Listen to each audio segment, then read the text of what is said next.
Listen, I am a kid in a candy store right now because I get a chance to sit down with another creator. Like, this guy is blowing my mind. Like, literally the stuff that we've been able to talk about and what I know we're gonna get into on this show. So if you're a content creator, let me tell you what you do. Not only do you watch this, I need you to take notes, go to the description, get the transcript, the whole nine. This one, like this show right here, is gonna inspire you and encourage you to get up and get to work. So without any further ado, you know I'm DJ Strick. This is Strick City Live, and I have Des Wilson right here from 1987. Yes, sir. I like the company name, man. I appreciate it. I'm gonna steal it, but I don't have 1987. Mine goes a little bit further back. Look, man, when I had the clothing line, you'd be surprised how many people were like, I like it, but can you make a 1986 shirt? Right. This is my year, it's my company. I got the logo, tattooed on me. Are you still working it? Yeah, man. I mean, my company has been, majority part of my livelihood. That's what's up. I left college in 2008. Where'd you go? Went to UAB. I had a full music scholarship at UAB. What instrument did you play? Saxophone, piano, and percussion. Cool. Yeah, they got their money's worth out of me. I was doing saxophone and concert and jazz band. I was doing drum line in the marching band. That's crazy. Still had theory lessons, private lessons, and my core classes on top of that. So, are you a product of Birmingham? I'm actually from Tuscaloosa originally. I'm from sorry Alberta City. It's all right. No, roll tide. From Alberta City, pre-tornado, but went to Central High School when it was the real Central before it got split up into Paul Bryan and Northridge. So, I had a great time in Tuscaloosa. Moved to Birmingham halfway through high school. Ended up graduating from Oak Mountain and got a full scholarship to UAB. Man, that's crazy. Now, I'm going to tell you this. It's not an easy feat to get into UAB. A lot of people don't know this, especially around that time. UAB had a very high threshold to allow students to get in, especially from this area. I actually received the Stevie Wonder scholarship at that time. Yeah. So you connected with Dr. Pinion at all? I did. I connected with Dr. Pinion during my time at UAB. I think he was part of the selection committee for me to receive the scholarship, but I think they just took it into account. Me being a multi-instrumentalist, and that I think heavily influenced their decision. But I had been in music since about middle school. Before that, my parents noticed I had a really strong ear for music. That's how I really picked up so many different instruments. I play by ear. If I hear it, I can play it back. I did not know that, but that explains a lot of stuff. So my wife is a musician, right? Oh yeah. And I just know, like, real good musicians, they know how to speak another language through the music. And the intellect that you get out of that is multifaceted. And that kind of explains a lot of what you're able to do creatively. Most people would remember during the pandemic, you actually released some Netflix type banners for the Addams Family, done in African American style. Yeah. So the background with that is before the AI wave took off. I was part of a beta testing group who had access to Midjourney.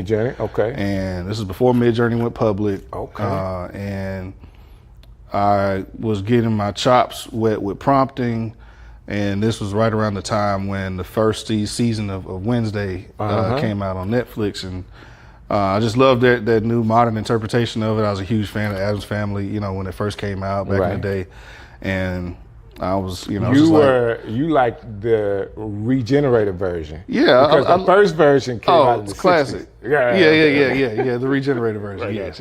So I guess the second iteration is the one I saw. But I liked the modern interpretation of it, and I was testing the Midjourney platform and AI to see how well it would respond to black imagery. So a lot of people are familiar with Midjourney now, but explain to me like a beta part of Midjourney, like before they ever came out. Yeah, they were still testing and building, the machine learning model. And if you were just a tech kind of nerd, like me, then you were familiar that this new wave of AI was coming. Right. We already had language learning models, which were like ChatGPT. Right. Those were just starting to roll out, but the idea of generative AI, was still being explored and tested at the time. And so they were still building their libraries and models with it. And so just from, being subscribed to different, newsletters, blogs, and my timeline kind of being catered towards, tech-driven stuff and creative, visuals, I kind of stumbled on Midjourney and spent months learning prompting and testing it out. I mean, I thought it was awesome. And I mean, in the first I evolved with Midjourney, so I tested the very first iteration of it. And those images were rough. I mean, faces, people, they weren't fully formed yet. And, it was really abstract. And so I really watched it evolve over time to the point to where it is now, to where you can get, it's hard to determine fake from, an AI image from a real image now. Some good stuff now. And so I'm thankful I was part of that, evolution of seeing the platform grow. But the Addams Family was just kind of an experiment. I was like, let me see how the machine responds to a pre-existing image that I know is in its library, and make it black. And the results, I mean, it went viral. It did go viral. What was it, all the way to Russia? Yeah, Russia, Brazil. There's a huge Brazilian horror community that just loved it. And so once I saw the traction happen online, I put the designs on some T-shirts, and I didn't know that. Yeah. So how did that change what you were doing? At the time, I was in between main gigs, and so it was perfect timing.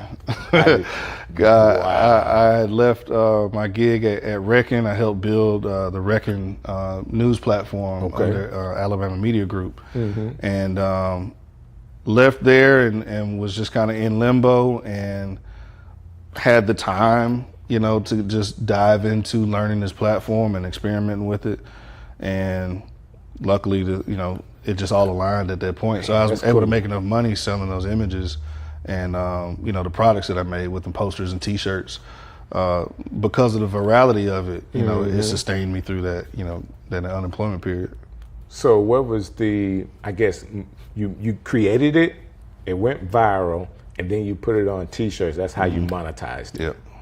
And people, like, at the end of the day, y'all need to know this, that when you're being a content creator, finding ways to monetize what you're doing with your creativity is one of the first steps to going from a full-time content creator and not just a hobbyist. I'll be honest, I'm still a hobbyist. Oh man, no. You're in the transition now. I'm in the transition. You're transitioning now, and it's also difficult as a creative too. And that's why you hadn't seen me do that since then, right? Right. I didn't want to be known as the AI guy, I get it. And when I released it, because the generative AI platforms hadn't been made public yet, no one really knew how I made the images. Did you draw them? Right. Is this really coming out with Netflix? I didn't have a clue. What I didn't know he did that. That's cool. Yeah. It wasn't till I didn't think it was Midjourney. It wasn't until later on that I figured out that I mean, this may be 2 years later. Oh man, that was AI. But when it came out, I was just blown away. Yeah. I thought it was cool. I thought seeing the images there, I'm like, man, did he get a Netflix deal? Yeah. Like, are they coming out with a Black Addams Family like that? Who, like, a TV producer would have to have seen that and say, that's a great idea. I had what production company was that? The production company that did Stranger Things. After I did the Addams Family release, I did a few other kind of experiments, like Dennis the Menace. And I seen that too. A few other ones, and I eventually ended up in this space of really exploring like the intersection of African culture and Japanese culture through samurai and Yasuke, the Yasuke story of the African samurai that was adopted to Japanese culture and became samurai. And so really started getting deep into that imagery, and the production company that did Stranger Things actually reached out and was like, hey, what are you doing with this African samurai stuff? Because we're working on a Yasuke movie. And they were just trying to figure out, what I had going on, pulled me in and actually, had a few discussions with them. But yeah, it just shows the power of imagery and creativity and just trying stuff and put it out there. And timing too. Yeah. So let me ask you this question. When we met, this was, I don't know, man, it's probably 16, 17 years ago, like in person, where I remember actually meeting you. You had a camera in your hand, but you were just taking photos at that time. So you go from music to just taking photos and being known in the city as someone that could, I think at this point you were covering an event, but you were also working for the city, and it was pretty much the same thing, right? Yeah, my transition into visual arts actually happened during the time that I was playing with YVPG at Martini's. Okay. So YVPG, shout out Young Vocals, Groove, Precision, Ryan Keys, Camellia, and we were killing it. We had between 500 and 800 people there every weekend. Wow. And I already was deep into graphic design and was handling all the flyers that we were doing, to promote the events. Because that was some nice stuff too. I appreciate it. I mean, sometimes you don't know who's doing it, but I was like, man, they put out some good stuff. Yeah, graphic flyers and party flyers were my bread and butter for years before I picked up a camera. And I picked up a camera to help support the imagery that I needed for my graphics. Gotcha. But being in the band, I knew that we needed, banners, we needed a website, we needed a music video, we need merch, and I just picked it up and figured it out how to do it on my own. So really, YVPG was my first client in that sense. Gotcha. And got my feet wet with trying out different assets and visual branding as a whole. And so it started there, and it just kind of evolved into different businesses. And graphic design, and then I picked up photography, and after photography, I picked up film. Right now you're really blowing my mind because you're a person that don't have limits. Like how you think that, hey, I can do this, I can do that. Creatively, how did you get to that space to where you say, I know you said in this case they needed it, but what would be they needed to where I'll do it? Like how did you get to the point where you say, well, I can do that? Just pure interest, and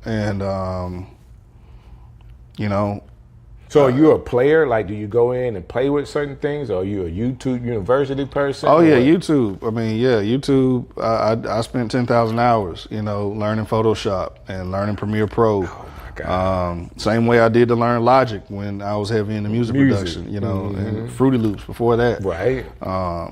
So it was remaining creative, allowing myself to remain in that creative space, to not box myself in, and being open to learning something new. How are you still in Birmingham? I've traveled a lot. I didn't say why. I'm like, how? Because we have so many creators here, but a lot of people don't know that people are creating out of Birmingham all over the world for major things. So we're going to get into what you're doing recently, like right now, but how are you still here? Really,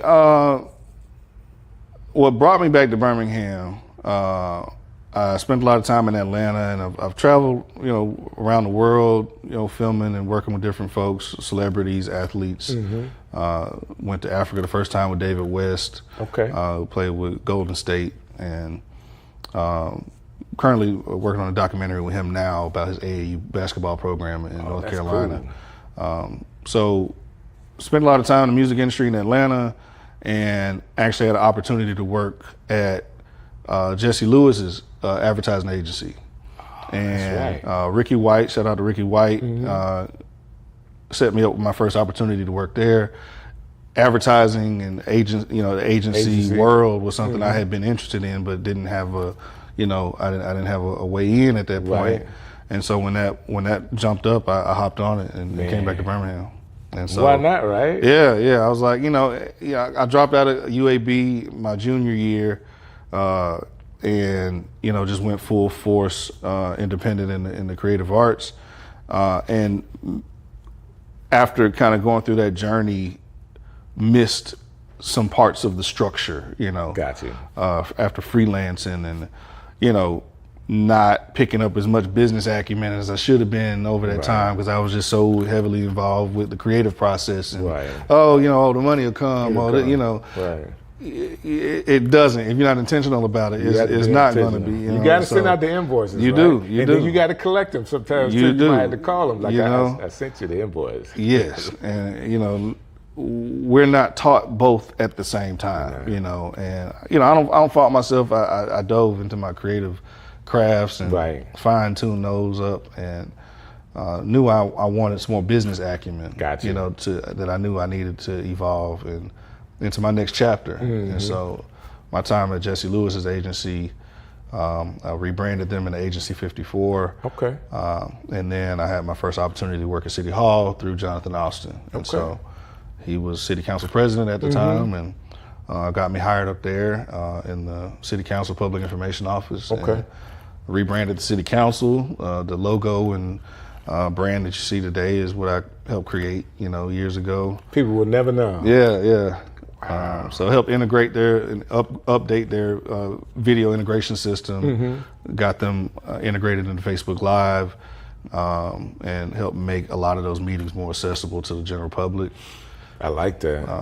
So bounced around from being a freelance, performing artist to a freelance graphic designer to, a mix of graphic design, photography, and film. Then I went into advertising, from advertising into government communications, from government communications into journalism at Alabama Media Group. Okay. That's that rush you were telling me about. Reckon. Okay.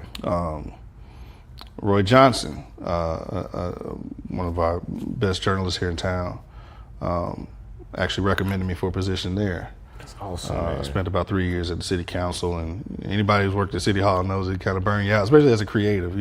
There's not a lot of flexibility. Government politics are kind of, boxed in. You got to be in that box. Yeah. And I'm thankful that I had the opportunity. I learned a lot from it too, because I wanted to learn how to apply my, just natural creative sense into the psychology of mainstream, business and commercialism. So, and that's a great place to do that. It is. But how in the world did you handle picking up the phone one day and his pink beard saying, "Hey man, I'm thinking about doing this artist and I got this music, I want you to help me"? Like, how do we go from all of that to now? Like, you're working with one of the most creative minds in music right now. I say in music, I mean, he's creative all the way around. Pinkbeard. No, Pinkbeard didn't call me. Sebastian called me. Right. And this was before the Pinkbeard brand name had even come to fruition yet. Sebastian hit me up and said, "Listen, man, I got these songs I put together.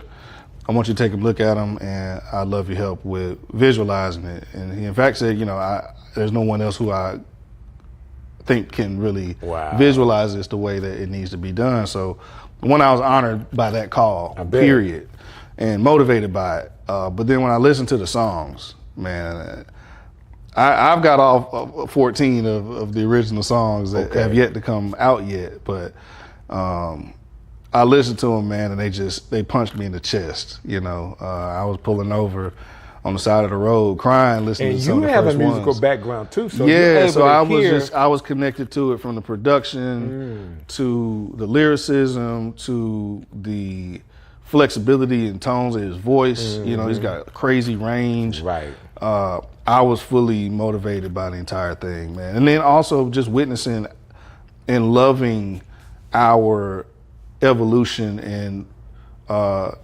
exploration into country music and other genres that we typically have felt, we're not for us. Right, you know, like that door hadn't been open. Exactly. That door is open now. It's wide open. We kicked it open. I mean, Definitely it was kicked open. Yeah. Like Shout out to Beyonce. You know? Right. They were behind the door talking about y'all can't get in. Yeah. Even though we built the door, you know, we know the that whole now. genre. Right. Exactly. So it was and that's a whole motivating other from conversation. I would really want to know more about that because, you know, from the, you know, when somebody's trying to keep you out, and now we have a floodgate.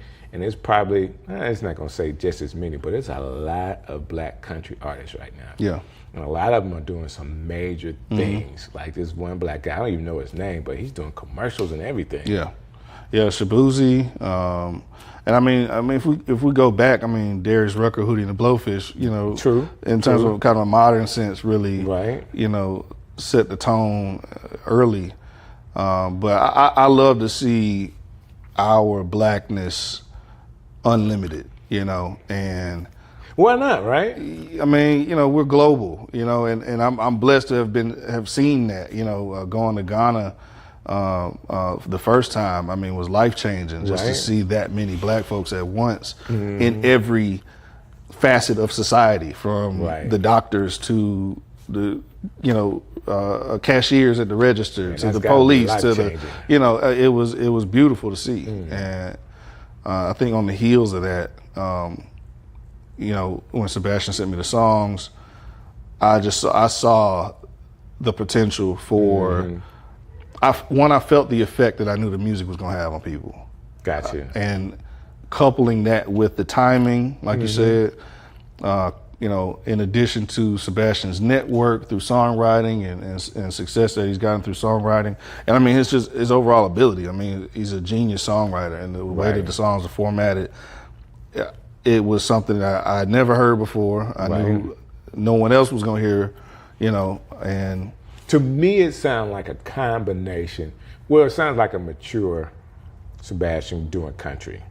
Not to diminish that because, I mean, what all his other music is great, but he allows himself, like, through some of the vamps and bridges that he had, I can hear that. Yeah. Like, I remember that. Yeah. Oh, that rhythm, that's his style. Like, but to be able to put it in the framework of country music right now is, I don't know, you could just call it pop country. Yeah. You know, and it just works. I like it.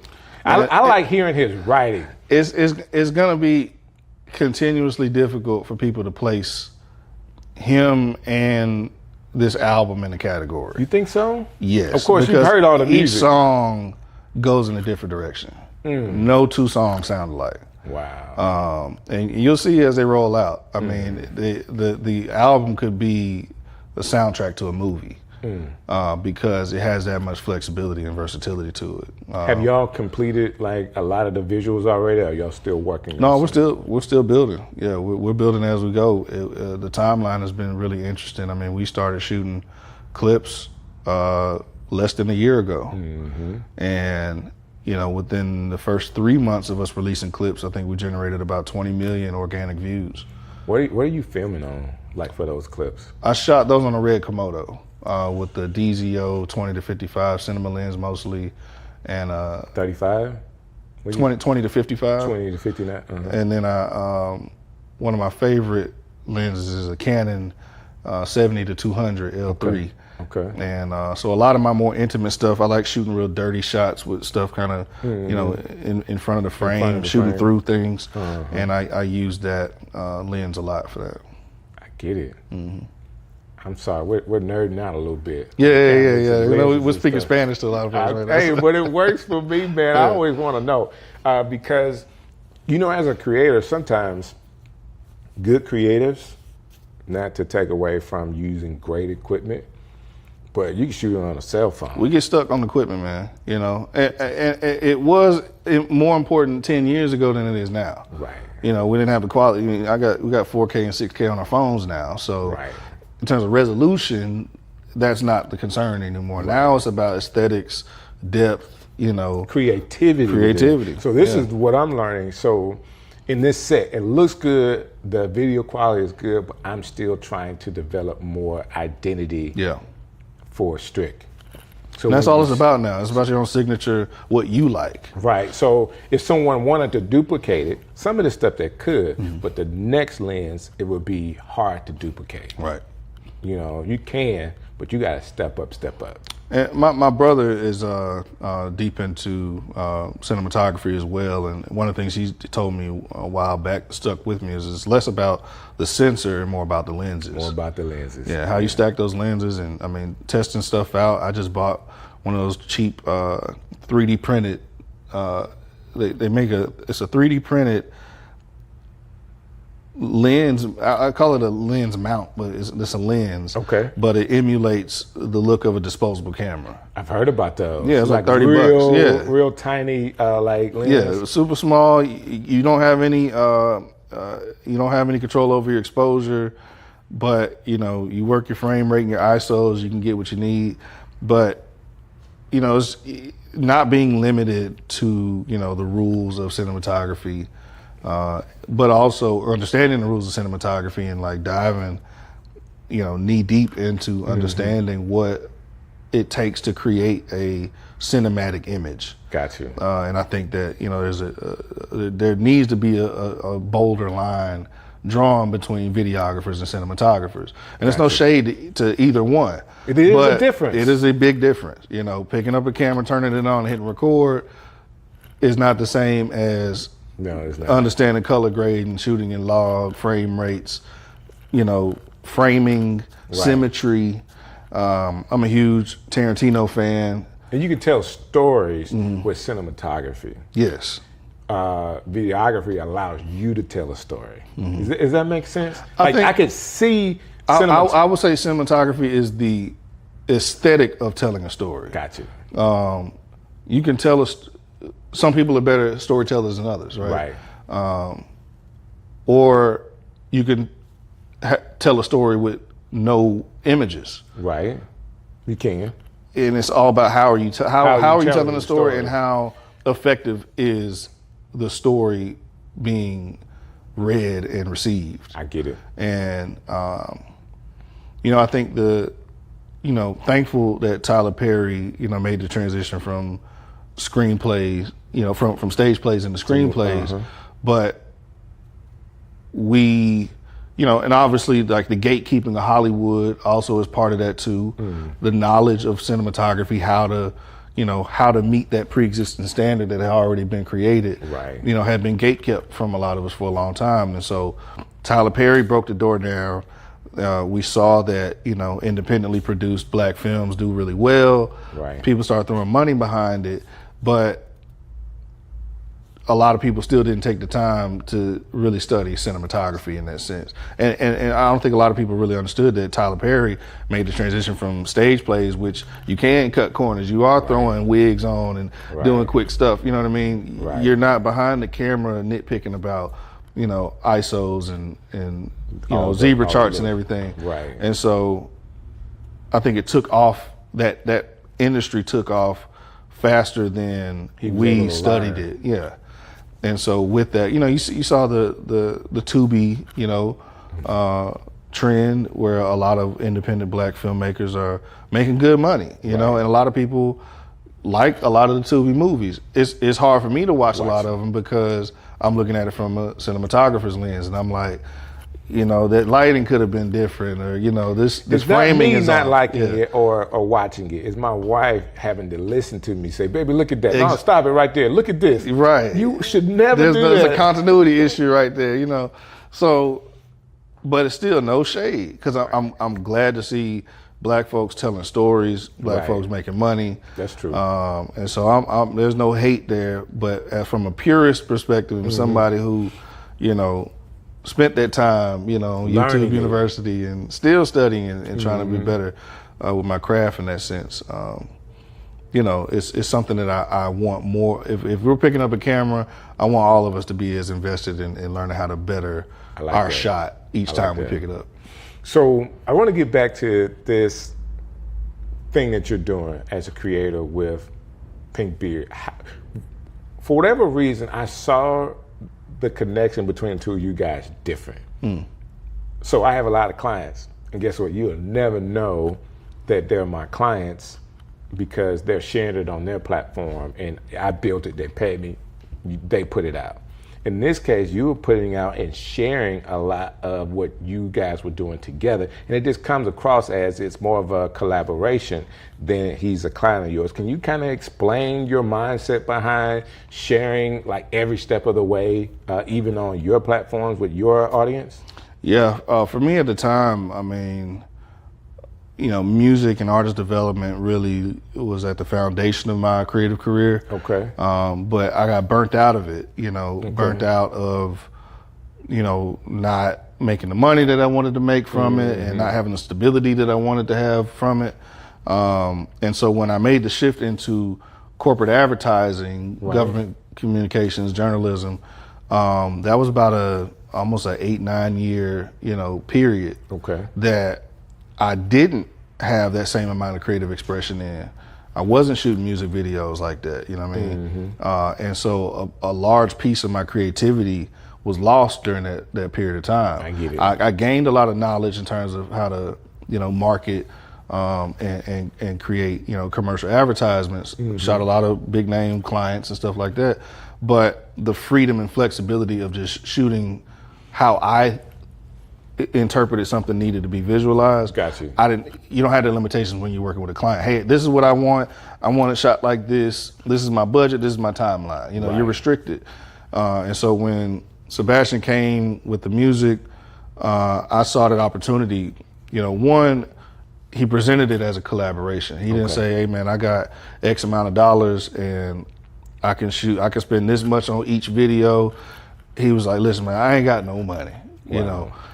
I just got these songs. Right. And I truly believe that you're the only person who can take this to the next level for me. Wow. And it was that combination. I mean, Sebastian and I have known each other, 15 plus years, going all the way back to Amani Raha, I think. Got you.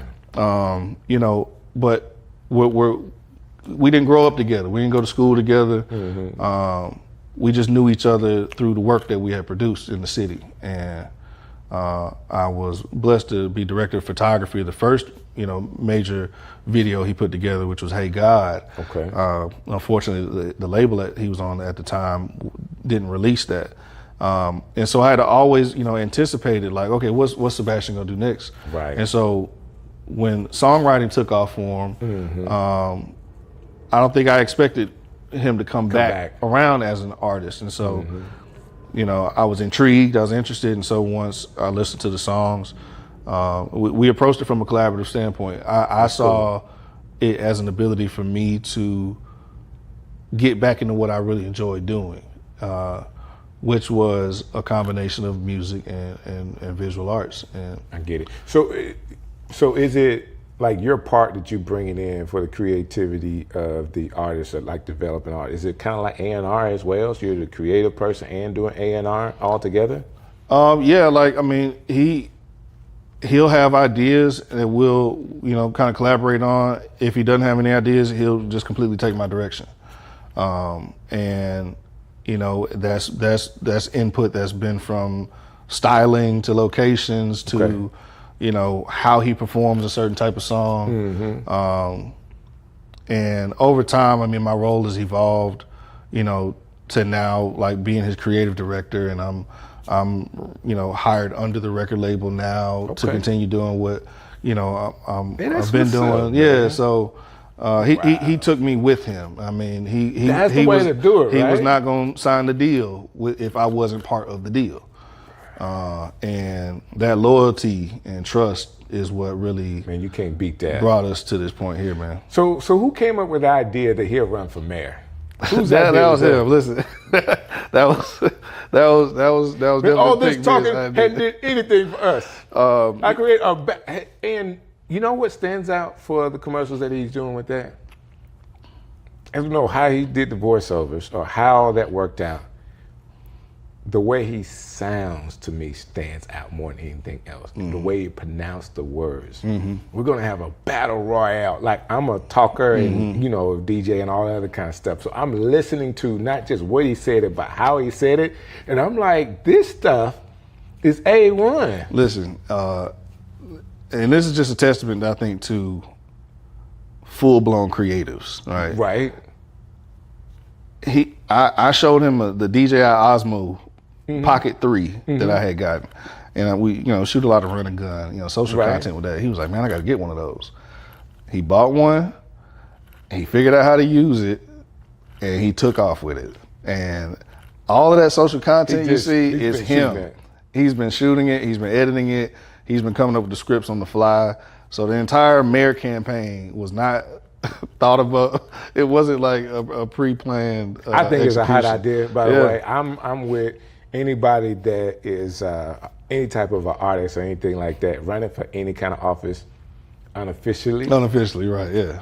Is a cool thing around that time because there's so much activity around the mayor. Guess what? The algorithm picks that up. It's timing and paying attention to the landscape, and being tuned in enough to see where you can kind of fit interject in. Same way with the AI Adams Family stuff, Yeah.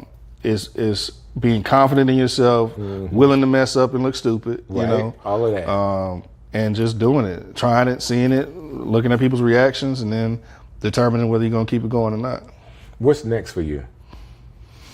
It's a great question. I'm about 3 months into a new position with Create Birmingham. Okay.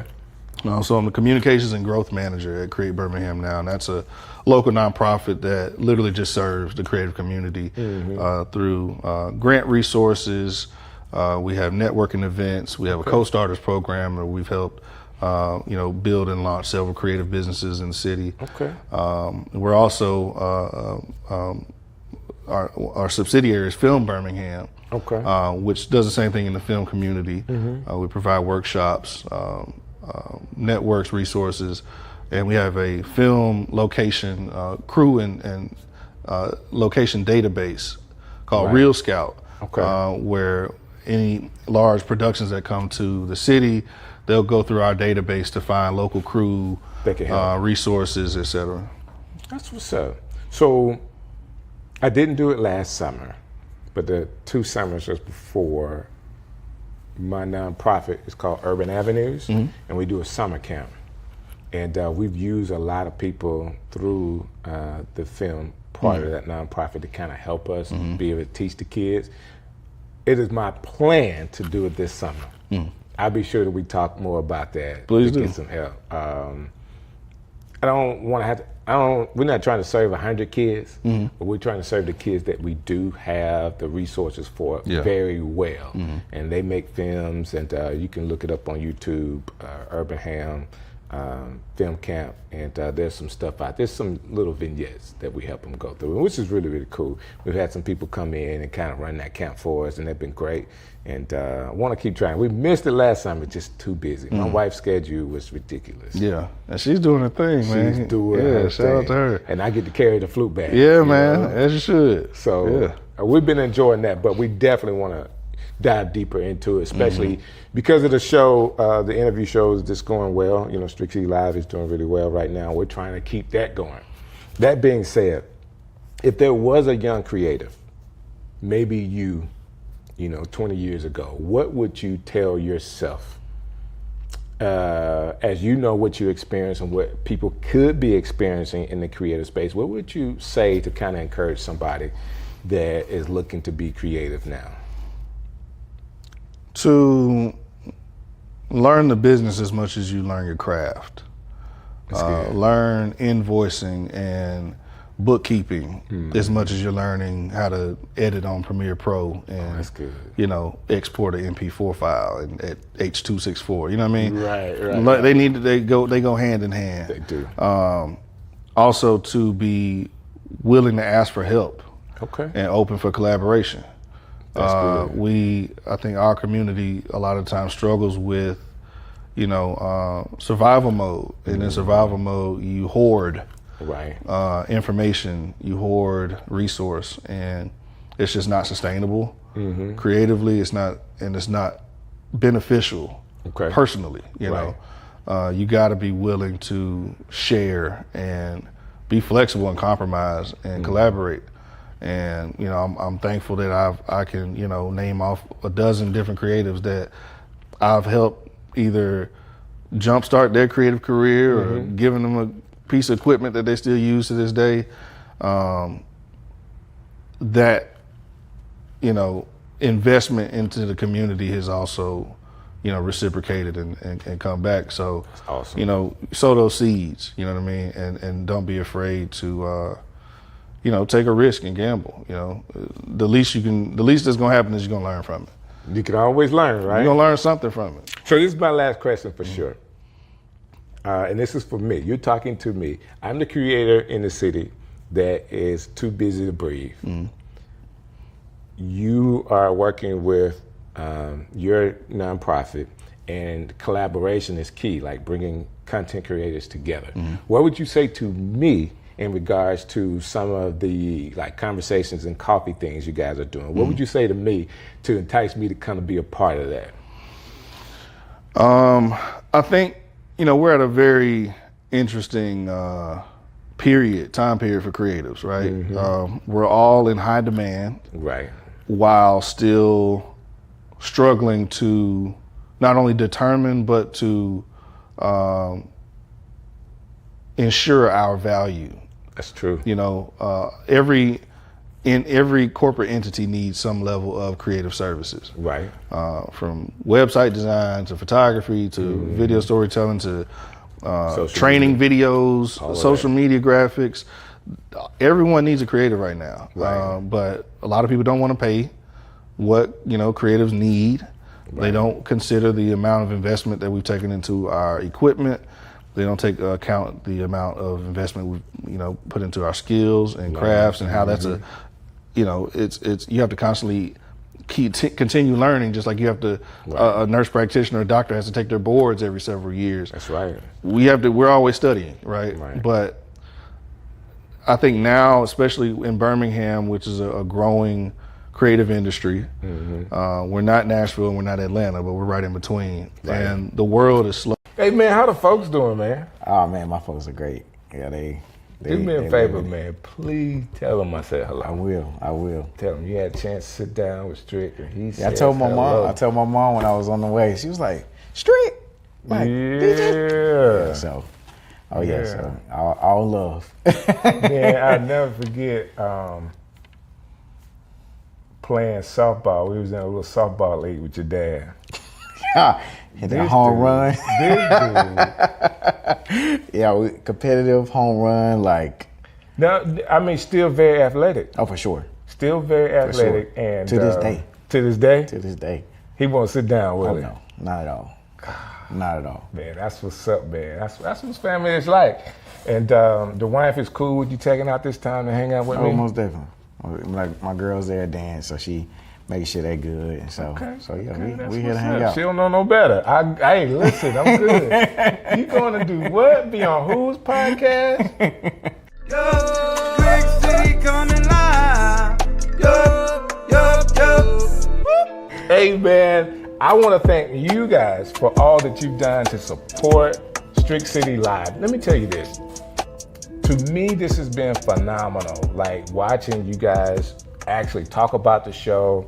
I've gotten calls from people to want to be on the show, which is a big deal. I can't interview everybody, but I promise you, I have brought some of my friends, people that I know in the city of Birmingham, to you. Why is that important? You need to know who I know, not just because I know them, but because they are great people. That being said, I have an award-winning person in the studio today, you know what I'm saying, just so happens to be going to Fruita Bowl or City Bowls, I think it's called, in Trustville, and I ran into him, hadn't seen him in years. And he said he'll come to the show, so I got him right here at Strick City Live. Yes, sir. Mr. Why Not? In the building. Here it is. Tony, man, thank you so very much for hanging out with me, man, sir. all day. Look, I was honored. You said, hey, come on my show. I'm like, me? You want me? Man. So I'm here. Listen, let's just start with the award-winning stuff, because everybody may not know that you are a Stellar Award winner. Stellar Award winner. Yep. Did I say that right? Yeah. Just making sure it's all covered out right today. No, I won 2 Stellars. So it was, my first one was in 2023.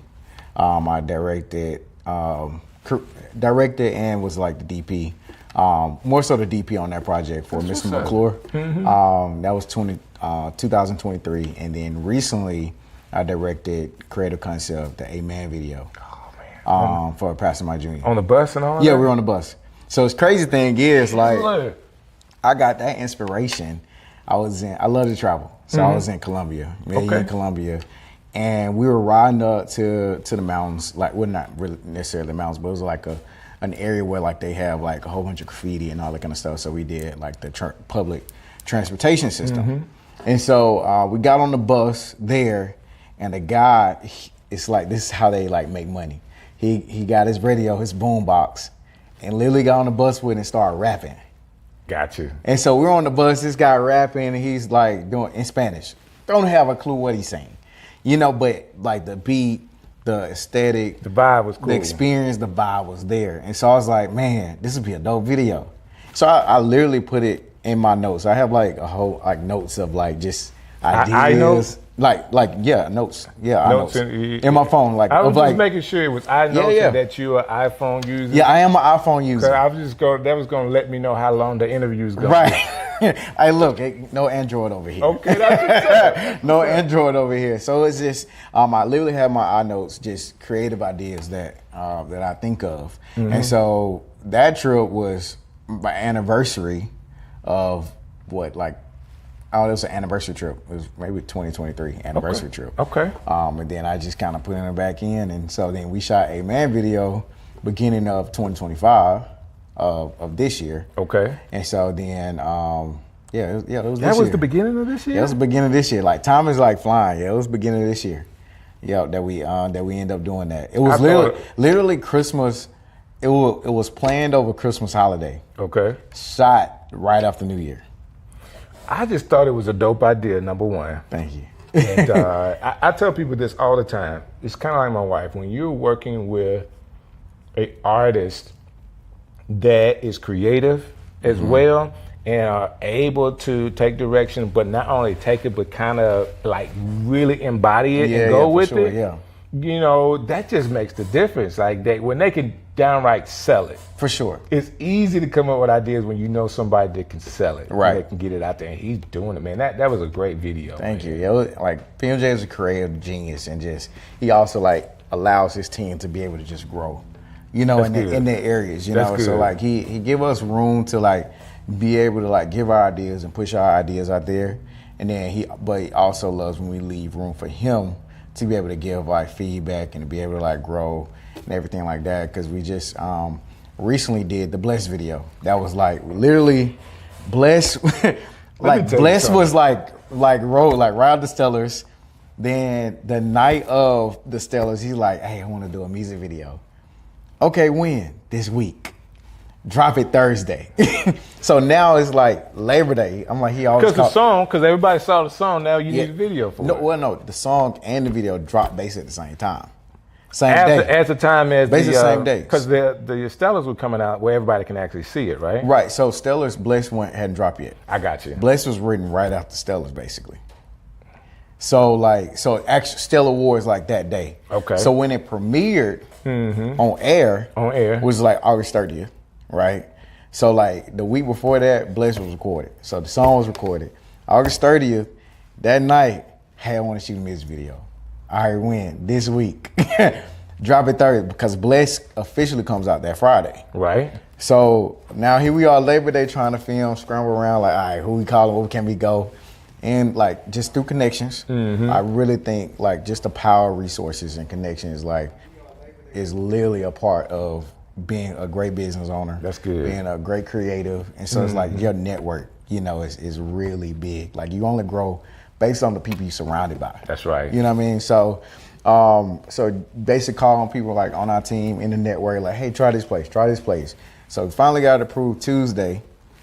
We got to shoot Wednesday. So like we using all of these things. Right. You know, I'm using like, so I gave him came with the concept, like, it's like, hey, what you think, left voice note, what you think of this? This was Monday. And so he was like, all right, let's run with it. So now I think of these ideas, but it's like, I fail at sometimes doing, like, figuring out how I'm gonna do it before the execution part. You know what I'm saying? Before even giving an idea. But it was like, all right, we can do this. Like, you know, because I'm like, this ain't, it ain't too crazy what we can't do, you know? And so, but it's hard work trying to navigate and call, produce, and figure out like what we're gonna do this, the logistics. It really takes a legit team to be able to figure all of these things out. You know, it's like me growing up, starting out as an entrepreneur, as a creative, I'm starting out doing like one-man show. But when you get into these bigger productions and these bigger like aspects of navigating here, navigating there, it takes a team. Everybody has their role to be able to play, especially at crunch time. Especially because you need them. You don't need to be thinking about that. So they right, team, you know, it's their job. Yeah, so it's like it was definitely a great team to be able to like be a part of that project. The creative part is what I want to know. Yeah. All right. So the whole was it G University or B University? It was God State University. God State University. That was for the Stellars, but y'all used that God State University for the video shoot as well. Correct. So it was like God State is basically was to push out the new album, new EP, things like that. So it's similar to like, you know how Super Bowl, like those, like with Super Bowl Sunday, those performers that perform for halftime, they don't get paid for that. Right. They push their agenda. Right. Rihanna. Right. She put on lipstick and started like from old Fenty Beauty. Right. You know what I mean? I think Kendrick Lamar, he just did his, and guess what? His tour was being released. So it's like, you know, being able to navigate and utilize these platforms to utilize on like, okay, how can I push out, you know, this exposure is a big deal. Exposure can be a big deal if done correctly. If done the right way. You know what I mean? If done the right way, when the right platform, because every platform is not your platform. That's true. You know, so you gotta use discernment on like, okay, which platform should I use? Which one is best for me? You know, because you don't just say yes to every single opportunity. Tell me, like, from a creative standpoint, because now I want to go back. How did you learn all this stuff? Because I know you started, like we talked about this earlier, Tuskegee. Right. You had a camera in Tuskegee. Right. And I as a guy, you know, I grew up in that area. I understand why you would have a camera in Tuskegee. Absolutely no. We didn't have cameras. We didn't have phones back then. It was like 12-1. I understand why you have a camera. Cool idea. But that experience allows you to do so much more. Like, most definitely. Explain that for me. I picked up my first camera at Tuskegee. Okay. It was 2010. I was doing an intern. Well, no, I was taking summer classes in Texas, and a guy who actually still shoots his day. He's in Texas. Okay. Shout out to JCI Creatives. Like he inspired me to get Canon, because he was shooting like in some like the clubs, things like that. I was like, man, I really want to get into photography. So my birthday, August 2010, I asked my folks like, hey, can I have, you know, for a camera for my birthday? They literally took me to Best Buy, got me my first starter kit, T3i Rebel. You had T3i Rebel with the 18 and 55 starter with the kit lens. With the kit lens. And my starter flash, my Canon flash, you know, started out. I did my first photo shoot in Target parking lot. No way. Target parking lot. You know what I was doing. Shooting on auto and JPEG. Like all the things. Right. All the things a beginning photographer. That's what you all start. the things a beginning photographer does. Like that's where I started. Because it could be worse. Could be worse. Like, you know, you can look back at like what I shot then compared to what I shoot now. It's night and day. You know, even the retouching, even the lighting. You know, so I was out there, but the aspect of we were legit just having fun. Man, that's cool. And so that's how I started the base of my business. It's like I want to be able to have fun while doing this. You know, I started in college. A lot of people, I started doing photo shoots by just having fun, just doing creative shoots. I was part of the Ray Review Modeling Truth, so I was able to connect with some of like modeling friends. Like, hey, y'all want to create? Y'all want to like, you know, create some creative concepts. So I used to have a backdrop in my apartment. No way. Yeah, for real. And I used to utilize the studio that my architecture studio. That's my degree is in. Usually set up backdrops in my architect studio and then do photo shoots in there or on campus. Just creative concepts just to be able to create, you know? Man, that's cool. So how did that start like a real passion for you though? Like doing all of that? Like how did you really get passionate about that? Art is my passion. You know, when my first hustle was actually drawing people, like in cartoons. Okay. So I used to like draw cartoons and draw people, and I used to sell them as like portraits. Okay. Right, and then that was like my first hustle, just get paid. And then photography came about. Here I am, Tuskegee, college student, no money. Right. I had my parents, but it was like I was tired of just asking my parents for coins. I'm tired of overdrafting her account. You know what I'm saying? Counts overdrafting, you know? Right. So it's like, so when I picked up a camera, had SGA, Student Government Association. It was like a huge thing when it came down to campaigning.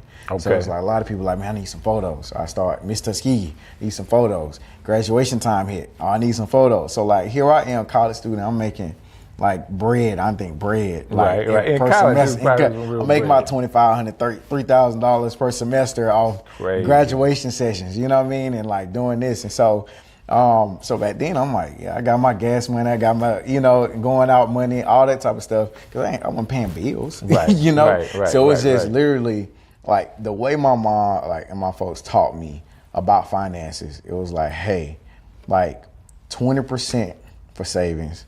And you gotta make sure you 10% tithe. You got to tithe. So I literally had a bag. Like I used to get paid cash sometimes, like with people. So I had like a bag. So like now I'm in my on-campus apartment with bags and walls of money and plastic Ziploc bags. One labeled tithe, the other one savings. Oh man, they got you doing an envelope system. Like too. I had the envelope system, bro. So like literally like that was my base. I still live on that base to this day, That's you know. Awesome, and sometimes like I think as entrepreneurs we go through those seasons of like, you making this money, that money, right? And then like now you kind of sometimes you get carried away, like let me just spend. Yeah. And then but now guys sometimes take you in a season where like, let's get back to the basics. Remember the place that you started out at, and go back there so you won't forget where you came from. And it gives you an idea. I say it like this, God, remind me of how you humbled me. Like the beginnings of me getting to a place where I was really mature and doing things the right way. Those things are important. Yeah. And I also think that in what you're doing now, showing how creative you could be and not being stuck with just doing photography. Now, we hadn't talked about all of photography because you prolific wedding photographer. Thank you. Like you talk about shooting pictures in Tuskegee. Like I remember the first time that you had one of your wedding photos in a wedding magazine. I think it's Bride magazine or something. Black Bride magazine. It's like my man's doing it. And when I tell you, like, big shout out to Black Bride magazine. I work with them to this day. Okay. And so Mary, when I was working in an architecture firm, I remember my first conversation with Mary. She's the owner of Black Bride. Okay. And in my first conversation, it was like 2014. And like we got on the phone, like my whole lunch break. I was working in an architecture firm at the time. On lunch break, and she was just saying, like, I see so much in you. Wow. You know, it's like you just truly have a gift, and I see a light in you. And she was just like pouring all this stuff into me. She still to this day pours into me, and like, awesome. You're uncommon. You know, it's how she talks about me. It's like she's really like just family nowadays. You know, wow. And she gave me my first opportunity to shoot my first cover. And so I had my first magazine cover through Black Bride magazine. That's awesome. And I've shot total 3 or 4 covers with them. And so she's just always pouring into it. We're in the process of planning like a gala now. Okay. And so like that's a big thing that's gonna be in Atlanta coming up beginning of next year. So, you know, just doing those things and like being on the committee for voting and all that. And so just these different experiences of life just propelling me of what God wants me to be. So all of this I'm asking you, I don't have a clue about. I got bits, and where everybody's doing that thing, but I got bits and pieces. A lot of stuff I don't even share on social media. You know, I think like there's opportunity God presents to where like, no, like it's time now. Like vocalize it. You know, I don't think everything is for social media. And I understand, man, but you cannot hide the fact that you got 2 Stellars. I mean, that's all out there. Like, that's all out there. Yeah. No, that's been a true blessing for sure. Has it been a calling card for you? Like, have the phone calls been coming in, people wanting to know what opportunities they may have with working with you? When we announced it, it was like DMs flooded, like, oh, like you dope. Like, let me, how can I work with you? How can I do this? You know, it's just like, you know, projects here and there. Like, but I just know like it's one of those things where I think we talked about earlier. Is like you never know like who the right person mention your name in the right room. That's right. You know, I can be at home, maybe editing, somebody put my name into a room. You just never know. You know, so it's just level like. The level of exposure, giving the levels of opportunity, you know, and so whatever comes from it, you know, I feel like whatever door is open for me, God has for me. That's awesome, man. And that's a great place to be, because I do believe sometimes people allow the next thing to control them. Yeah. And they're going after. This is what I told my wife a long time ago. In her career, it's like, we don't want the career to drive us. Yeah. We want to drive the career. Right. Which means you have to be in control. Like, every opportunity is not your opportunity. Yeah. Every gig is not your gig. It is the right gig at the right time. Right. Because sometimes people get into it and they just flood their schedule up with stuff to do. Right. Well, I'm shooting here, I'm shooting there. You know, when you do that, a lot of times people charge less. Mm-hmm. And you don't get an opportunity to, number one, charge more, right, or to enjoy the process, right, because you're working all the time. Yeah. I do believe in that mindset of, it's just me, man. I'm gonna charge more. I'm gonna charge more, have less clients, less and work, and do more quality work. Right. More quality things to help whatever client that I'm with. For sure. Because I'm not a photographer. I'm not a videographer. I'm your coach. Yeah. That's the way I do my business, where I can coach people through the process. And, you know, it is what it is. I honestly feel that, though, because I remember I went full-time 2017. Mm-hmm. I was working at the architecture firm. Crazy thing is, I was actually laid off from my job. Wow. And because they saw that I wasn't necessarily passionate about it, but at the same time, like my wife and I, we had just got engaged at the time. Okay. Planning the wedding. 20, like, you know, had just proposed. And I remember, like, we were riding the car. I was like, God, like, the door is gonna have to open up so, like, wide, so big. It's gonna have to get, you know, for me to say I'm gonna leave, because I was so scared. I was scared to jump. Right. Absolutely afraid to jump. I get it. And sometimes we're afraid of the solution. So you had to be. We're afraid of the opportunity and the solution. So God had to kick me. He had to kick the door down. So I remember one time I was like in that meeting. It was close to the end of the day. I had a photo shoot to go to anyway. I was trying to leave my job early anyway to go to a photo shoot that was scheduled.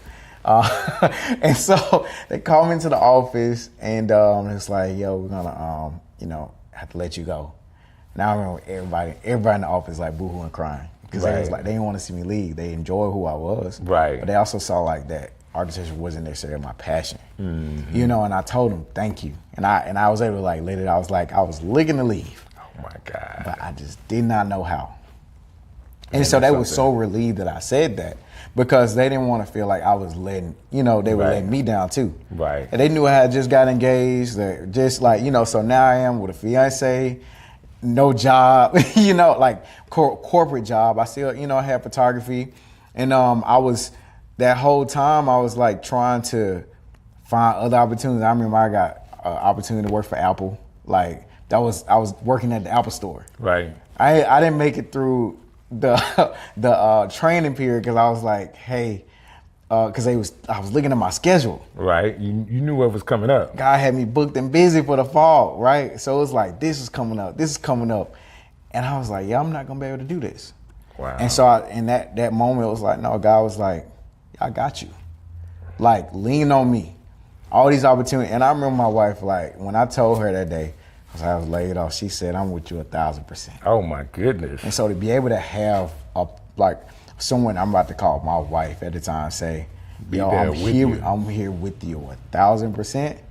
I'm like, oh, it's time to ride. I'm ready to go. Oh, like, let's go, let's get it. You know, and so it was, and then the crazy part is they hired me to be their architecture photographer.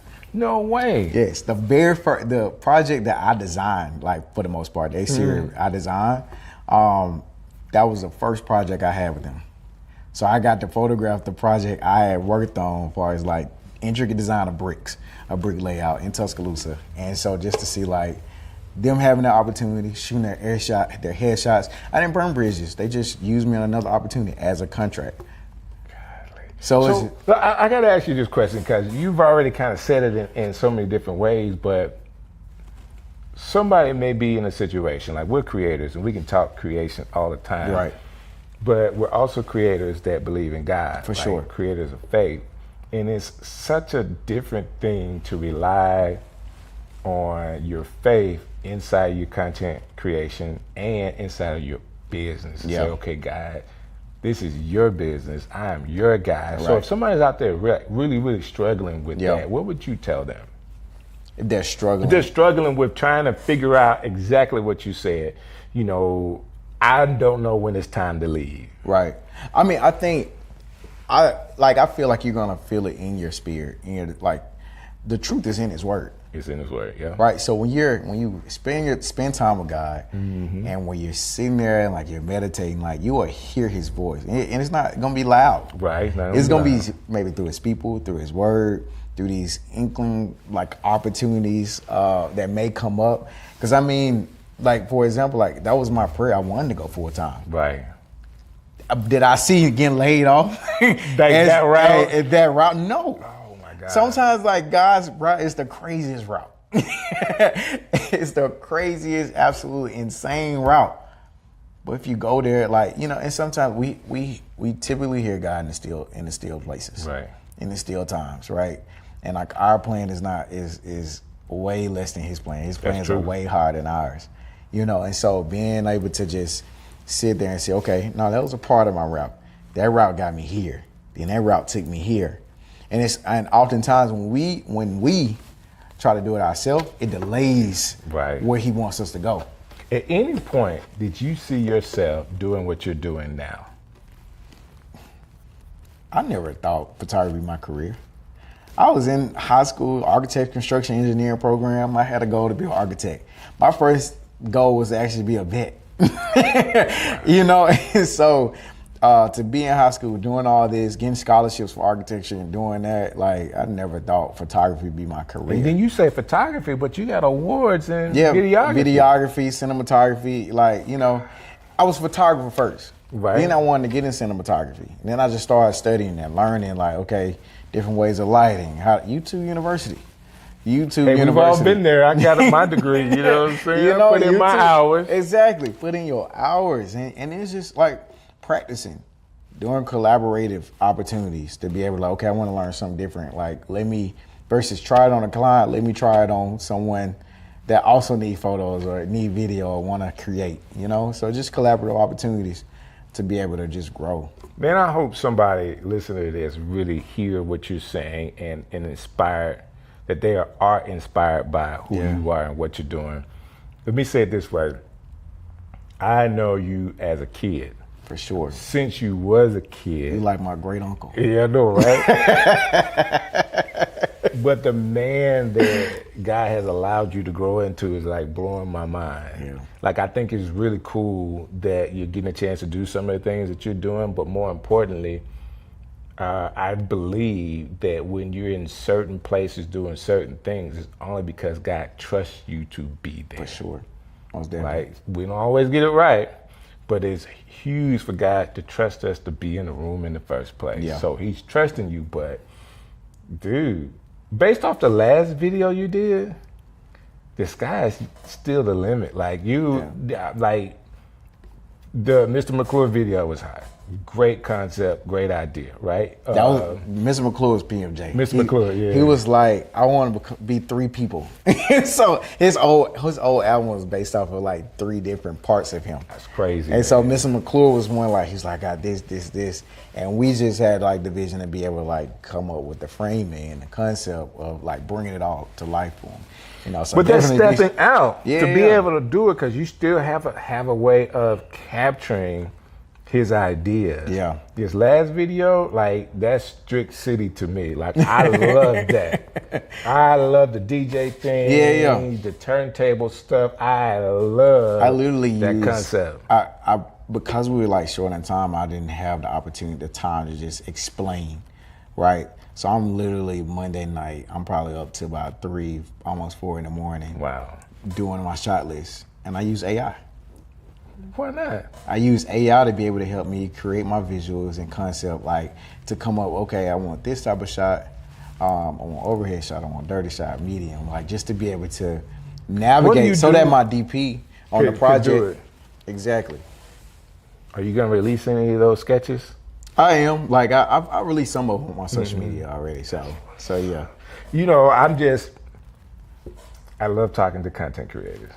I even love more when content creators, you know, we can be on the same playing field as far as our faith. You know what I'm saying? I just love that.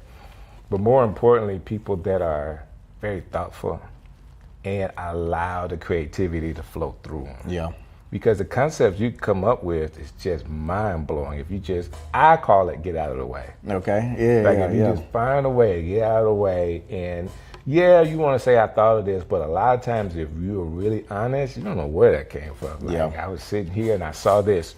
Yep. You were in Columbia. Yeah. And you saw that. And so the DJ thing, I was it's been this trending thing on social media. So you see all these like DJs, they're mixing. Like in another life, I'm a DJ. Okay, I get it. Like, I get it. I love like I will hop on somebody's mic at a wedding real quick. Okay. And like get the party started. It's just I don't know how to mix. Right. And so like my wife ended up buying me a little small mixing table for Christmas.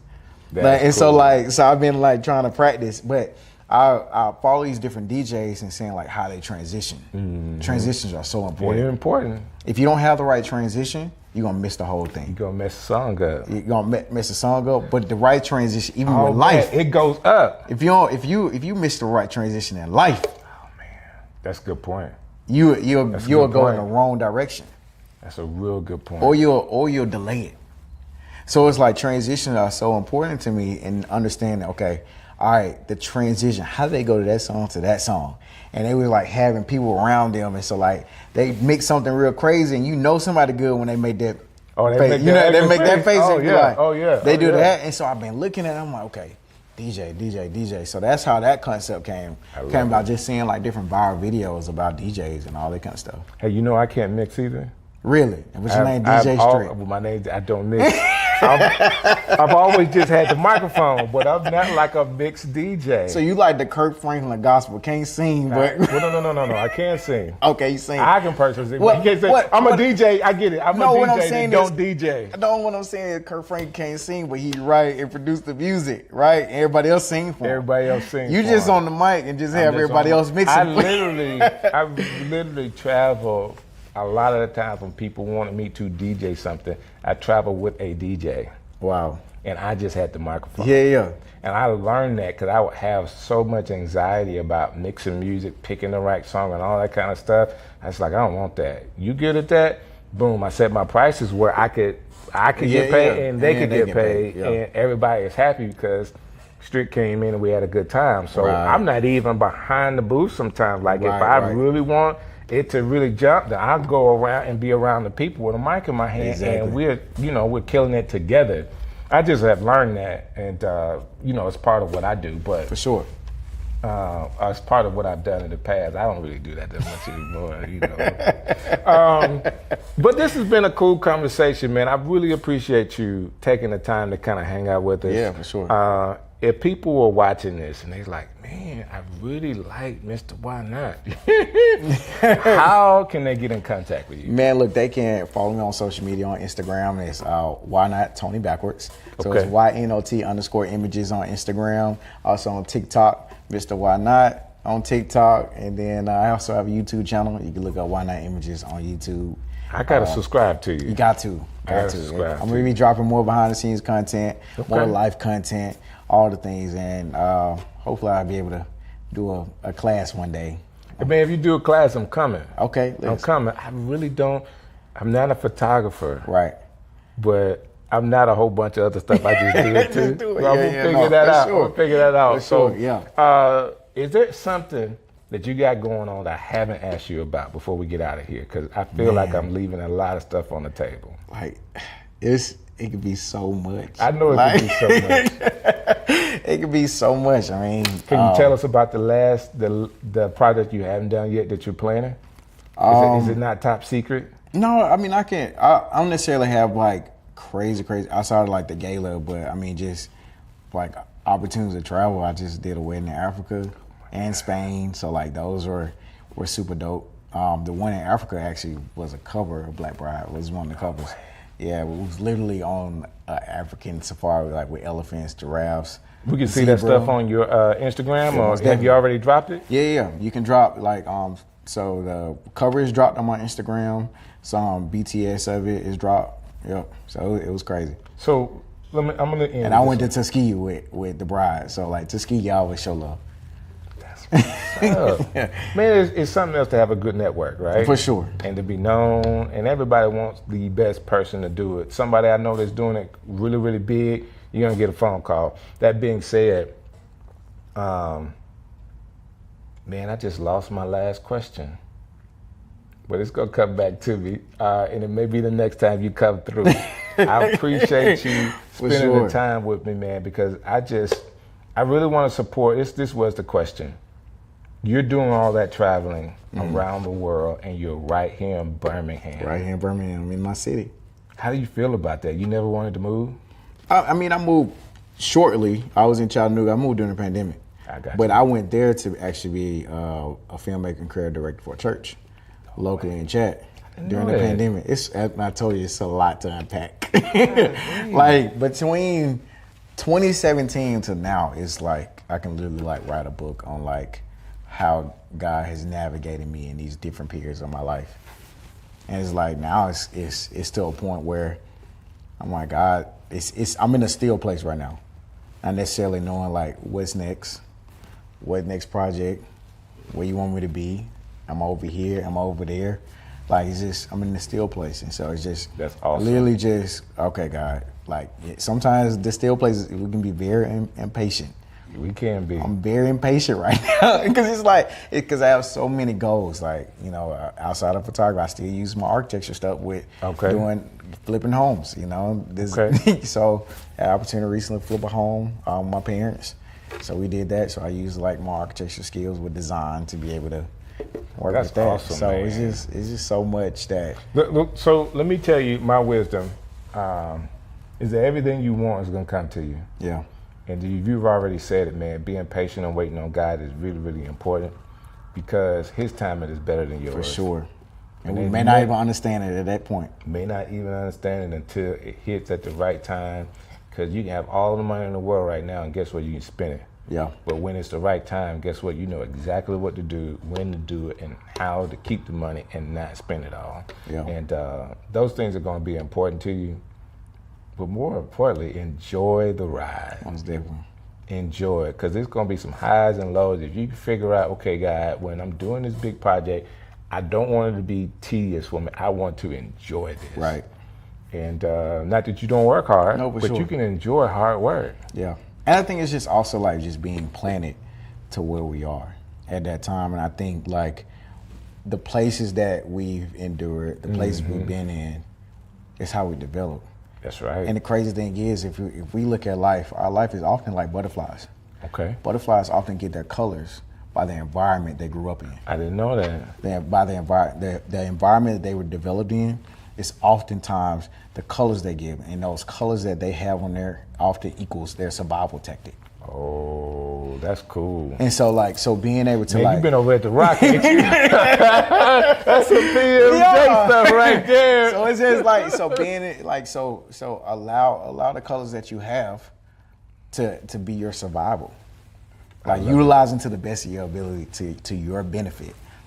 That's good stuff, man. Listen, I can't say anything any better than that. I know one thing, though. I do need you to do me a favor. Share this with somebody to inspire them. Somebody that's a creative in the city that really needs an extra push. Let them see this conversation, and I know it will help them as well. So thank you again for your support. This has been another Strick City Live. God bless you. Strick City coming live. Yo, yo, yo.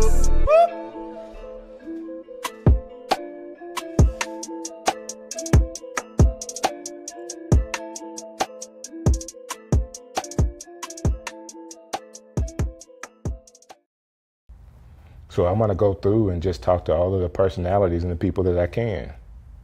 As many people as I can talk to, I'm going to interview them. And then from there, we'll build to, now let's talk about the issues.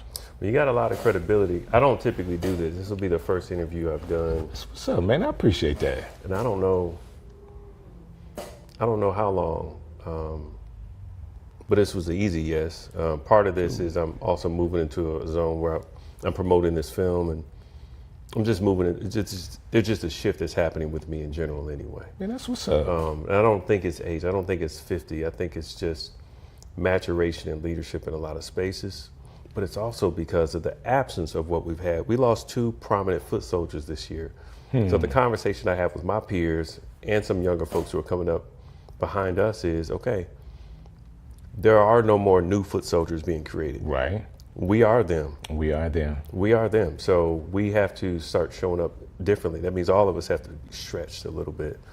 And so God's equipped me with a lot. And I have a certain capacity. And I've just taken some time to reevaluate that capacity lately. I get it. So, you know, we're saying the same thing. Saying the same thing. I didn't say, hey, I recognize I want to be a foot soldier. I recognize that I want to be able to have a voice in a city that is respected, not just because I want respect, but because of the work. Yeah. Because of the work. So we took time to invest in good stuff, figure out how to use this, and how can we build a good product that if I wanted to, I could throw it up on TV. Yeah. And that's what we're building, something that, you know, they're doing this in the city. Yeah. There's a lot of voices, and there's not a competition. It's just, how would Strick do this? Yeah. And this is how Strick would do it. I got you. All right. This is how Strick would do it. Do me one favor on this. The line is coming out underneath. If you just pull that mic cable. Yeah. I got you. And we're going to jump right in. All right. Yo, Strick City coming live. Yo, yo, yo. Hey, everybody. First of all, I got to say thank you. I have to say this. Thank you for your support. Thank you so very much for all the likes, shares, and comments. Like the way you guys have been talking about Strick City Live, this podcast, have blown my mind. So I want to say thank you. And I keep telling you guys, we're going to be bringing some of my friends from the city of Birmingham to talk to you. Now, I am stretching my wings just a little bit on this interview, but I'm so excited to have this young man with me today because I am so respect what he is doing in the city and also having an opportunity to promote what he's doing in cinema. Oh my gosh, this documentary is going to be something to really impact the city of Birmingham. So without any further ado, he is the Chief Advisor Strategist, and he's going to correct me with the right title for the city of Birmingham out of the mayor's office, Mr. Ed Fields. Hey, sir, how you doing, Peace, man? You're doing very well. You good? Yes, sir. That's what's up, I appreciate man. the invitation. Thank you. How close was I to the title? You were pretty close. Pretty close. I don't get hung up on the title, but the official title is Senior Advisor, Chief Strategist. Oh, man, I just put those words around in the circle. It's okay. I think it's cool that you chose to go this route to work in city government. And I really want to dive into how you even got there. Man, I'm still scratching my head on it. I never had a desire to be in government. Never. I was one of those folks like, get thee away from me, devil. Wow. When it comes to politics, especially understanding Birmingham politics, it didn't have a good brand, nothing I wanted to be affiliated with. Right. But about 20 years ago, just over 20 years ago, I met one young Randall Woodfin, when he came out of Morehouse, and he joined a civic group that we created called the Birmingham Change Fund. Okay. Are you familiar with that group? I'm not familiar with it. So in 2004, there was 21 young black professionals who put money together. Mm-hmm. Mind you, we put money together first. Okay. And we said, we're going to do something to impact the city of Birmingham. We don't know what we're going to do, but we're going to go ahead and create this covenant. We wrote up a covenant. Wow. And we signed it, and we said, we don't know what we're going to do with our money, but we're committed to doing something together. Wow. And so those 21 people set out to learn Birmingham, become lay experts in things from economic impact to education in other areas. Well, Woodfin had just come out of Morehouse, but he got really excited about it, said, sign me up. So he was our youngest, newest member when we created the group in 2004. Okay. And so we built a relationship over years. And there's a bigger backstory, but the long and short of it is, in 2015, I got this random call from him. Hey, big brother, thinking about running for the mayor of Birmingham, and I'd love for you to, I'd be honored if you would be my campaign manager. Wow. And I was like, what? I've never done anything political. I hadn't been knocking on doors, phone calls, nothing. I don't do host committees, none of that. And by that time, I'd had some relative success here. I'd done the 40 under 40. I'd won some national awards for the business I was in. Sold the company. I kind of done some pretty cool things already. Okay. And so he was asking me to basically help pick a fight with the big guy on the block at the time. Right. The previous the mayor. powers that be. Yeah. And we knew what some of the risks were in that. But there's something about Randall Woodfin. There was something about him then. There's something about him now. And it happened to come at a time in life when I could take some risks. Okay. And I just felt called to do something different. So the long and short of it is we ran that campaign. We were successful ultimately in winning.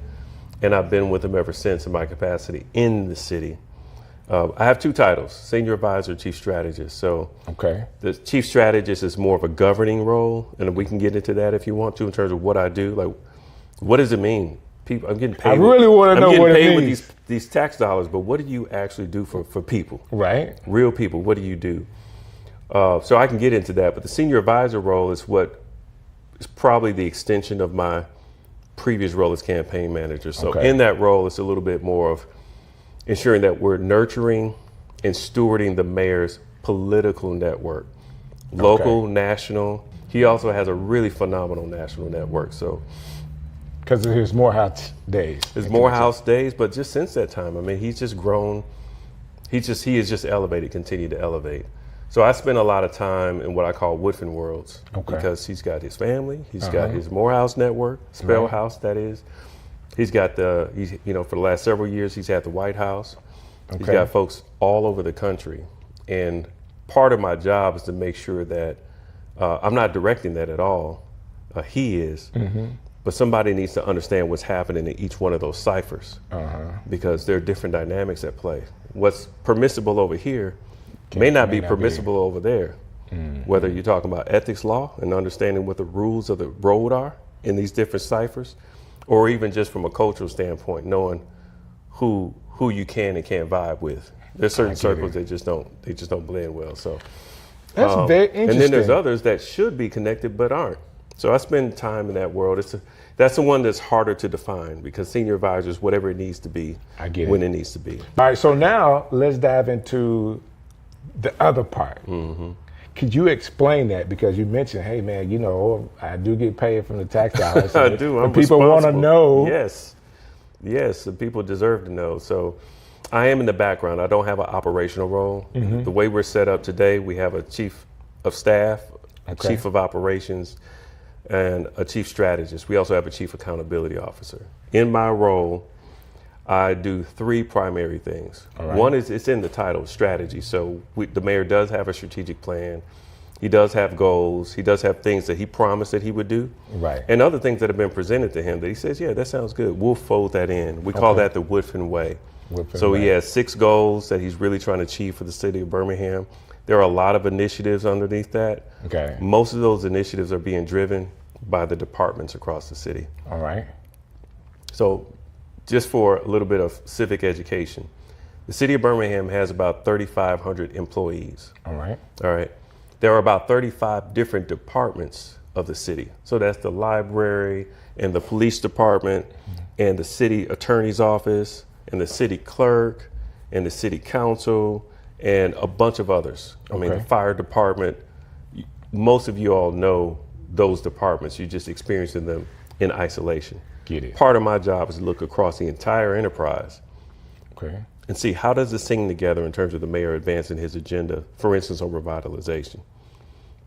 I get it. Because permits is really important to revitalization, right? As is enforcement with police or the courts, as is grass cutting. So we can go on and on and on. So to give you an example of my lens that might be a little bit different than others, the city of Birmingham has 150,000 square miles. Okay. We are exactly double the size of the city of Boston, physical landmass. Okay. The city of Birmingham is twice the size of the city of Boston. Okay. But we have a third of the population. I get that. Think about that. We're complaining about streets and potholes for good reason, because we got an enormous amount of ground to cover. Right?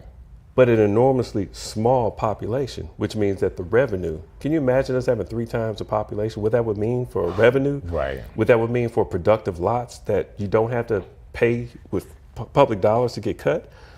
You know, we had 340,000 people in this city in 1960. 340,000. We're just under 200,000 now. Like, do the math. We're talking about almost 150,000. Our land mass hadn't changed. It's only gotten bigger. Right. Right? Annexation and all that. So we've got a lot of unproductive land and properties, a lot of pressure on a small team to get that done. So the mayor has to make really big decisions. Yeah, it's a big budget, but it's nowhere near the size it could be if we were fully loaded in terms of our population, in terms of productive properties. So the chief strategist for the city is responsible for understanding those dynamics, partnering well with the other chiefs, with the department heads, and making sure that we're constantly thinking about the horizon. The mayor puts it really simply, as he does with so many beautiful things. His chief of staff and his chief of operations are responsible for the trees. His chief strategist, his chief accountability officer are responsible for the forest. I get it. So the hardest part of my job is to not get into the trees, because I built my career being really, really good at chopping trees. Get it. I get it. But if I start chopping trees, then who's going to hold the forest down? Yeah. It's just like in our families, right? If you step out of your role and you start leaning into somebody else's role, nobody else can replace your role. That's right. That's true in the church. That's true in every organization, including our families. It's the same way in the city. So the mayor had the vision to make sure that somebody's in a position to hold that space. So in your previous profession and your experience as a youth, do you think all of those things kind of helped you to build to who you are now? Yeah, it really did. It all connects. I'm from Milwaukee, Wisconsin. Okay. I came down to Alabama by way of Alabama State. Go Hornets. Okay, that's what's up. Yeah, happy classic. And I'm really proud of that. My mom used to take my sister and I everywhere in Milwaukee. Okay. So we'd be at the library all the time. She took us on tours at the airport. I don't even know if they did official tours, but she was the lady who would call up and say, "Can you give my baby a tour?" Wow. And I'll never forget learning about cumulonimbus clouds. And as a young poet, you know, when she put me in these spaces, it really helped me see cities and civic engagement from a sort of I won't say a romantic space, but it's kind of dreamy for me. So I love this space. Because she was doing it and that connection. Yeah, getting us on the public transportation. So it all connects a lot more now for me, because I think about back in the 80s when we were kids, public resources, public infrastructure really did serve us well. I mean, it wasn't perfect, but particularly where I'm from, it was a big defining part of my youth. I get it. Does that make sense? It does. So now, as a city leader, I think about, well, how are we making sure that these kids are getting the full benefit of these millions of dollars of tax money that we put into the libraries and to every other place? Right. So when the mayor demands of the Waterworks Board, this new organization, that they need to do this, that, and the other in order for them to get a $100 million bond, $183 million bond, No, these are the conditions that we require Right. for you to get our money or our credit, because it's for the benefit of our people. Right. So it does matter being feet on the ground or being from a place where you can relate and that it's in your body. So when you're out there responsible for people, you know how to show up. Right. Yeah, it's not just an intellectual exercise. Leadership is also about what's in your spirit. So in this role that you have, and I agree with all of that, and just very well said, and I didn't know you were this good as a communicator either, so I'm enjoying that. This is the beginning of the third term, correct? That's right. What did you feel like in your role you learned those first 2 terms that's going to help this next term?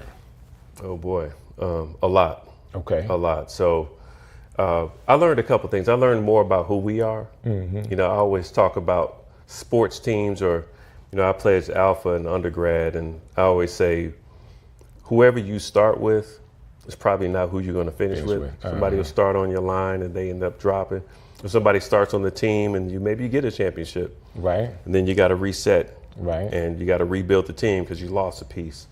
So I've learned more about who we actually are. Okay. We have this idea of who we said we are, and then you get punched in the face and you figure out who you really are. So I know that's a different kind of answer, but the reality is I know who we are working with now in terms of who we are. And who the team. You're talking about the team is. Yes. Okay, so now through those first, you know what the good is, what the bad is, where there's where areas of opportunities are, all that kind of stuff. That's right. But we also better understand the issues on the ground. On the ground. And I mean that down to the corner. So I'll give you an example. I do what I call field days every once in a while. Okay. So that means I will get out and just curate my own experience in the community somewhere. One day I decided to ride and basically be an employee of Public Works for a day. Okay. Put on the with a uniform. team. Yeah. Well, I was on their team. I don't know what to do. They gave me the gloves, the hat, and I got on the back of that truck. And this is before we got the uniform bin. So we were doing the trash. And then they asked me to get in the cab and just ride with them to see how they do it. And when I tell you, it was like ballet. I don't know how to explain it, but these guys, they running up and down the street, pulling trash, riding on the back of the truck, they're ducking from limbs. I got such a rich experience. I could not have written a strategic plan that could have accounted for the fact that when they ride on these trucks, these multi-million-dollar trucks, and we're in the mayor's ear about what type of trucks to buy, I can say, look, when they're on the back of a truck in the alley, they actually have to turn backwards on the truck because the limbs hit the back of their heads. They don't want to get smacked in the face. And some of them have scars to show it. Wow. Like just the intimacy of that experience. Because that truck is going this way and the limb comes and then Right. But then it also says that, okay, so how does that team coordinate with the team who actually cuts the limbs so that it doesn't happen? Well, it doesn't happen all the time because they actually have to prioritize cutting limbs on the street for the residents because we have so much ground to cover. Right. It's not that they're not doing it. You know how many more people we'd have to have out there to serve at the rate that everybody wants? It's not even practical. Right. It would be more practical to prioritize corridors of streets, improve those, and really give people a better experience. We need to increase density. We're too spread out. But for you to even have a conversation about, you know, the garbage truck drivers or riders, the guys that are picking it up, having a problem with the limbs, like by you being on the mayor's team, I can say the mayor is aware of that. Like that's really detailed. Yeah, he's aware of that and 1,000 other things. So then it becomes about prioritization. Because you said, hey, there's some of the guys even got wounds for that. So now you know that John Smith is having a problem on this because of this problem. Like this is all the other things that we could do if we prioritize it the right way so he doesn't have that problem. And if he doesn't have that problem, that could impact his wife and his kids and his family. That's right. Just by saying, hey, the city made a move based on what my experience was. Well, mine, look, that was mostly for me to understand in my lane, but most of that's coming up through the director who's actually looking at reports and talking to people directly. Where it matters is that there's an echo chamber. There's a lot of people around the mayor. And all I'm really saying is it really matters that those people around him are getting their own experience of what Birmingham is like for residents. I'm also a resident of the city, but not everybody's getting the same experience. I get it. It's uneven. And I think what we all do better as leaders, everybody watching this, is to get closer to the people you serve or the people that you're serving with, so that you understand their experiences. Man, that's awesome. Again, I'm having this moment, and this is a great conversation that we need to have. It's something to be in the city, and the city is big and small at the same time. It is. So I've known of you, but I don't know if we ever had, maybe once had a conversation, and I'm thinking that conversation may have been in passing. Man, look, I actually met you. Obviously, I was a fan. I listened to your show. In fact, I'm trying to remember the gospel rap because I was, I'm a hip hop head. I'm a bona fide hip hop head. And one of the first really credible Christian rappers I heard, I remember driving down 280 headed to church, and I heard it on your show. It's not Translead, he's in Huntsville. He's the brother in Huntsville, but he's one of the first big ones, and I heard it on your show. I just remember that. That's what's up. But then we actually got formally introduced when you served on the mayor's advisory committee around our Pardon for Progress. When we launched Pardon for Progress to forgive 15,000 people for marijuana possession. And I know that was a lumpy process, but I got to see kind of how you process things then. Gotcha. And it was just a really cool experience. And I've heard nothing but great things about you since. Man, I appreciate that. I think everybody should, at some point or another, do their part. And that was a little bit of my time to make an impact. Basically, let me tell you what happened. I was in the city, I was downtown somewhere and crossed paths with the mayor. Like, like everybody else, you know each other, but I had never really had a conversation. Hey man, I'm available to help. Hey, what can I do? And I guess that just put me on his radar to have, hey, let's have this guy do something. Yeah. And that's how I think it came around. Yeah. We got this board, and it was Pastor Beavers was on the board. That's so right. I came and kind of like did his part. And it was just good to be able to be on something to make a small level of impact. Because you just never know. You never know where that goes. I can end up right here doing a podcast with you, right? And then we're right here. And I know we're talking about what you do from a city perspective, but like most people and like me, you do so much. Like there's, I guess, levels to who you are and what you're having an opportunity to do. Now, as we pull that onion on you now, I know we couldn't talk about it all, but you're diving into some media work and some cinematography and doing documentaries. Can you explain, like, what's the next venture that you're in now? Yeah, well, I'll tell you this. Let me give you a little bit of history. How I ended up in Birmingham was, first of all, the Magic City Classic. I was a student leader, and we took a trip down here, and I'll never forget being on I-65, coming down that hill, seeing the trees, the leaves changing color. It struck me. Got you. And then I got to Birmingham, I was like, oh man, these women so fine.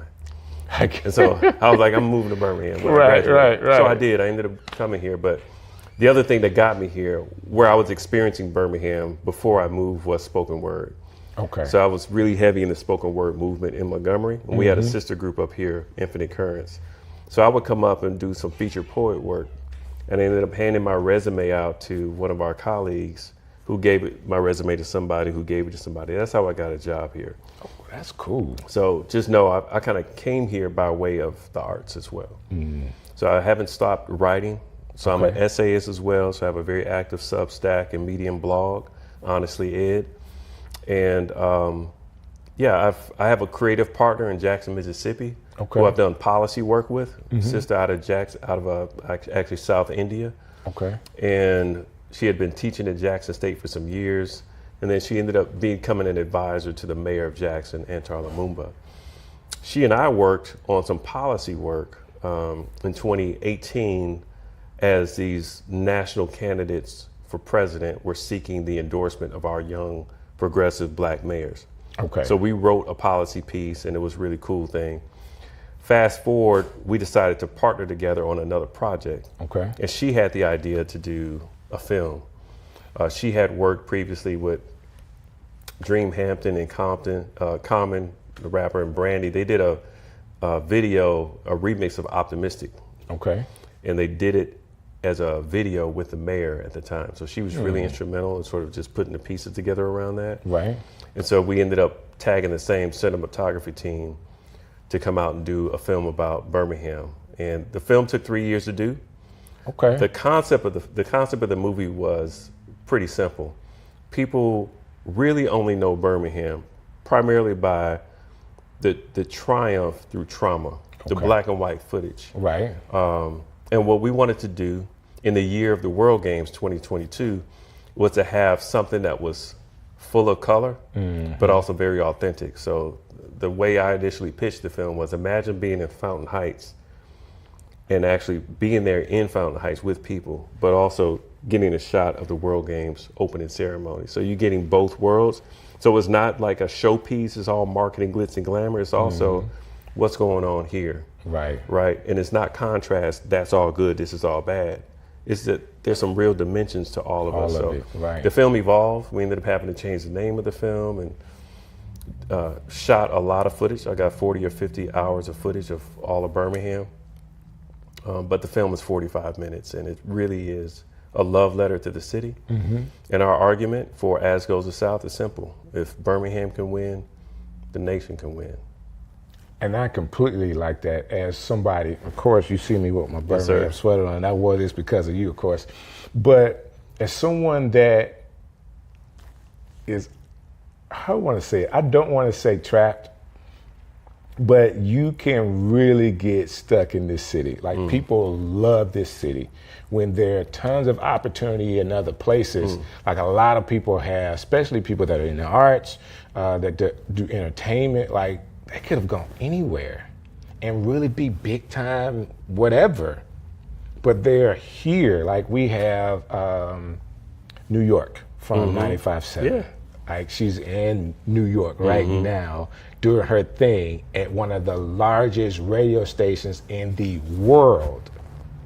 But she was in Birmingham for forever, like learning her chops to be able to do that. That's right. And Roy Woods Jr., you know, come on, man. He has exploded in the last 10 years, and we have him right here. And there's tons of people that are extremely talented that really, really love this city. And it's people like PMJ now. Yeah, exactly. That has given us a blueprint to be able to explode and still be here in the city. That's right.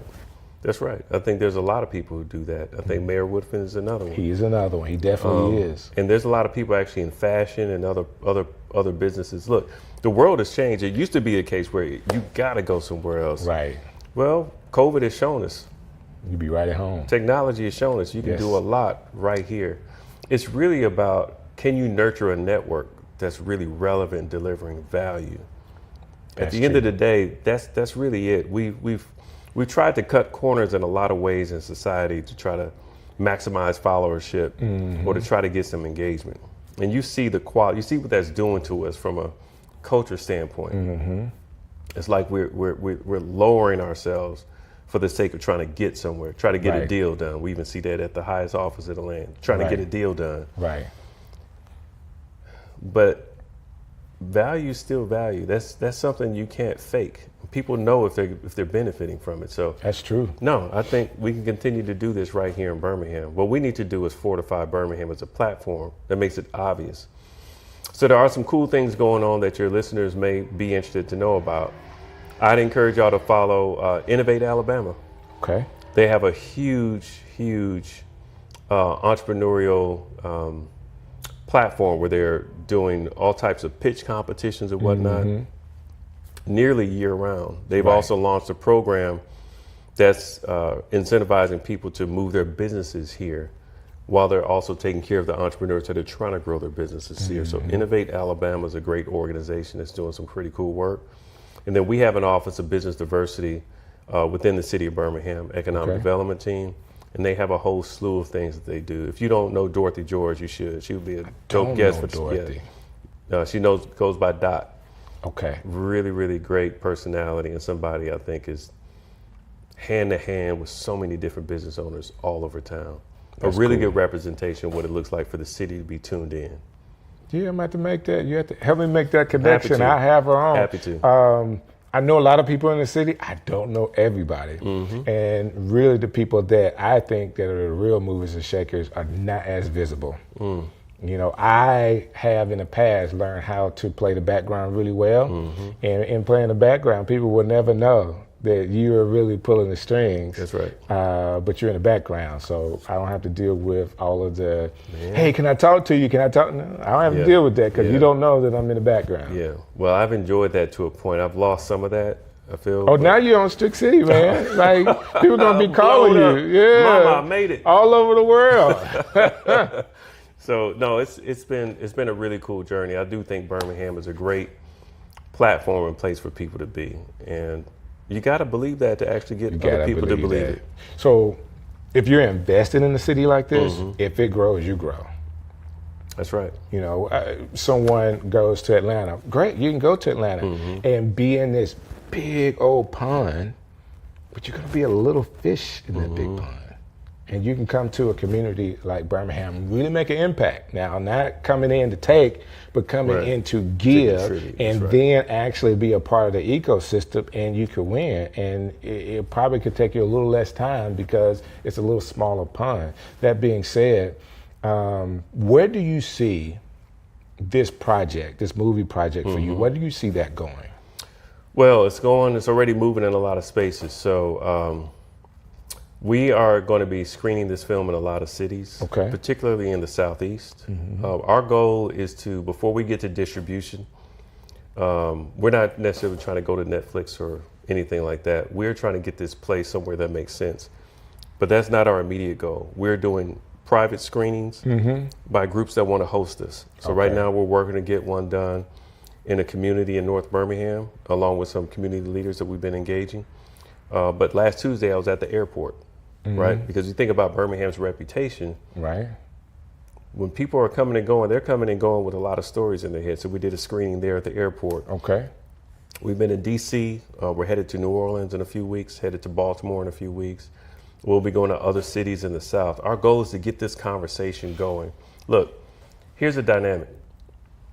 For some reason you could talk about Atlanta and it's almost like it's a separate place from Georgia. Right. Austin, Texas. Nashville, Tennessee, Charlotte, North Carolina.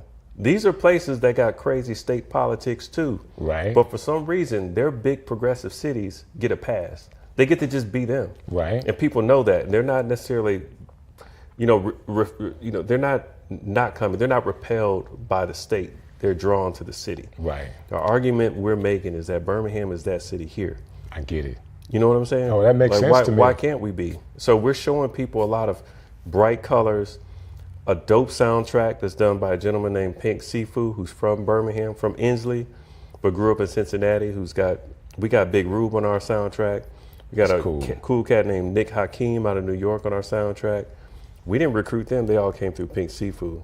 So we got I got to get with Pink. It's really cool. Because there's a flute player in the city that needs to be heard. Yeah, no doubt, no doubt. So I really like it. I did get a chance to watch the movie. Was really, really engaged by it. What was your favorite part?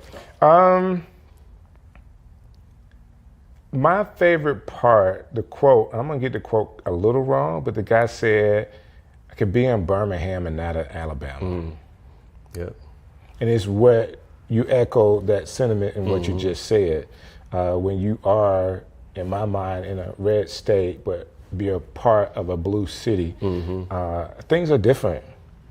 And if we continue to do our very best job to be the good people that we can be, the citizens that are the city that we need, everybody is not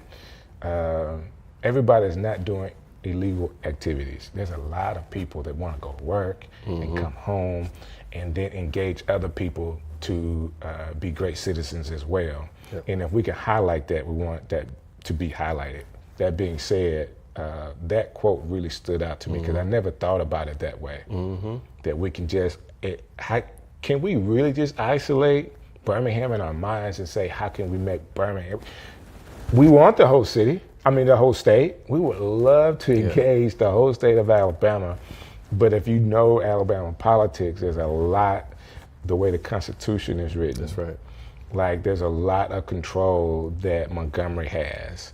Because of the radio, I was doing a lot of research on the politics of Alabama. You know, our Constitution is the longest Constitution in the world. And the longest, that's right.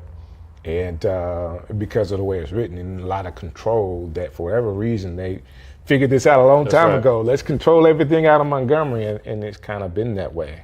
Well, think about it. There was a scene in the film where we talk about the bus rapid transit system, which sounds kind of a wonky thing to talk about until you connect it with the history of Alabama, where there's a reason why we're only one of 2 states in the entire nation that doesn't fund public transportation in cities, right? Us in Mississippi. I didn't know that. But you know, one of the reasons why, if you go back and look at the history of it, is because of the success of the Montgomery bus boycott. Get it? We use public transit to really affect the economics of the cities. Right. And so they clamp down on that. But there's a lot of other things that are in that Constitution, to your point. It's pretty bad, but my point is we're not the only state with some really bad policy. We're not. But for some reason, we haven't overcome the brand of Alabama. Right. And I say that with all due respect to people that are trying to improve the brand of Alabama, because we know there's good people trying to do that. Right. But I think we have an advantage here with Birmingham, and we need to double down on our strength and really level up on it. So that's what we're focused on. This is what, I'm going to say this, and you're in like the vehicle to make this happen. I believe that Mayor Woodfin is a great vehicle of change for us. I think that in this 3rd term, he'll get an opportunity to mature even more to what he wants his policies to be, and actually put some of that to action, to implement some things that he probably talked about the 1st term, and it's taking him some time to be able to get it. But now you say, hey, now we know our team, we know what we want to do. I just believe that from what I have a chance to witness him as a person, and things that from an intellectual place he was able to articulate in the podcast that he did with Pastor Beavers. I'm like, this guy's got it. He does. Like, how do we now, if he has the information, how do we get this to people to start making these things change? Well, I'll give you this. We actually have done a lot in 8 years, right? We got 2,000 students that are Birmingham Promise graduates. Oh man, that's a big deal. That's a big number too, right? So we've been moving on that for a while. The number of homes that have gone up. So we've been moving. But yeah, we got some work to do. We got to finish the deal on a couple projects. And I wasn't saying that as things were not happening, and it may have came out that way. I just know that in every term, like from a political standpoint, you always got something that's undone, and a lot of times it's not your fault. Right. You got city council's got to be on board. The people got to be on board. The money has to be available. All those things. All of it. I'm with you. I follow you. And yes, there are definitely some other things on the horizon that he wants to tackle. And some of those things won't come to fruition during his time, no matter how long his time is, because we're trying to make transformational, generational change. Right. And so I think that Mayor Woodfin gives us the best opportunity for that, because he's proven that he's willing to spend his political capital. That's cool. When you're elected with a 75% mandate, that means you got really, really significant political capital. And he's proven that he's willing to spend it. And I think that's the gift that we want to continue to pull from. My final comment on the administration and the city and just progress. I love the fact that I work with someone I consider a friend and a brother who's a transformational leader. But we're also clear that we're not going to be here forever. As we said early on, we've lost a couple of notable people. And by the time we celebrate the 70th commemoration of the Civil Rights Movement, we would have lost more. Right. So my point is this. It's going to take more than one transformational leader to get it done. I agree. And so what we're looking for, specifically what I'm looking for, is evidence that there are other really dynamic leaders in their respective sectors. So whether that's you in communication role, Pastor Beavers and PMJ in among faith leaders, and my pastor, Pastor McClure Sr., Revelation Church Ministries, there are a lot of other ciphers that we've got to make sure are healthy. Because if we have an over-reliance on one, that's not healthy either. That's right. It's good, and it's what we have, and I'm really proud of it. But man, we've got to be healthier in other spaces. So I'm proud of the progress in Birmingham City Schools. I'm proud of some of these entrepreneurs that are really doing a great job. But we got to fortify our institutions like the Birmingham Civil Rights Institute. At the same time, we're growing new institutions like the Birmingham Promise. Right. So I'm looking at the whole piece and ensuring that maybe one of these kids who finished the Birmingham Promise will be the next CEO of the city or this organization. Well said. Well said. I was actually thinking it, and you answered it. I love where the conversation has gone. Let's go with the movie first. All right. If people want to be able to see this movie, how can they do it? Follow us on social, particularly on Instagram. We're on Instagram and we're on LinkedIn. It's As Goes the South documentary. Okay. We also have a website that's pretty active. We are rolling out a discussion guide that goes along with it. So if people want us to screen the film at their schools, at their church, at their organization, they can email us at asgoesthesouth@gmail.com or just hit us up on the website. I'm pretty much directly connected to that, and we'll follow up. That's awesome, man. So that's the movie. Yes. How if someone is seeing you for the first time, it works at the City of Birmingham. I want to be connected to this guy. Like, he just seems like a cool dude. How can they get in contact with you? I live on LinkedIn most of the time. So find me there. Find me on Instagram. I will not do DMs on Facebook. I get it. No. But I'm at Honestly Ed everywhere. Honestly Ed. Honestly Ed on all platforms. Oh, man. Listen, I appreciate your time. Yeah, man. Thank you for the invitation. No, we got to do this again. I'm sure there's something you're working on that you haven't talked about yet. There's a lot I'm working on. Yeah, I get it. I get it. So let's give ourselves a couple of months and we'll just have another topic. We'll talk about how the movie release screening has gone. Okay. And then we'll talk about the new stuff. Okay. Because I believe we need to talk again. And in between there, that's what we talked about. We talked about doing lunch. Let's make it happen, man. Yes, sir. All right. All right. Appreciate Hey, it. listen, I love this. Man, so when I started doing a podcast or even doing Strick City or gospel jams, having people come into the studio, and really it was the communication and talks we had off the air that really connected me with people. And I get a chance to do on air and off the air in front of you for Strick City Live. So I hope you guys have enjoyed this. Please make comments or anything you want to say. I want to see them. And thank you again for all the support you've given us through this podcast. So thank you again, and I'll see you next time. Yo, Strick City coming live. Yo, yo, yo. Woo.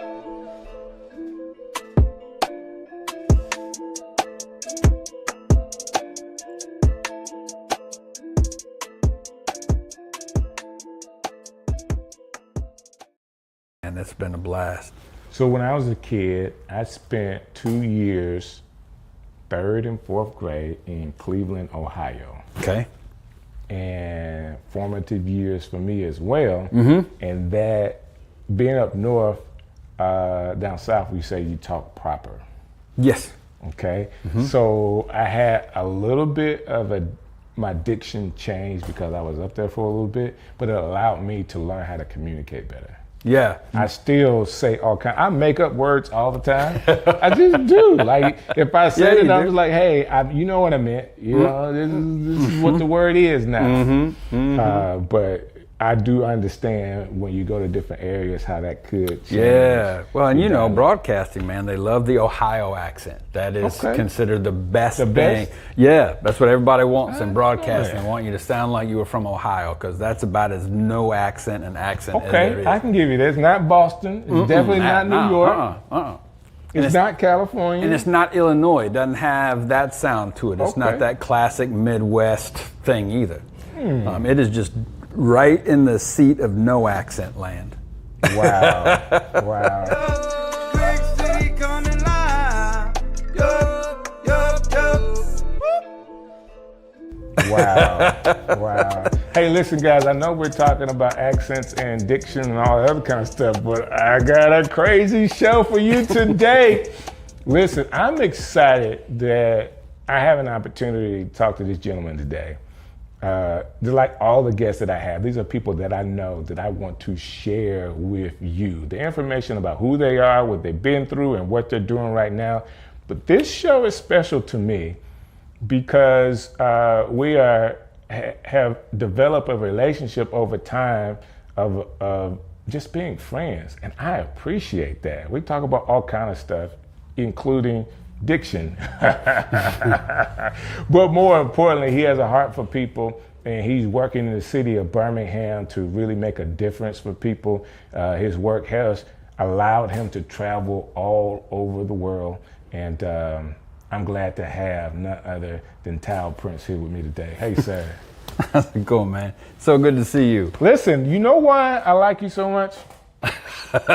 That's loaded. I will make it really simple. All right. You have like one of the coolest names. There's no way people don't remember who you are. There's absolutely no way that once you say Tal Prince and they meet you, like that's it. You're stuck in their brain. Well, that's funny because my dad taught me that. Did he? Because I'm a junior. My full name, James Talbert Prince Jr. Okay. You know me enough to know I'm not that formula cat, so that was not going to be my thing. Okay, you couldn't be Talbot, huh? No, man. And so, but I wanted to be like my dad, like a lot of boys do when they're a little kid. And so I went by Jim.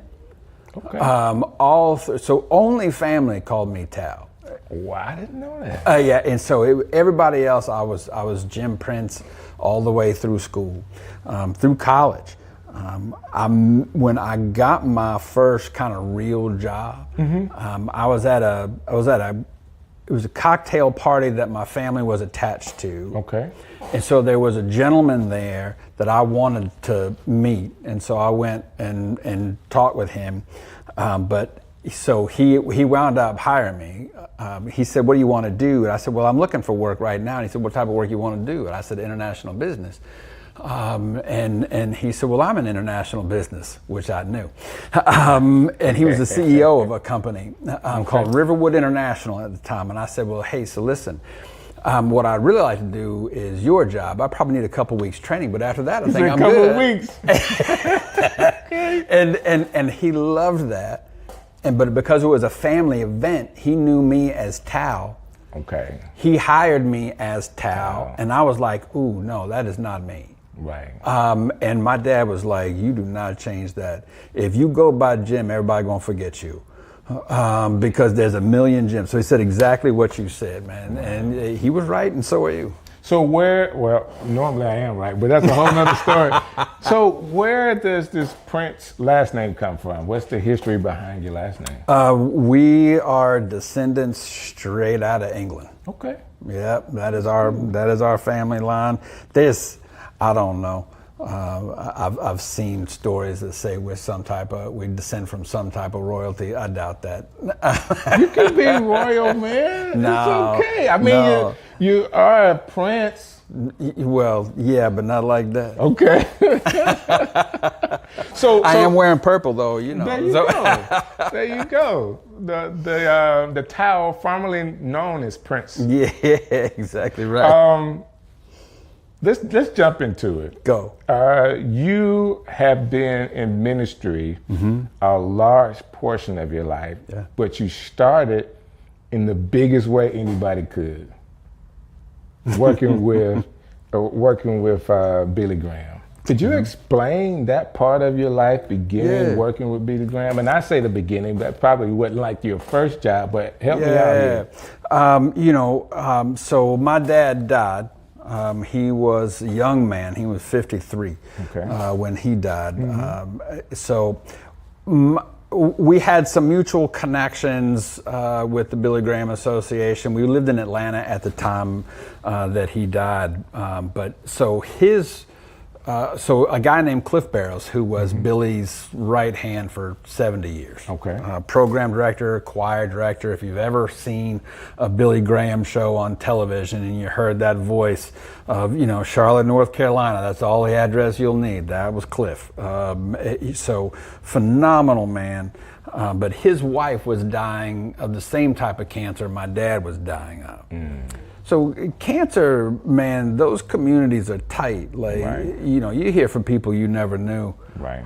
But because there's a family member or some connection, they all call. It was a thing, And so Cliff got to my mother and well, actually, it was Cliff's wife, whose name was also Billy. A little confusing, but so she would call my mom and give her, you know, suggestions and tips that would help Dad. So my mom and Cliff's wife, Billy, began a really close friendship. When my dad died, she said she wanted to go to the funeral.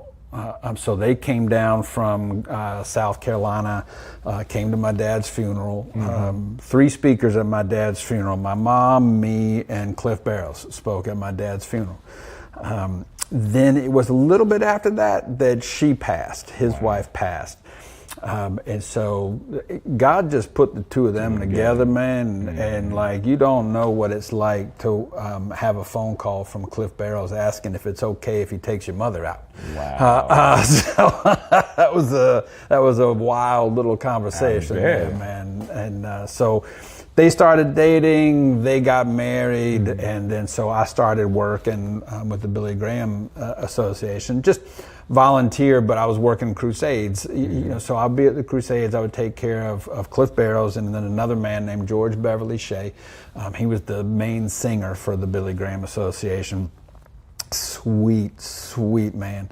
And so I got to be around all those 3 gentlemen a good bit, you know, and working the crusades and helping put all those together. It was a lot of fun. I bet. I know through some of that, you've probably seen a lot. Yeah. I got 2 questions. I'm gonna start with the first one. With that experience, or did that experience in any way shake or shape, two words, shake or shape your Christianity at all, or your walk with God? I would say, yeah, it really helped shape more than shake. You know, I've been around a lot of ministries that would, I think, shake it. Right. You know, in ministry world, you get behind the curtain, you see some things. You see some things. It's like, what do y'all know? I don't want no parts of that. I did not want to see that, man. Right. Don't go that way. The thing about Billy, Cliff, and Bev is that those 3 men were as sincere and solid as anything I've ever seen in my life. Man, they were genuine, and they were so focused on how do we protect ourselves, how do we maintain the integrity of the ministry. From way back in the day, they made one mistake early. This was way back in the 40s, 50s. They were in Atlanta, did an event at Piedmont Park. Okay. And they were taking love offerings back then, right? And so a photographer got a photo of Billy, Cliff, and Bev in the back of a truck with peach baskets full of money. Wow. And that was a terrible look. It was. I can see that. And so those guys got together and said, look, what do we need to do to guard against and make sure that we don't ever get a hint of scandal on us? And they came up with a document called the Modesto Manifesto. Modesto is where Cliff was from, Modesto, California, and they went out there to do it. They were out there and they separated and prayed for hours and got back together and they wrote lists of things that they felt God impress upon them to, like, these are the rules, you know. I want to stop right there. Yeah. Because you saying this and my mind is going 100 miles per hour because stories like this intrigue me so much. Yeah. For whatever reason, I know the Modesto Manifesto, but I don't know it in regards to Billy Graham. Oh, yeah, no, that's it. And that's the maybe origin. Other people, like some movies or something, have taken that and made it something different, and then I can hear, I can hear in my mind, like, I've heard those words put together before, but this is a Billy Graham thing. Yep, absolutely right. It goes way back to those 3. And several others there, that were a part of it. Grady Wilson, T.W. Wilson, but that was the core, and they came up with the Modesto Manifesto. In there are things like you'll hear people talk about in ministry circles the Billy Graham rule. Well, so I have the Billy Graham book, which has the rule in it. Yep. And I understand, like we put it as a rule with no S, but there is an S on the end, so it's Billy Graham rules. Right. Okay. Right. But that's the Modesto Manifesto, man. That's where that came from. You know, during that time, I'm not sure, you said 40s, but I know by the time of the 50s and the 60s, a lot of the Christian leaders, let me say it from an African American standpoint, man, it was tough as far as the integrity behind the scenes wasn't, you know, what they presented out front was not what they were doing behind the scenes. And this is at the highest levels. Oh, yeah. Okay. But to hear this story, not to put anybody on any pedestals, because everybody, we're all just men. Everybody. But it's good to hear that, you know, what people will understand about Billy Graham for the most part. Someone that worked with him as a young age had a good experience. Yeah, that goes a long way. Well, they were so sincere and you know, genuinely, like, I drove these guys out in a golf cart into the stadium every night. You know, I would drive them to the stadium in a you know, usually in a minivan. We would drive, and I'm telling you, like, every time. These guys were just amazed that people showed up. Wow. And it was genuine. It wasn't like a false thing. Like, it was so real that they were just like, I can't believe all these people continue to show up all these years, you know, and then look at all these people standing out in line. A lot of times they want me to stop the van and just roll down the window, and they would just try and say hi to people. Wow. You know, they would just, and thank them for coming, just so sincere. And people ask me all the time, like, what was it, what's the thing you noticed most about them, or what do you think made them so successful? And other than just sheer anointing of God, the real main thing that I saw from them is each one of them was always trying to make the other two look better. Okay, I like that. That's kind of deferential, sacrificial, like, look, man, I don't need the spotlight. I want to spotlight you. You know, that was just amazing. Wow. You know, that you don't see a whole lot of today, right? There's a lot of ego. But those guys were built different. Man, that's awesome. So you worked with them, and what was the next thing that you had an opportunity to do? Well, I left international business before them. I left international business to go to seminary. Now, I knew I was called to ministry when I was 18. Okay. But I told God no. I understand that as well. I'm like, no, there are things about my lifestyle that are not compatible with ministry. Now, lots have tried to prove me wrong. But I was like, no, that doesn't seem right. So I was in international business and got called back to ministry. I was in a hotel room in Seoul, Korea. And felt, I mean, God just would not let me sleep one night. Wow. And I woke up and I just would open my Bible and start reading. And then I just as clear as day. It's okay, I've let you see all of this. It's time to come back. And so I called my wife at home, and so I called Teresa, and she said, "Oh, I've known that. I was just waiting on God to tell you." I'm like, that is so not right. And then I called Mom and Cliff, and they both said the same thing. Oh, we've just known. We were waiting on God to tell you. And I'm like, well, all right. So I went back, quit my job. I was the Asia Pacific sales manager, so I handled Asia and the Pacific Rim for what was at the time the second largest paper exporter in the U.S. So handling about $350, $400 million of sales a year, negotiating those contracts. I came back, and I was the youngest guy in the history of the industry to do that. But I came back and told my boss, hey, thanks, but I'm leaving. I'm going into ministry. First thing he said to me was the first thing I told God when he called me to ministry was, well, you ain't never going to get rich doing that.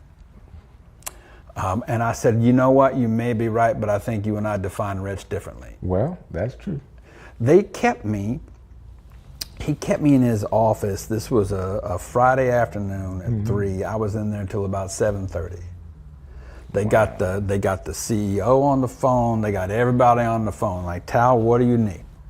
Right. Do you need another membership? Do you need, what is it that you need? How much, do you need more money? What is it? And I'm like, no, guys, I don't need any of that. And they go, well, finally, we're just going to go ahead and tell you, like, we've been grooming you to take over Jack is your boss. He's retiring inside of a year, and we've already slotted you for that job. We're grooming you to take over this company.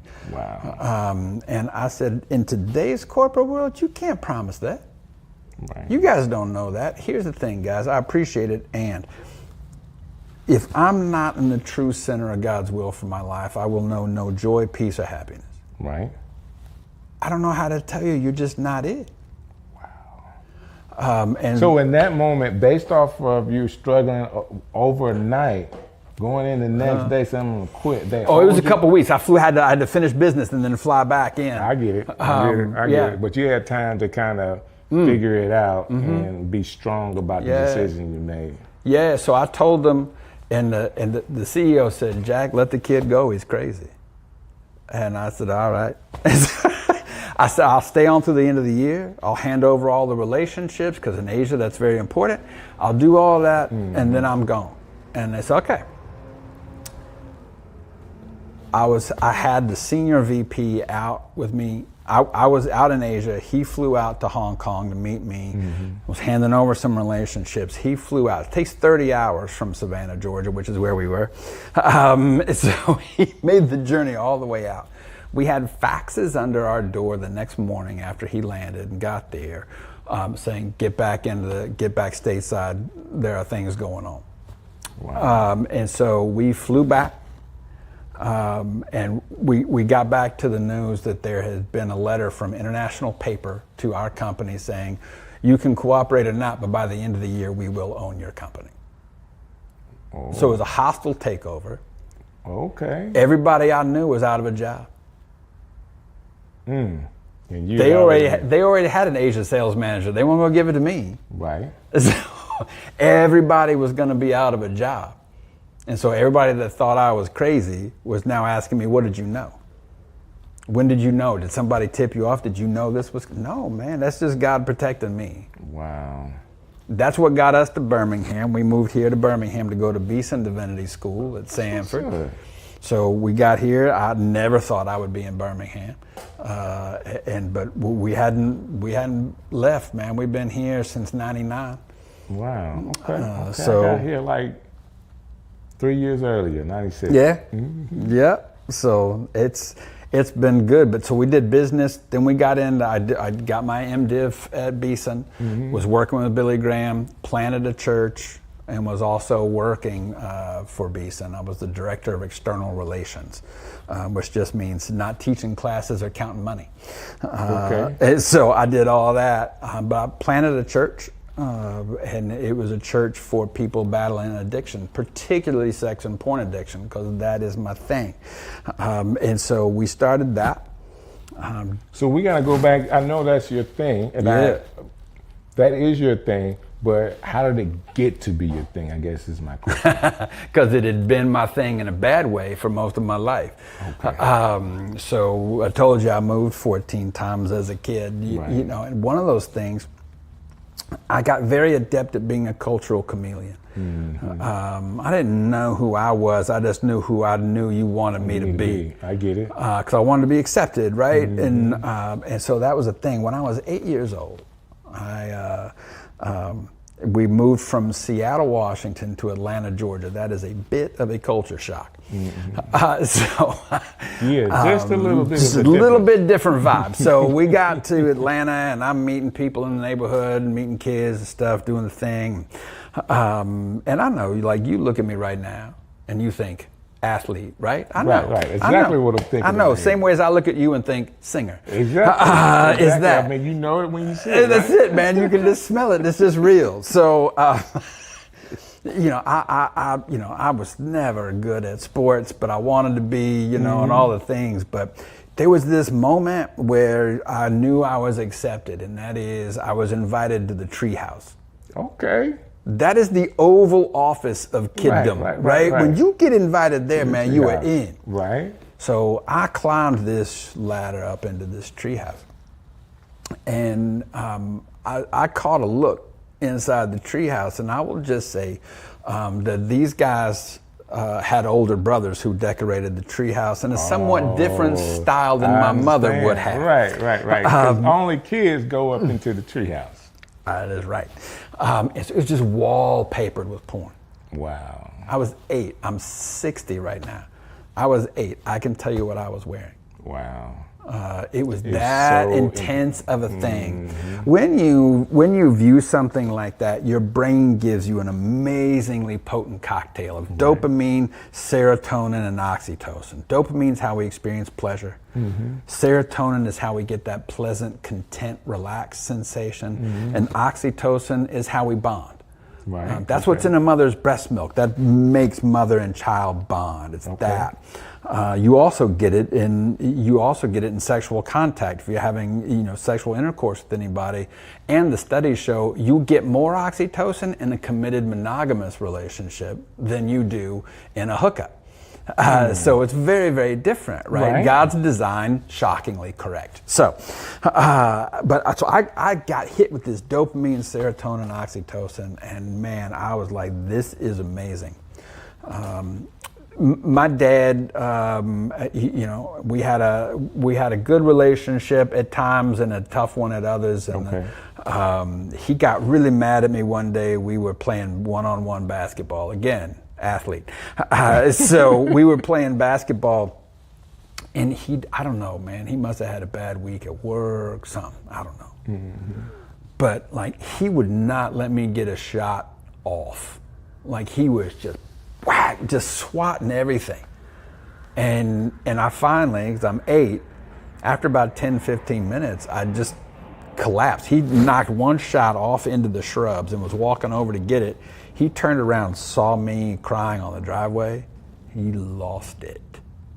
And he reared back and he yelled. He said, "You are such a baby, and I don't even like you."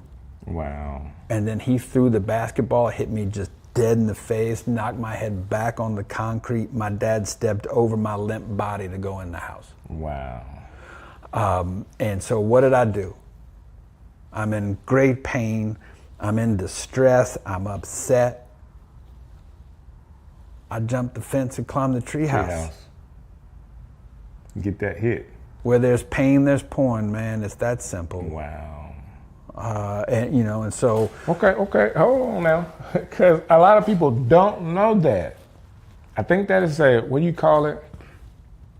fundamental fact that is missing with people that have addiction. Yeah.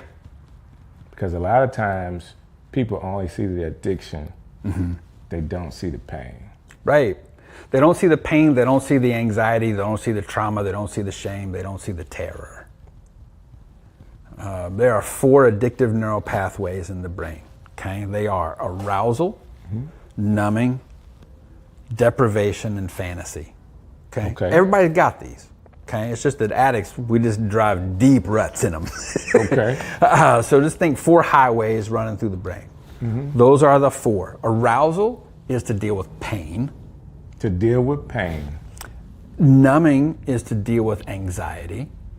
Okay. And then fantasy is to deal with shame. Okay. And deprivation is to deal with terror. All right, you're depriving yourself because of the terror. Yeah, so it's an out of control way of being in control. Think of an anorexic, somebody who restricts their food. They're in complete control, but in a really out of control way. And so that's an addictive process. Listen, people are not going to be able to watch this in fast mode. They're going to have to slow this down. It's a little, I can speak like a fire hydrant at times. So help me out with these 4 things, because I really want to, how does it apply to the different things? We use the anorexic one for the deprivation. For the numbing, which I think was 2 or 3. Yeah, numbing's 2. Numbing, weed, alcohol, opiates. Numb pain. It numbs the pain. So but it actually is numbing anxiety. It's distraction from the anxiety. Was the alcohol go into that one? Yeah. Alcohol, so booze, weed, pain meds, opiates, heroin, fentanyl, all that. That's numbing stuff. Numbing. Yeah, Okay. and that's to deal with just kind of a core anxiety. I got you. Then there's numbing. There's arousal. Arousal. Arousal, cocaine, amphetamines, Adderall. Uppers. Anything that runs the system up. Nicotine, caffeine, processed sugar. So with arousal, like what would be, people are getting aroused, it's kind of like, I just need to go faster. You say caffeine and sugar, that's arousal. That's just getting you up. Processed sugar, 8 times more addictive than cocaine. Oh yeah, brother, I know it. I'm addicted to it. Yes, I'm addicted. Quite literally, it is the world's largest legal drug. It is 8 times more addictive than cocaine. From the moment it hits a taste bud, it is inside the center of your brain in less than 12 nanoseconds. It's crazy. Only thing we could do to make processed sugar more addictive is to vaporize it and smoke it. That's what makes crack more addictive than regular cocaine. Because you can vaporize it. You vaporize it, you smoke it. And so the smoke gets into the center of your brain faster than snorting the powder. So we got one, which is arousal. Arousal. We got the numbing. Then fantasy is the one we haven't talked about. Fantasy, the fourth one. Yeah, that is, that's to deal with shame. Think about LSD, acid, ecstasy. Get you go into a fantasy or a different way of thinking for a little while. You kind of just My disappear. current view of reality is terrible. I need to change it. Wow. So here's the trick. Everything we do addictively also includes the fantasy neural pathway because it's all about escaping reality. A guy named Scott Peck said, mental health is a commitment to reality at all costs. This is lesson 1 for anybody with addiction, man. We got to commit to reality. We got to quit escaping it. We got to commit to reality. Take it what it is. Commit to reality. At all costs. At all costs. And the cost is not to numb it, not to deprive it, not to be in fantasy world, and not to arouse it. Yeah, not to distract through arousal or numbing, and all that. I'm getting it, brother. It's soaking in. It's soaking in. Yeah. Because we got to set the plane for people that the foundation in this conversation for people to get free from some of this stuff. I don't want to like set the grounds for you to say, okay, because we're talking for a couple of minutes that people can get free. But I do think that when you open certain topics up, it doesn't take much for somebody to say what God pushing them and God giving the increase of them saying, man, I heard you guys talk about this. I saw myself in one of those things and I wanted to get better. Yeah. Go ahead. That being said, you had an incident with your father. Yeah. Went to a place where you can have your own freedom and to get arousal, and that started a scene for you, a battle for you for a while. Yep. Years and years and years and years and decades, and so I was heavy into porn. And this is back in the day when it was print. Now it's all digital, and so it's so much more accessible. Right. Like what we're seeing with young people now is crazy. Oh, it's crazy, brother. And so much pain and hurt from it, and delusion and confusion. It's all of that. But it was print for me, and then I became very sexually active at a very young age. I started practicing what porn had taught me. Right. All of that, and it just became a thing. Now I was leading a double life because I've also been in church since I was a fetus. Ain't never been a time I hadn't been there. Right. And so it was this thing though where I'm like, oh man, I can't let anybody know this. Right. Because I was convinced that they would bring back stoning if I did, and I would be the first one. And I'm like, I ain't gonna be that cat. Like, no, I'm good. I'll just keep this to myself, But that's shame. Guilt and shame are two very different emotions. Guilt is a fear of punishment. That's about my activity. Okay. Shame is a fear of abandonment. That's my identity. If you know who I am and where I've been and what I've done and what I've thought about, you would not be in the same zip code with me. Right. And so I got to keep this from you. So I have to lie to you to keep you near me. Right. Like that's a trip. But that's where addicts live.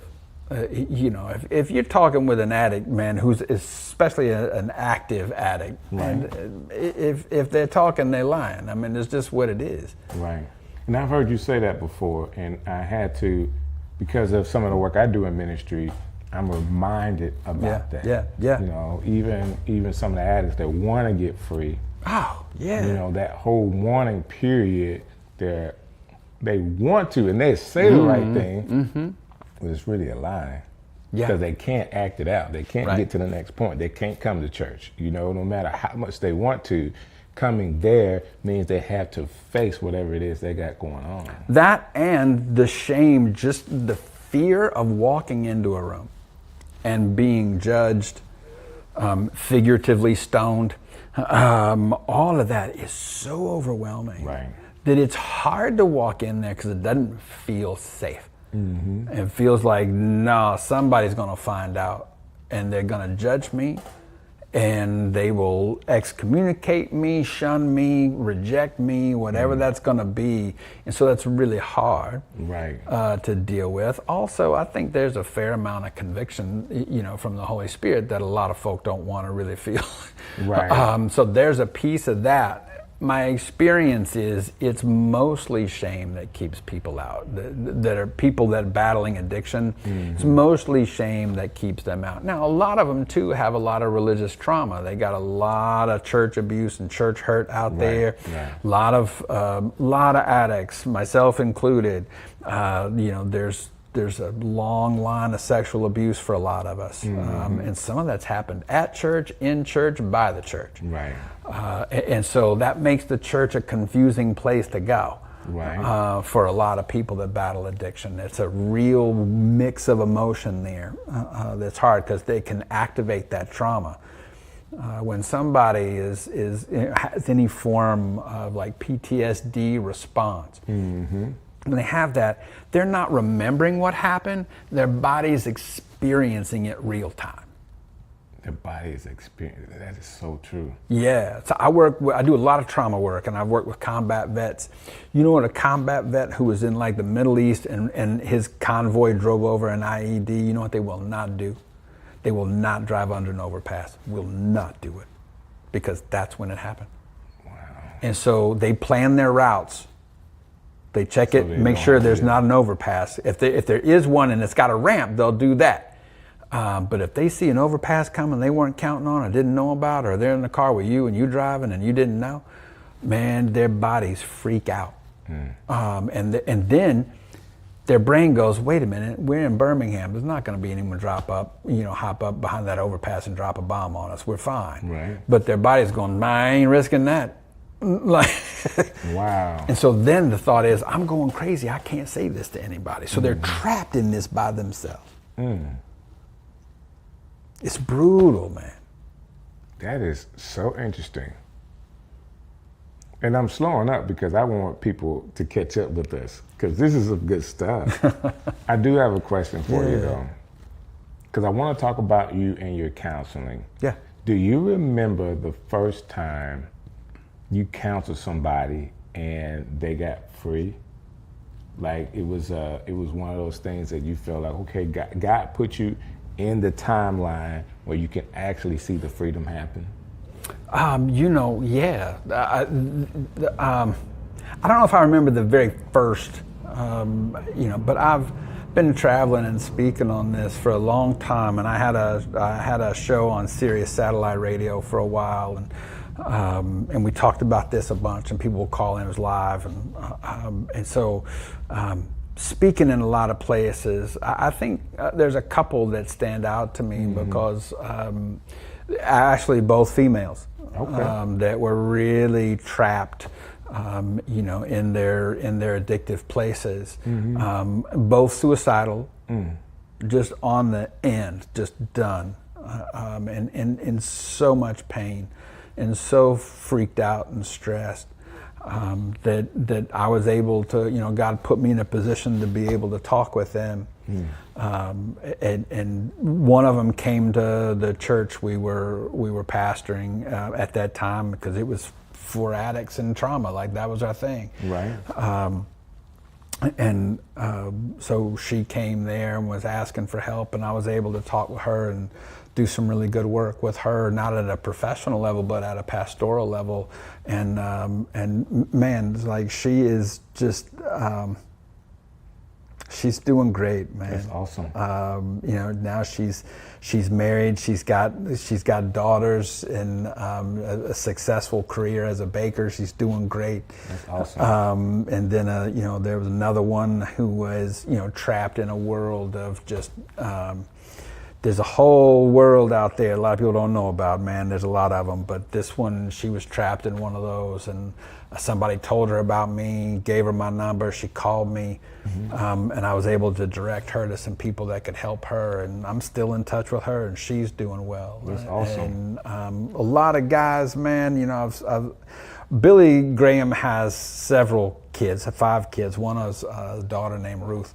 She was doing these large scale events, and so I was the speaker there, and it was about issues that the church don't want to talk about. Okay. And so there was a bunch of us, and so I handled the porn and sex stuff, right? And you know, so many times at those, there would be people that would come forward and talk with me, and I was able to help them. And I told you about the prison in Angola, Louisiana State Pen, man. There's a guy, there's probably my proudest and also most embarrassing moment in ministry. They allowed me to bring a band in anytime I wanted to come. And so I bring a band in. I just want them to play rhythm and blues, man. Just do a concert for these cats, like, you know. And so they would do that, but then we would flip it into a worship set. Then I'd get up and preach. And but one of our trips, the guards were not big fans of us, and that was okay. It was fairly mutual, but so I get it. I got authority problems, so like everybody with addiction does. So the guard was the gate was holding us back. They wouldn't let us in there, so we were about 20 minutes late into this main camp chapel. Main camp chapel. So one of the other church bands got up there and they just started filling in until we got there. So they were doing a worship set. We came walking in and everybody was excited, you know, to see us down at Angola. They called me White Chocolate. So everybody's screaming, and we're having a great time walking down there. Get to the front. It's this one cat, man. He was the editor of the prison magazine. It's called The Angolite. And I had done a lot of work with him, you know, on because porn is allowed in prison. It's black market currency. It's just how they buy things. So he had a real problem. We'd done a lot of work. We'd done groups, all the things. And dude, I'm telling you, I got down to the front row where he was, and I just put my hand on his shoulder, and he looked up. He bent down. And he wrapped his arms around my thighs, lifted me up in the air. It was a little frightening, you know, because here's a killer. But he lifted me up right as the band stopped, and he yelled, "I hadn't masturbated since the last time you were here." Oh my God. And I said, "Let me explain." Oh my God. Yeah, but I mean, those moments for me are just precious. Does man. it feel like when you have those moments that God allowed you to justify some decisions you made, like to do that work? Does it justify it to you? Help me out. What do you mean? When you just feel accomplished, like this is what God called me to do, and I got a chance to witness it all the way through. Now, I'm saying that because I did youth ministry for a very long time. When youth ministry, you're planting seeds. Right. You really don't see that till later. Now, I feel vindicated, but my kids are 30 plus years old with families. You know, it was 15 years before, you know, I saw some of the fruits of that labor. But, and I'm asking that question just for you to be able to say, man, God used me in such an awesome way. It's, you know, it's very confirming. And it's just, it's so nice to experience redemption at that level. Of that, like, look, I don't care where you've been and what you've done, God can and will use all of that. And you know, addiction is a terrible place to be. It is. I think this is people ask me all the time, like, what are y'all thinking when y'all are doing this? Like, what is wrong? What are y'all thinking? And I'm thinking, well, how the brain works. There's a middle part of the brain, and that's all you have making your decisions for you until your mid-20s. Okay. And so the midbrain makes all your decisions, and it does it based on one criteria. What's going to give me the most reward? Okay, so now think about raising your kids, and you'd be like, yeah, that's exactly what they did. Right. Because you're thinking, what are you thinking? Right. They're thinking, I made the decision, what's going to give me the most reward in the next but it's in 15-second increments.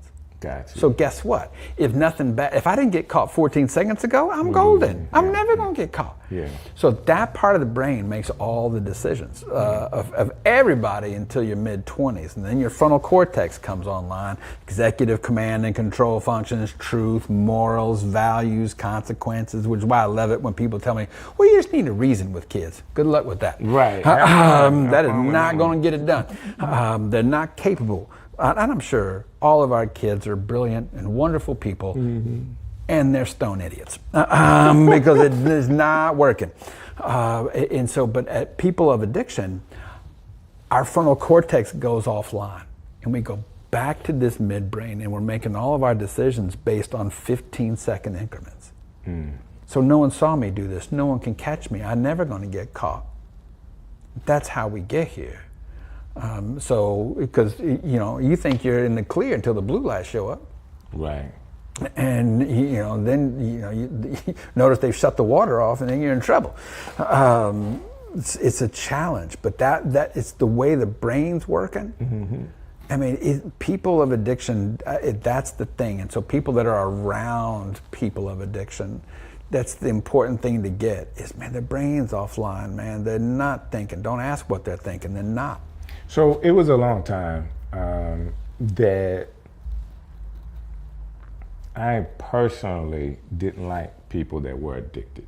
Yeah. I had a dad that was an alcoholic. Man, yeah. And I did not like not seeing somebody not in control. All right, not in control. And it wasn't till recently, in the last 5 years, I had a friend of mine, his name is Big Prophet. Yeah. Big Prophet was friends with DMX, the rapper DMX. And I witnessed their friendship and what Prophet was doing for him. On the outside looking in, for most people, you would think DMX was just an addict. Yep. A huge addict, he missed it. But if you know more about his story, similar to you, he was exposed at 14 years old with marijuana laced with cocaine or whatever. Yep. Automatic, he was addicted. He spent the rest of his life being mad at the guy that gave it to him. Like, why would you give that to a 14-year-old that now struggled the rest of his life? Literally did not want to be an addict. He didn't want to be an addict for real. He didn't want that. He wanted to be and enjoy life. Just some of the conversations that Prophet shared with me and what he was trying to do with him, it just overcame him. Like he wasn't strong enough to get out of that addiction. That being said, that's a real person. And if I can have compassion for just knowing a little bit of DMX story, I should be able to have compassion to the addict that's walking around the street, and not just to say you need to clean yourself up. Because if it was that simple, right, I'm sure they would have done it, or at least tried really, really hard to clean themselves up. That being said, the way you explain it, because you go to the brain, because it is in the brain that a lot of this stuff is going on. And I'm hoping that people hear the other part of what you're saying, of making it so simple, because people will be in that level of shame. Oh yeah. I've been trying, I just can't, I don't have the discipline to get out. And there's more than having discipline. Yeah. Yeah. Especially if you have already, if your brain has been rewired for that. Right. Even trying to stop on your own, depending on what addiction it is. Right. It's not, in some cases, may not be warranted for you to do it alone, right? No, your brain's working against you. Right. And so there's the big debates, right? Of like, is addiction just a moral failure? or is it a disease? And so those are the two big camps that everybody they war all the time. And I'm like, it's both. It's a disease of choice. Gotcha. Okay, it's the choice-making mechanism in my brain where this thing lives.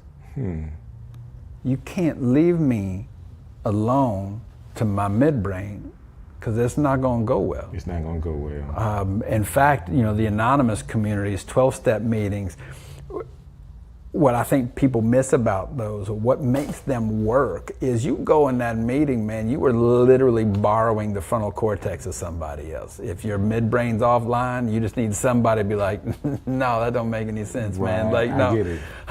And so that community evolves and becomes this super supportive place of, hey, if you're in trouble, call me and borrow my frontal cortex. They don't know that's what they're doing, but that's what they're doing. So let me ask you this question then. Because you're explaining it from the brain standpoint, which is being extremely natural. Is there a spiritual aspect to it? I think so, because there is I think shame is a real spiritual battle at the end of the day. And we have to, the solution to addiction is always a spiritual solution. This was way back in the big book of Alcoholics Anonymous, the first crew that did this, this is a spiritual solution. Okay.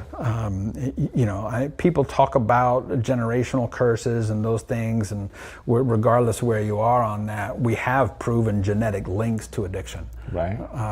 Like if your dad was an alcoholic, so let me take your boys. There's a 78% chance that they can become alcoholics just because your dad's alcoholic. No, I was in a 6th grade health class, and they talked about how these things were hereditary, right? Hereditary, you got hereditary. And dude, I never drank. Yeah, it's like I did not want to be what I saw at all. Yeah. Now, as an adult, I do understand that addictive nature is still there, right? Just in other forms. Yeah. All right. I may be addicted in doing something that people may say is positive, but my addicted nature to it is still wrong. Yeah, you can be addicted to work, approval, shopping, all these types of things, that people think, well, that's fine. So I'm saying that to say I'm still in the same boat. Right. I just don't do that. And I don't want it to come across as, oh, I don't have that problem. Thank God that I was able to make a decision and not be in a particular environment. So let me give you this one. Go. I think what I was exposed to at a young age was there for an example for me of what not to do. Yeah. Like personal, I know he struggled, so I saw my dad, biological father, struggle. So I had made a decision at a young age that I wouldn't do that to have that particular struggle. Yeah. I had some life struggles, but I learned that lesson to him. Yeah. Because I feel like if I had that struggle, all right, then I would pass that on to the next generation. Right. I passed some things on to the next generation. Right, just not that. Just not that. Right. I was talking to my kids the other day. They have that much of patience. That much of patience. Like, dude, y'all gotta get better. But guess who's at fault? They learn it, man. They learn it. They learn it. Addiction is I firmly believe that if you get anybody, I don't care what the addiction is, what the struggle is, you let me sit down with them for a few minutes and let me find their pain, and I can explain to you whatever it is they do. And I know in my situation, my father's father was his pain. That's always he had daddy issues. Yeah, and back on the spiritual component, in 12-step communities, and I know a lot of churches and Christians get really nervous around this because a lot of the 12-step communities say higher power, and then they all get nervous. Well, aren't you going to say Jesus? And I'm like, just hold on. I firmly believe if you walk into the 12 steps, I don't care who you are, where you've been, what you've done, you're going to find Jesus waiting for you in the middle of it. Just keep coming. Okay. I ain't got to beat you over the head on the early. Just come on. Right. But so they talk in terms of higher power. What does that mean? If I got a higher power, I obviously have a lower power. My lower power is the addiction, and my lower power wants me dead. And my lower power is going to be the one that says to me, you ain't nobody, man. If they really knew who you were, man, they would not, Strick wouldn't be sitting next to you. Like all of these things, and those are messages straight from the pit of hell, man. They are about your identity, and it is an assault on your identity. And you are created, we are all created in the image of God. And so when we get that identity under assault, that becomes a problem. I tell people all day, man, like think about addiction like a tree. So here's the tree, right? So there are many branches on the tree. You got a porn branch, a booze branch, a weed branch, a cocaine branch, an Adderall branch, whatever you want. Well, what the church has wanted to do for a long time is like, well, hey, that's wrong. You need to quit do that. And so they tell you to saw the branch off. It's a tree. It's gonna grow back. Right. All you did was prune it. It's gonna grow back stronger. And while you wait for it to grow back, you're gonna check out some of these other branches. The deal is you have to deal with the tree, not the branch. Got you. So I got to get to the roots, but there's something in my way, and it's the soil. The soil is shame. I got to dig that soil away, expose the roots. In the roots, every time. Been doing this a long time, man. We are always going to find trauma and abuse. Wow. Always. Always. And so that's where a lot of the work is. That's why therapy is important. It's so and that's critical. where your work comes in. Yeah. So, I mean, great segue, right? Right now, you've taken all of this knowledge because I'm soaking it up and I'm just not saying as much so everybody else can get this. I just want you to keep going. You actually now, your life calling for right now is to help people in these addictive areas, including the church, people that are working in ministry with addictions. Yep. Primarily sex addictions. Yep. And in your work, do you see that over time that this area is getting worse or more and more people are having problems in this area, or do you see it getting better? It's getting worse. And that's largely thanks to the internet, the digital age. Like, here's the thing. You go back to that 15-second brain for a second. When I was in super active, I was in the analog world. Right. All right. I had to count on a magazine. I had to count on somebody leaving something somewhere. I had to count on being able to sneak into a bookstore, something, right? To find print. But now we live in the digital age. The digital age, like the analog world, there was time between me and stupid. In the digital age, there ain't no speed bumps between you and stupid. Not at all. You want to find something, Google bring it to you in 0.3 seconds. Right. And Google ain't judging it. Right. Google don't care. Did not care at all. Man, that is so right. And so it's anonymous. It's easily accessible. It's free now. Like you ain't if you paying for it, you don't know where to look. Right. So it's everywhere, and so I've got a lot of pastors on my caseload that I work with that are struggling. It's hard, man. It's hard work out there. Because that's an instant dopamine hit. Yep. And you think about the stress of ministry, Right. The stress of that, the anxiety that comes with it, the constant approval, because depending upon your denomination, man, they can vote you out on Sunday. They don't like you. Right. The pressure. Yeah, man. And so there's anxiety and rejection, the fear of rejection, which is shame-based. All that stuff just kind of builds. It's not alcohol. It's not smoking. It's not marijuana or drugs. It's porn, because it's hard to tell if somebody's doing that. Well, you got to go take a urinalysis. It ain't gonna show. Right. What you got? Yeah, you're not gonna blood test me and find out. But it could still be just as devastating to a person's life. I've had pastors look at me just dead in the face. I get this argument all the time because I'm like, well, we're probably gonna need to talk with your wife, man. Like this, like, oh no, that ain't gonna happen. And here's the line of logic. Listen, I know if she knows everybody knows, and if everybody knows, I don't lose my job, I lose my career. Wow.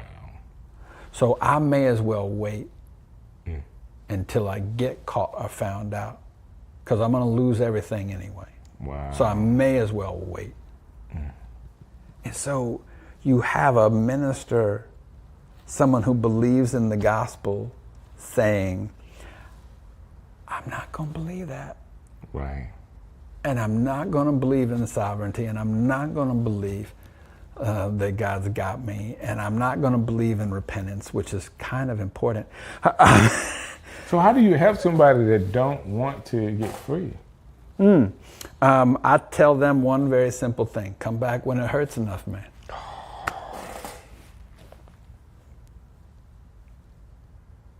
Because it's like any addict, until they hit rock bottom. Yeah, you can't. Like, it's just a thing. I've told so many guys, hey, listen, I can't believe this doesn't hurt enough. But it clearly doesn't. Wow. So you go ahead and go. You come back when it does. I ain't mad at you. I get it. All right. So I think we've tilled the ground a lot. I appreciate you and the work that you do. Not just in the body of Christ, but period. Like, spending time with me today to be able to talk about this, for people to be able to get some freedom is a big deal. But you're doing this 24/7. Like, this is your life purpose. If someone's hearing this today and they need to get free, they want to talk to you, how can they get in contact with you? So you call Insights Counseling Center, or go to our website, Insight plural, so insightscc.com. Our phone number, 205-903-8262. So call us, and we'll get to you. That's the thing. Go to a meeting. Go to a Sex Addicts Anonymous meeting. There's phone meetings. Anything that you're willing to do. Right. But call us. Go to our. We have a YouTube channel.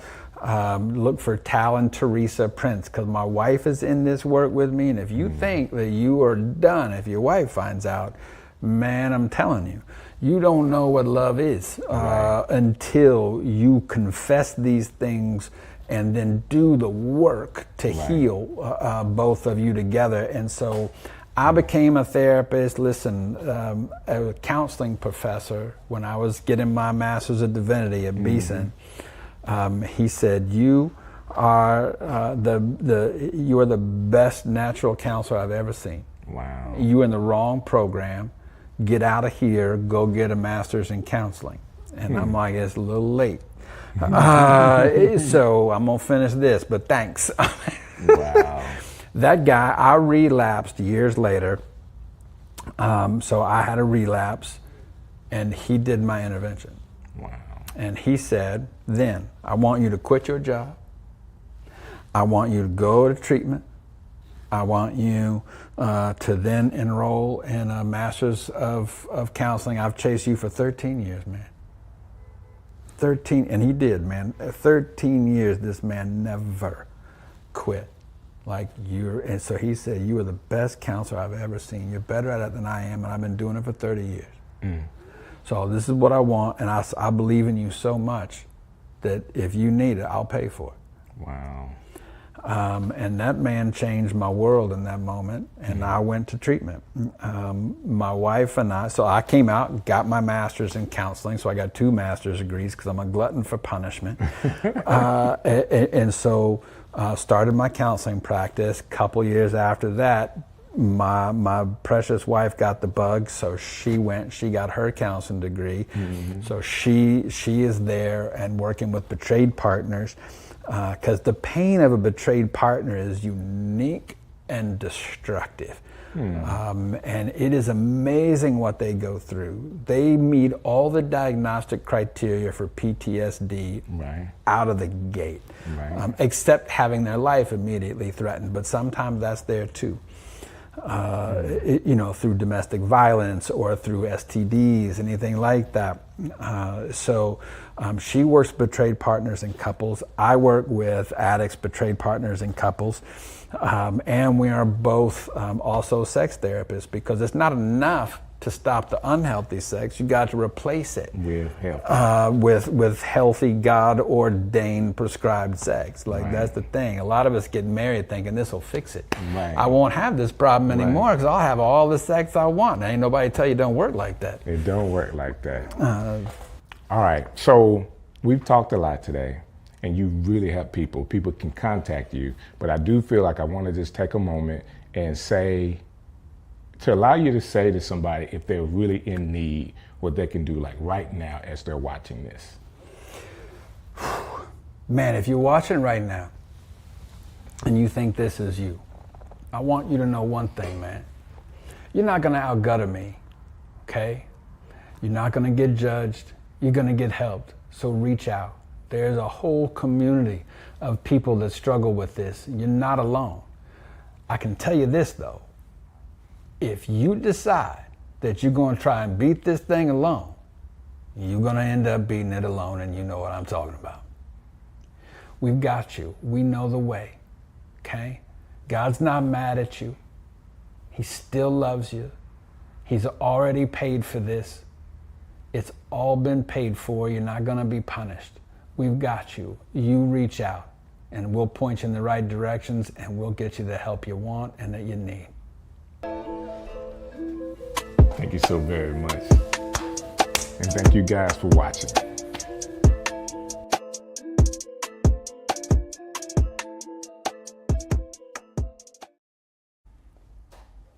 Years ago, did you think this was gonna be your life? I didn't have a clue. Yeah. And the fact that we've been knowing each other for 30 years is insane. Has it been 30 years? Easy 30.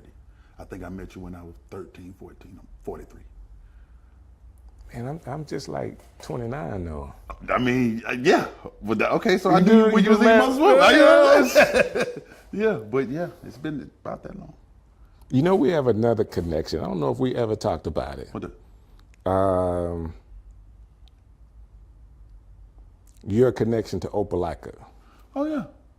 You from Opelika? Yeah. That's crazy. My daddy folk from Opelika. I spent a lot of time in Opelika. A lot of time. So you know Carver Street, right? Yeah. The little school right there?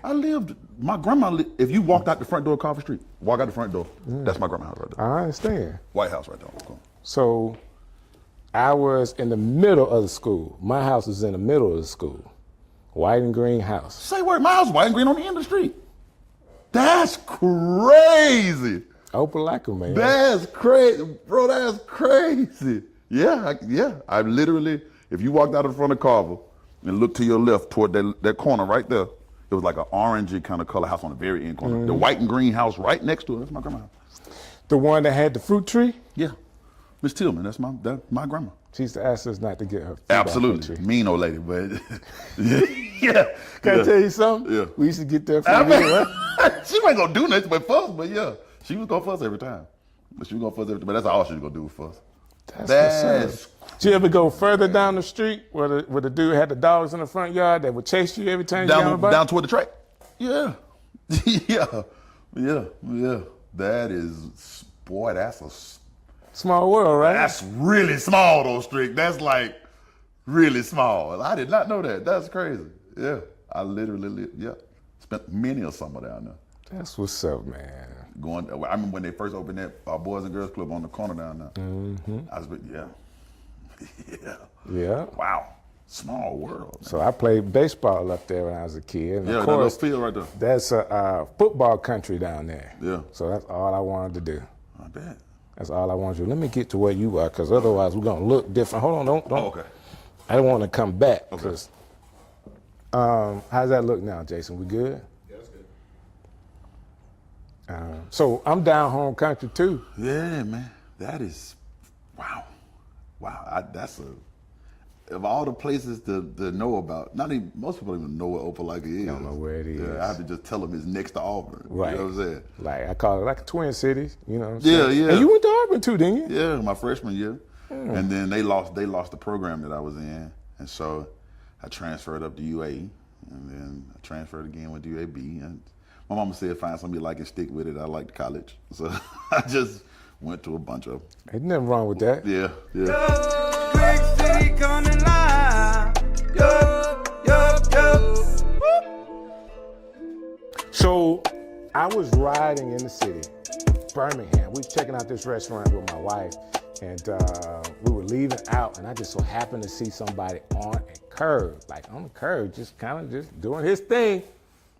And I ran right into him, and I just asked the question like you should when you run into people that you know that you hadn't seen, hadn't called, but say, hey man, you mind come hanging out with me? And they said yes.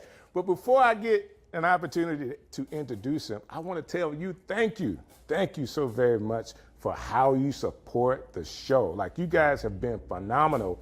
I mean, reaching out, the calls, the texts, the likes, the whole nine. You guys have been phenomenal as how you really supported Strick City Live. And shouts out to Birmingham, man. Y'all doing it big. And we got more to come. But I'm excited about today, because how many of you guys know somebody in the city that's won a Grammy? Okay, how many people in the city do you know that has written for people like J-Lo? Like, you know, that has 3 Grammys, not just one, but 3 Grammys. I think it's cool because I've known him for a very long time. And it's awesome to be able to have the kind of relationship to where you can see somebody grow and support them and, you know, don't want nothing but the best for them. Oh, I love it. I love that. I love it. I do too. I love that. And, you know, whether his beard is black, gray, or pink, he's my dude. That's up. The one and only Pink Beard. How you feeling, bro? Good to I'm see great, you. man. Good to see you. Good to man. see you. Good to be here. Man. Hey, man, you done grown up. Something like that. Grown out or something, you know. Getting old, but I'm enjoying it. Yeah. Man. You look younger.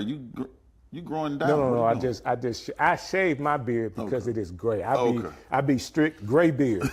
I love that. You know, I'll be gray beard as the artist. Yeah. But no, man. I appreciate you saying that. We all, you know, we trying to do what we can do, right? You looking good, man. I mean that. You looking great. So I always thought, you know, I was doing radio, and you know, they say most times people do radio because they have the face for radio. I always thought I had the face for the Tizu. Hey, you looking good out here, man. Man, I appreciate it, man. It. So it's a pleasure to be able to do this, especially when it lends to an opportunity to speak to somebody like you. Man, thank you.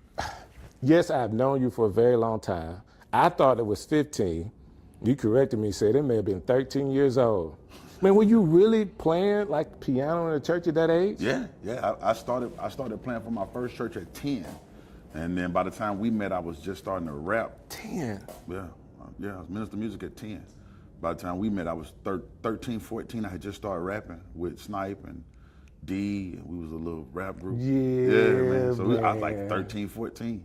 Matter of fact, I had to be 13 because I hadn't even made the high school yet. I wasn't even in high school yet, so yeah, I was like 13.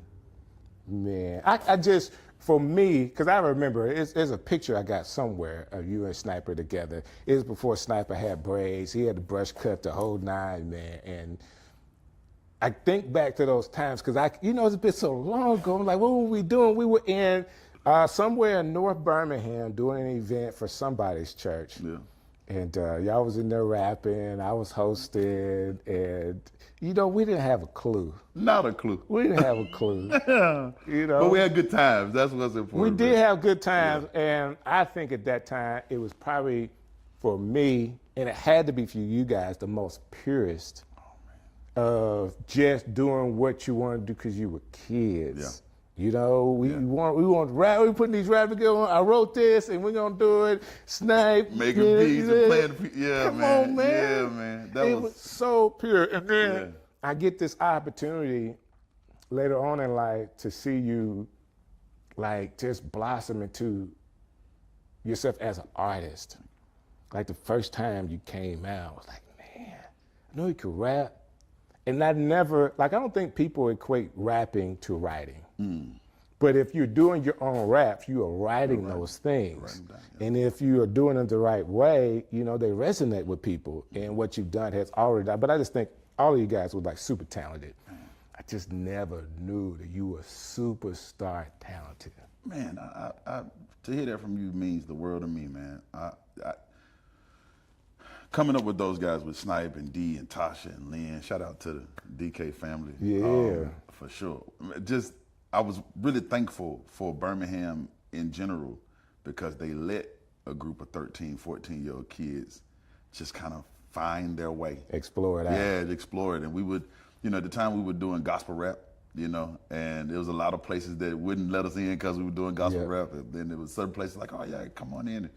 Man, they allowed us to experiment with sounds and, rhythms. And yeah, we was writing all that stuff ourselves, man. I had been writing songs though. My mom says I wrote my first song at 3. I don't believe that, but I did write my first song at 5. That I remember. That you remember. That I remember, and I wrote it for our children's choir at Great Emmanuel Temple Holiness Church, and I'd been writing songs ever since, man. And that's just phenomenal to me. Phenomenal. Thank you. But I believe, and I was going to save this for later on in the conversation, but you are so much of a thinker. Like, to me, this is what I want to say. For what I know about you over the years, because, okay, you had your own success as a writer. You then began to write, and I don't know what you call executive produced artists as well under the Motown label. Yeah. And as you were doing that, so you have success, personal success, and then success in the industry with people. You have your Grammys, and now you're kind of like at a place. This is what I would call it. You're at a place to where you're not really tied to anything. To me, you got outside of the matrix. In a lot of ways, yes. Yeah, man. When you come up as a songwriter in Birmingham, and keep in mind you're young and you don't know how industry works, and you said it best. You're just kind of doing it because you love to do it, and not really making no money doing it. And I didn't even know like what it meant to be in the industry. And so you have like a local success, right? Right. I remember the first time I dropped the album. I had my first album with my dreads. And I don't remember where I was. I think I was like on Green Springs or something. And I ran into a lady who had on a T-shirt with my face on it, and I was like, "What? This is crazy!" That was my first time ever seeing somebody with a T-shirt with my face on it. Because I don't remember her being at the show or nothing. I just like, "Wow, you got it!" And that little piece of like success, it's like, okay, that's something you can do. And then linked up with my man Mike Warren, we ended up writing a song that made it to Jennifer Lopez, and that kind of just, okay, I can be in the industry, right? Yep. And I got in the industry, and I say this from the bottom of my heart. A lot of people have a lot of bad things to say about the industry, right? But I fell into some really good hands. The people that I met out there were, of course, they're opportunistic. Never, you got to make some money some kind of way. But they never did me dirty. They saw contracts was right. Contracts was as good as they could be for what I had. You know what I'm saying? Right. And it's like, okay, I went in and did my work. Had some success with that as a writer. I tried to do some stuff even as an artist then, but my label situation didn't really agree with what I was trying to do artistically. Gotcha. And that's no disrespect to those people. Love them to dearly. It just at the time they just didn't quite understand what I was trying to do. And a lot of label work is about alignment. Right. Right. It's a timing thing. It's an alignment thing. It's a team thing. Team thing. What's your team like? So it just didn't align that way. But the opportunity taught me a lot about just the way it works and the things that you need. And I had gotten to a point. I had some success in that. Again, I've been nominated for Grammy 6 times. I won 3. As a songwriter, I can say. I said it in my intro. Yeah. But dude, you got 3 Grammys, nominated 6 times. Being nominated is a title all on its own. Yeah.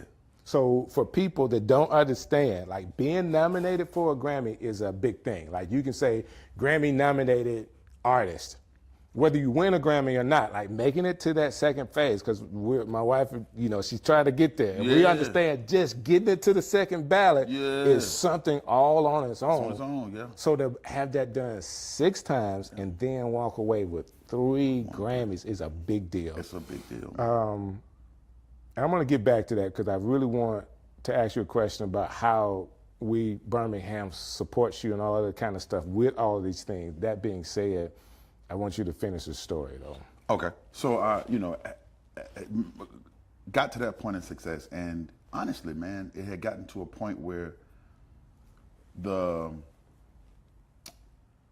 music industry shifted, right? It moved from more of a publishing thing, and I don't want to get into the thing about that, but it went more from publishing to masters. Okay. And as a songwriter, you don't really get masters money. Right. So I was like, okay, well, if the money's on that side, I'm on this side, I need to figure out how to get on that side. And so initially what I was going to do was I was just going to find an artist and executive produce them. Right. Because I understand that. That's what you have done. Yeah, I've done that before.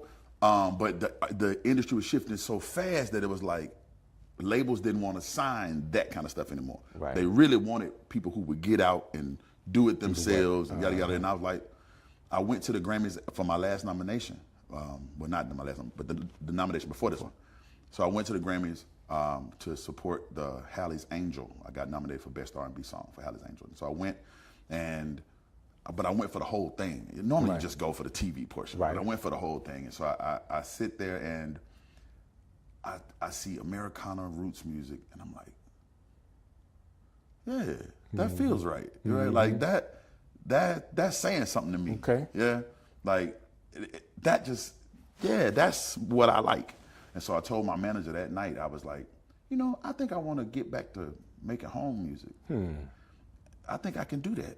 And he said, that's a lot harder than it looks. And I was like, not when you're from there, it's not. You know what I'm saying? Like this is second nature to me. Like this is really what I know. And so he's like, all right, well, if that's what you say you want to do. So I decided that I wanted to, get back to home, because home, like Birmingham as a place, is so special. Right. It's so special, and if it just has a heartbeat and a feeling and a rhythm of its own, and if you don't come see it, I can't even explain it to you, because we're not the biggest city. Right. But it's a great place. It's country enough, and it's hometown enough. But you got some opportunities. It's been great, man. So I'll say this, because you had an opportunity this year to work with PMJ. You guys did a concert together. Yeah.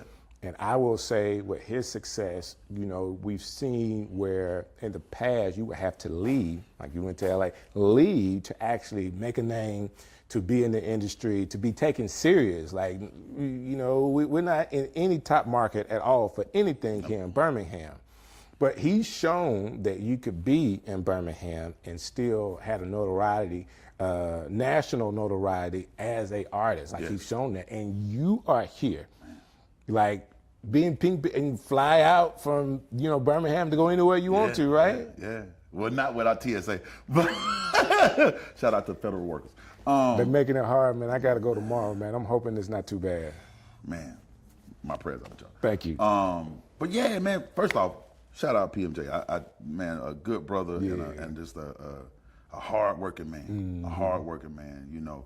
I feel like it's being a preacher is already that's a job in itself. It is, and people already. But he shows you that he still go out and work for his. You know what I'm saying? He not just out there just taking up folk. He gonna go out there and every dollar he make. I love the fact that he can show you what he did to do it. You know what I'm saying? He's not just out there mooching off people. So shout out to PMJ for that.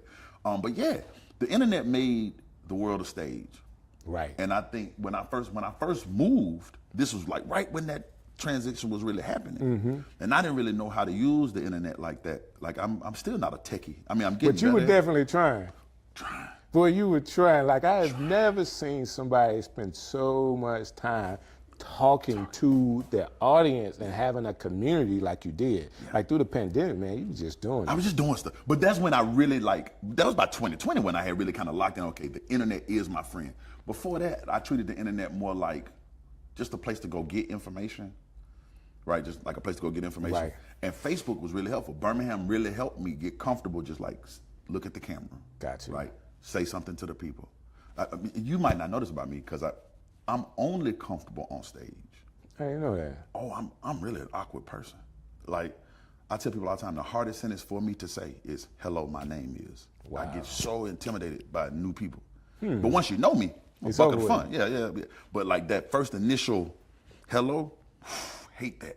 So stage is really comfortable for me because I never have to introduce myself. Someone else is going to introduce me. Boy, let me tell you something, man. You know how to work that stage. Man, I just feel like all the stuff when you were younger that you did, like being able to see you in major like performances on a piano, just singing your heart out, man. I remember the time you were here, you did Old Car Heaven. Yeah. And I got a chance to witness you do When Thugs Cry. Oh yeah. Man, I've known you for a while, so it's not that you take anything away from any artist. But I was like, wow, man, that guy got it. Man, thank you. That guy got it. And then I just say, you're one of those kind of people I mentioned earlier. I feel like you're outside of the matrix because so many of us, and I can make it an individual thing, when you're tied to other people, other organizations, you can only say so much. True. Sometimes you can't be so honest because you have to play, and it's my personality, to kind of play both sides, so to kind of be neutral. But you have the ability, you have the resources to be able to say what's in your heart. Yeah.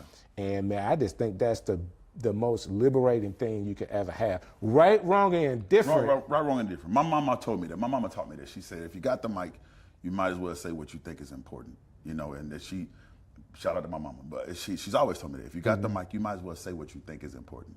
And if they don't like that, then be prepared to leave.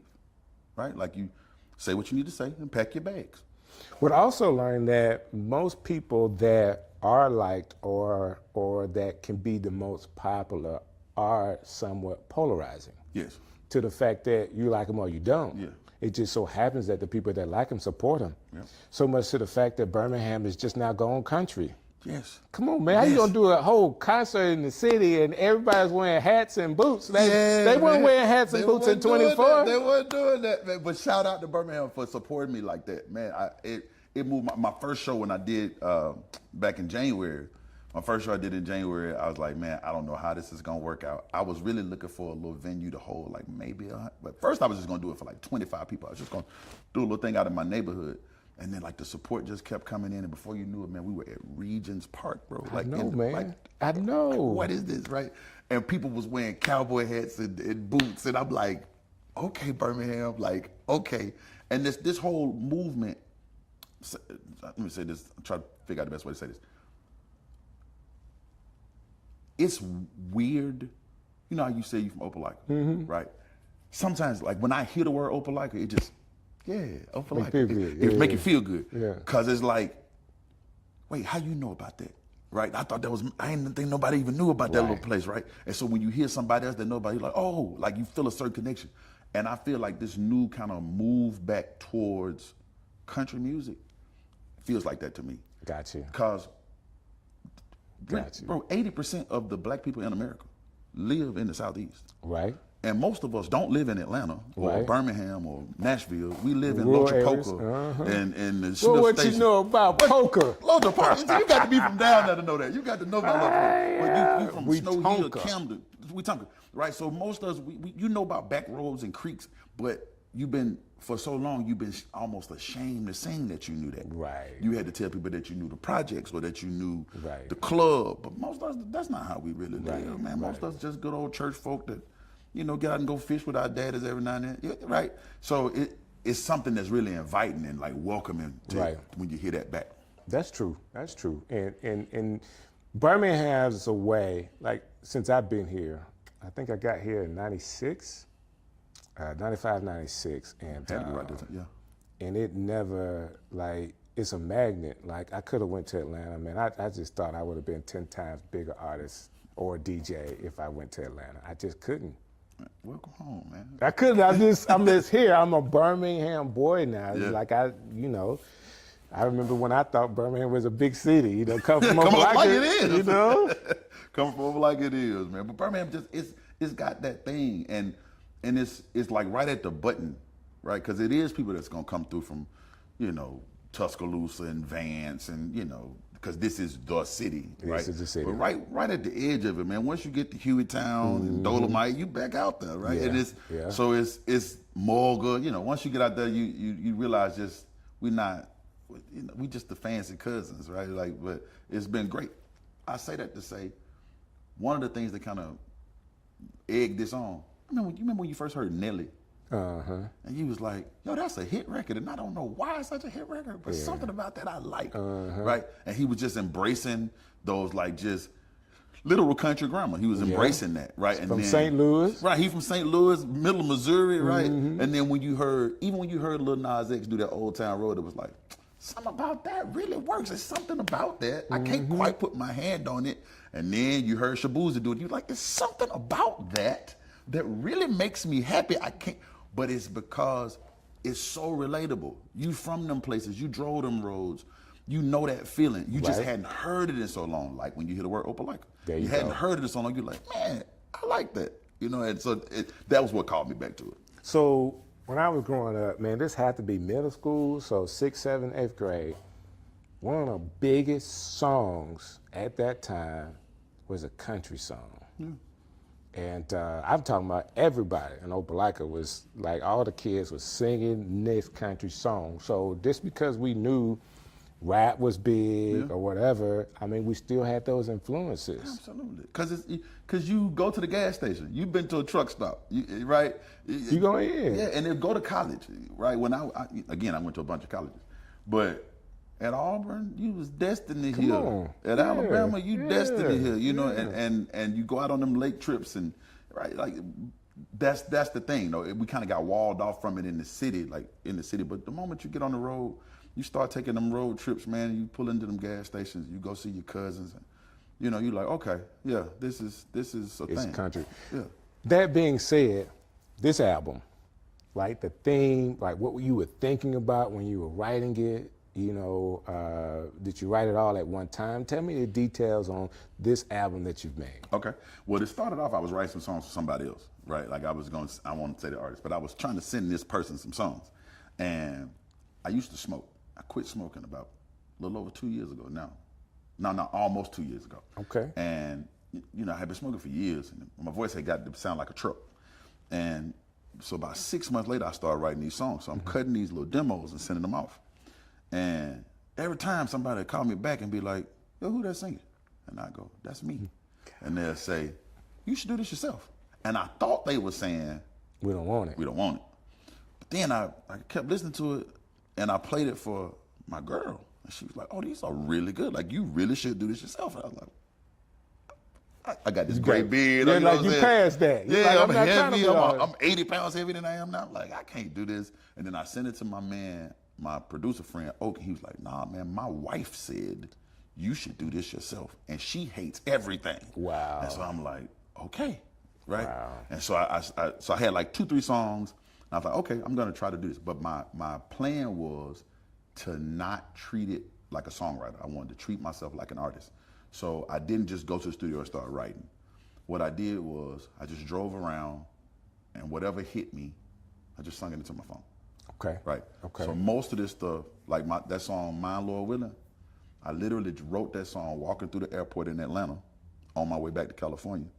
Right. So she smoked that California, but she from Alabama, and she want to go shopping and get crab legs in Atlanta. That's just because I happened to be on my way from Birmingham in Atlanta on my way to California. So I'm just humming that in my phone, and as I'm on the flight, I'm getting little pieces of Mine, Lord Willing, boom.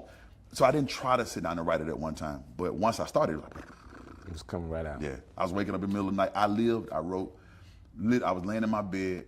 Once you hear this whole project, you're gonna hear it like 1:15 midnight or 11:45. You're gonna hear those numbers a lot on this project, cause I just be laying in the bed and it hit me. I wake up 45 past midnight. So it was just like I wanted to just let it breathe until. My wife writes like that too. The best way to do it. Yeah. Don't force it. Keep a phone the phone's always by the bed, but she'll just get up and sing it. Yeah, sing it. You know what I'm saying? That's the best. And go back to sleep. The inspiration, you don't. Or you might forget it. You're gonna forget it. You know what I'm saying? Yeah. And I've been writing songs for so long that like I don't really write songs. I never write them. But like I got this little rule about them.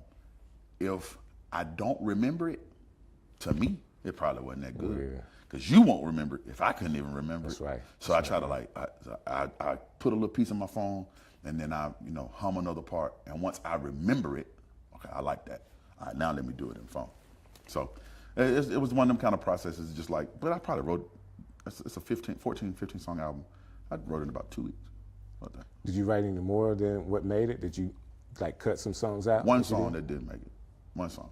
But I'm gonna actually go, because this EP was supposed to be a part of the album, but I might just make it a body of work itself and then replace those 5. I'm kind of looking forward to that, as a matter of fact. I feel like it's some more things I want to say. Now you got some more experiences coming out as this, and you got some things you want to say. To be honest with you, when I saw the Pinkbeard thing and I heard some of the music coming out, first of all, man, you and Des, man, oh my God. Let me tell you something, man. That I love creative people. It's kind of like, you know, I always thought when I was a kid I was a jock. I played football, but I love creating, man. And more than just in one way. Yeah. And so to see what he was able to do, like what you guys were able to do together, because there's one thing about being able to perform it, sing it, and write it, but when somebody else can help you bring it to life, you can't do all of that. You can't do it all. You can't do it all, but what he has is another creative eye, and it just ain't a simple creative eye. This guy is another genius. So you guys working together, man, I just think that it added, but I first initially when I saw it, I was like, man, he's trying to get attention so he could write for people. Like I thought you was just trying to get into country music as a writer. And you know, cause that works too. Like if y'all don't think I can do it, let me release a couple of songs and show you how I can go up the charts. And my phone will be ringing. True. But as a songwriter, I have been extremely blessed. It ain't too many rooms in the world that I can't get in. And I say that in all humility, but it ain't too many rooms that'll kick me out. This was more or less, I did this pink beard thing because, you know, again, my beard was black and white. And I was like, you know, I'm gonna do this. I'm gonna hop out here and do this. And again, laying in my bed, some guys came, I was having a birthday party for a friend of mine back home, back in LA. And she had some pastors, twin brothers. They do fashion out in LA, but they moved to, they do fashion in LA, they're from New York. They had this color in their hair. I got you. And I was like, man, I really like the hair color. I used to, you know, I had dreads, I had all kinds of color. I was like, man, if I still had hair, I'd do it to mine. And they was like, you do got hair, it's just on your face. And I was like, what? And that was it. That was it, right? And so I was like, I'm gonna do that. And they laughed about it. And I was, okay. Done. I'm doing it. Bleached it. And once this was kind of my kick out of the nest. Because once you do this, you got to do something. You can't turn around, right? Now you just look foolish, right? So you got to have a reason for it because you know people going to ask, and you got to have something to say when they ask, right? Like, why is your beard pink? Right? Because I'm blah, blah, blah. I'm Pinkbeard, and this is my best silly mistake ever. You know what I'm saying? But it's been great because this did kick me out of the nest. Now you got to go lose some weight. You got to make sure you don't go back to smoking. You got to make sure you're eating right. You got to make sure you take this serious. You got to make sure that your vocals are right. You got to put a band. You got to do some visuals. This has been my coach. Wow. Right. Like you got to do it because you look like this. They're gonna talk about it. Right. Got to give them something good to talk about. Otherwise, you're gonna be the butt of every joke. A couple of months ago, you were in, I think it was Tennessee, and you ran into a sheriff that has a pink beard too. That happened just a couple of weeks ago. I saw the picture about a month ago. Sheriff Brunson down in Macon County, Tuskegee. No way. The picture popped up on my Facebook page because somebody tagged me in the picture. Check this out. This guy got a pink beard. So I'm like, oh, I got to be this dude for Halloween because what's the odds, right? Lo and behold, just a week and a half ago, I'm at Duluth Trading Company out in Hoover. He in the Duluth. No way. What are the odds? Like, I'm like, what? He looked up at me. I was like, he knew who you were. He had heard who I was because one of his deputies down there had told him about me once he dyed his beard pink. But he dyed his beard pink just to support for breast cancer. I got you. Right. And so his deputy, he's like, man, I heard about you, blah, blah, blah. And I had just seen him. I had just bought the outfit to be him. No way. Yeah. That's crazy, man. Yeah, I loved it. So far, let's get back to the music. So far in the music that you've released, how has it gone? Now, I've seen over the months that you've been doing this, I've seen you release all kind of stories from country music support, from country music halfway support, you know, they like you, but, you know, don't really show your picture, all that kind of stuff. How has it really been for you as an artist doing country now? It's been the best time of my adult life. Nashville is a city that's built on country music, Right. And you know, no different than you can't just come to Alabama talking football. Right. You gotta know football. Right. You know, and the same thing is true about country music in Nashville. If you gotta show me that you mean it, Gotcha. right? And so Nashville has been actually really kind in a lot of ways, but cautious. Like you have to pay your dues. Gotta pay your dues, and they gotta know that you mean it. Gotcha. They gotta know that it's authentic. Right. I remember the first time I went to some meetings in Nashville, even before I, took off, like before I started moving myself, I went around to some labels and just like playing them stuff. And every meeting, somebody's gonna look up and say, "This is so authentic," right? Because I think they thought it was gonna be like a gimmick thing. Yeah, right. You're gonna try to mix some pop into it. it. No. This is country music, man, and it's authentically Birmingham though. Like right. Like it sounds like where I'm from. It feel like where I'm from, and again, shout out Nashville. They've been very open minded, but still cautious because they you don't want to accept somebody into the fold if it's just a fad, and I get that. Right. Hip hop don't always live by that rule, but the country music, they're very much, hey, we got a thing, Right, it's a real community there. Yeah, it's a real community, and shout out to them for that. For, good, bad, and different. That's what it is. So, well, other than that, though, in reality, man, this transition has been spectacular, bro. Man, I'm excited for you because I'm really expecting more out of you. Like I'm ready for what's the next thing, I'm gonna send you a little link when we leave out of here so you can hear the project.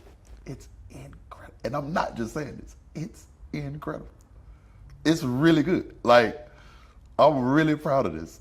Man, I love all that you've released so far. I love your willingness to really get out there and, number one,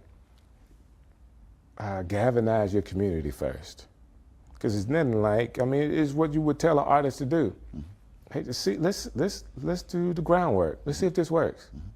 Let's go home. Let's take you to your home. Yeah. And see if the people around you would kind of get around this. And how has Birmingham really supported you? Birmingham has been, people say all kinds of silly stuff about Birmingham. Man, Birmingham don't support their own, blah, blah, blah. I've never had that problem in this city. And even now it's even crazier. Like, it's been so crazy. It's been so crazy to like, go outside and kids as young as 4 and elders as old as in their 80s and 90s. Right. Man, just like, man, I love what you're doing. I support what you're doing. And they're not just saying that, they buying tickets. Right. You know what I'm saying? Like they're buying tickets, they're hitting that share button, they're hitting that like button for me. And that goes a long way. Because being an artist, you're a salesman in a lot of ways, but you never want people to feel like you're a salesman. Right. And so the only way to not feel like a salesman is for word of mouth to kick in. People talk about it. Yes, you're right. Because otherwise, I got to come tell you about it. And don't nobody want to hear, hey man, listen to my CD. So man, check out Stream My Music. Right. So, but when somebody else does that for you, it goes a long way, man. And so the community. That's why I came home. Really, I was like, if this is gonna work at all, it's got to work there. It's got to start at home. So you did a concert first with PMJ, Yeah. two of you guys. Well, your own concert, then a concert with PMJ. And this is all stuff that you galvanized the community here in Birmingham. Yeah. And the last event you had was with Chrisette Michelle and Twister? Twister. Yeah, man. Yeah. What? Like what? Yeah. Twister actually reached out to me like when I was first starting to drop videos. He hit me up and he was like, bro, I really like what you're doing. And you'd be surprised at like how my DMs worked. People would hit me up, crazy people, just like Timberland hit me up, Snoop hit me up, Scarface hit me up, and I'm such a big Scarface fan. Aren't we all, man? Bro, what? Ghetto Boys. Busta Rhymes, like you couldn't even imagine what my DMs looked like. And these are people you met before or hadn't met never before? met them in my life. Because I was in the pop side of the world. Right. So I really didn't, I wasn't rocking with a lot of rappers. Nothing against rappers, we just didn't work together a lot. But they were so kind, man. Hey, man, I love what you're doing, bro. Project Pat. Okay. What? Like what? Anyway, so, but people just hit me. I love what you're doing. Blah, blah, keep putting on. And so when I got ready to do this show, I was like, I got to do something for home to make people, want to come out. It's classic weekend. You got to give them a name or something. And so Chrisette and Twister was like, yeah, man, love to do it. And what? Like, y'all are opening for me? Like, it's an honor even for me to, if I was opening for you, I'd be honored. Right. But for them to say, yeah, I come over for you. Insane. That's crazy. Insane, man. bro. Yeah. And what a night, too, man. We had such a good time that night. And Birmingham showing love. Is there anything like you would say, hey, Birmingham, could you do this for me? Is there anything in your mind like you wish like Birmingham would do that we can kind of surround you even more? All I can ask, man, is just keep being yourself. I like Birmingham because Birmingham is brutally honest. If they don't like it, they're gonna let you know they don't like it. Let you know. Right? And if you do like it, be just as brutally honest about liking it. Got you. Right? That's all I really can ask, man. Birmingham is a great test market, and I don't want to call it test market, but like a great place to start something. Right. Right? Because we're gonna tell you that ain't it, Chief. That ain't it. Or hey, I like that. Like and that. That's what happened to PMJ. Right? Yeah. Birmingham got behind it. They loved it. Yeah. They came and galvanized around it, and now. Oh my God. Right? Like another stratosphere. A different world. I get a chance to talk to them every now and then. I can't do nothing but say, man, I'm so proud. Like, I can't do nothing but say that's what I say too. I'm sitting in a special seat because, yes, I was a DJ. And being a DJ, of course, people always think national artists, but my heart was always for the local artists. Yes, sir. And then for those local artists to just do some things and just explode with it. I'm just at awe, and I get a chance to, with my wife, I get a chance to be and walk with an artist and see like all the ways of how it really works, the work that gets into it. People think that, I'll give you this one, people think that it's all cool when you travel. I mean, y'all going everywhere, but when you have to be at the airport, as often as we have to, it is not like people going on vacation. You go to the airport because you're going on vacation. Yeah. That's another type of feeling. Yeah. But when you go into the airport because you got to go to Philadelphia and then you got to go here, you got to go there, it's just different. Not that it's bad, because she is living her dream, and I get to live in that dream with her, man. It's just the coolest thing, man. It's just the coolest thing. And imagine when you don't even get to go to the airport, where you have to just go get a 15-passenger van, pull that seat out the back, link you a trailer to it, and just go. Put a bunch of grown men in there and just go. And go, man. But it's a blast because you're hanging out with guys you love, and you're playing music that you really love, and this, sometimes you make some good money. Sometimes you do. Right. Sometimes the trip was the money. Right. But hey, you get a chance to go meet some new people and make some new smiles, and that's another reason why I'd be glad to be in Birmingham, because I don't have to pay for hotels, and I don't have to pay for hotel.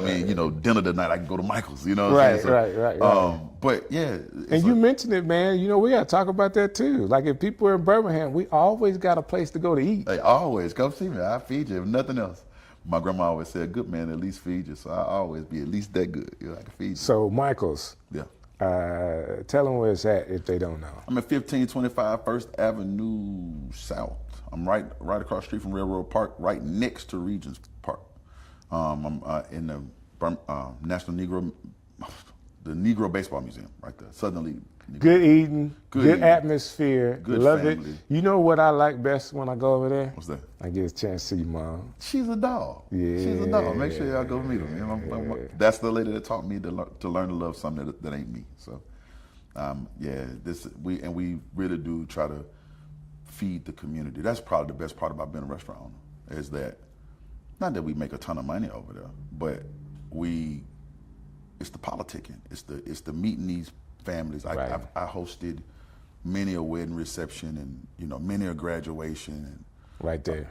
And to see, like, I've watched kids grow up. I've watched, as a matter of fact, the guy who owns this place met his wife at my bar, right? And I hold those kinds of things near to me. You get to kind of cement yourself in the community that way. So yeah. All right, two things. Yep. I go with the quick one first, and then the last one is going to be a little bit more, and we'll end with that. Okay. By any chance, are you still doing crypto? A little bit. I keep a couple dollars over there. The market's crazy. I took a lot of it out just because it's like I needed to make some smarter investments. Too volatile, and I can't watch it all the time. Yeah. I remember when you said, "Hey, everybody, y'all ready to go get such and such." It worked though, didn't it? It did work because I got some. It worked, didn't it? I told you about that. But then, I made a couple dollars and then I, moved on out of that, started to do some other stuff. Gotcha. Yeah.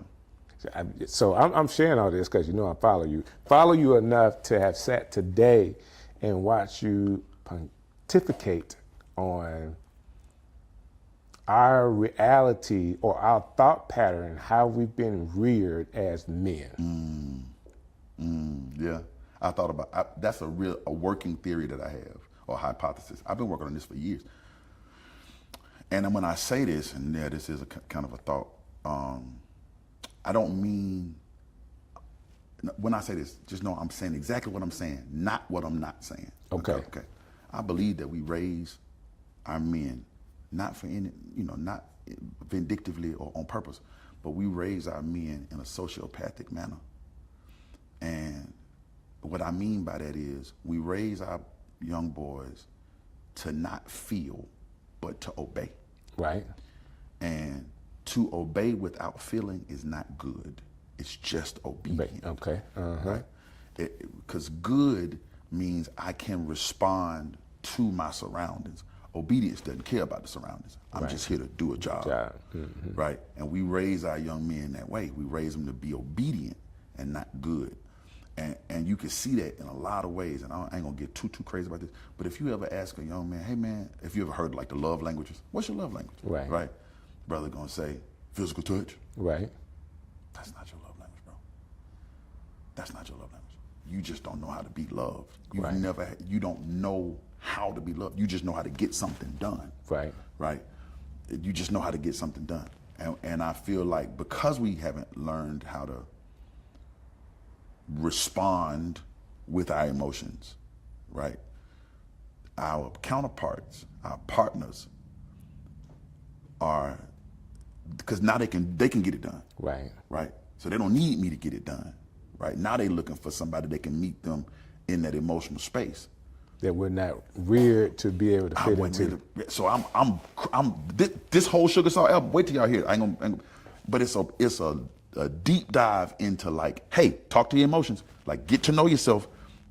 Open your heart. Think about what I'm saying when I say this, because that's where we got to be. And I love, this is what I like about you. And I said this earlier about you being outside of the matrix.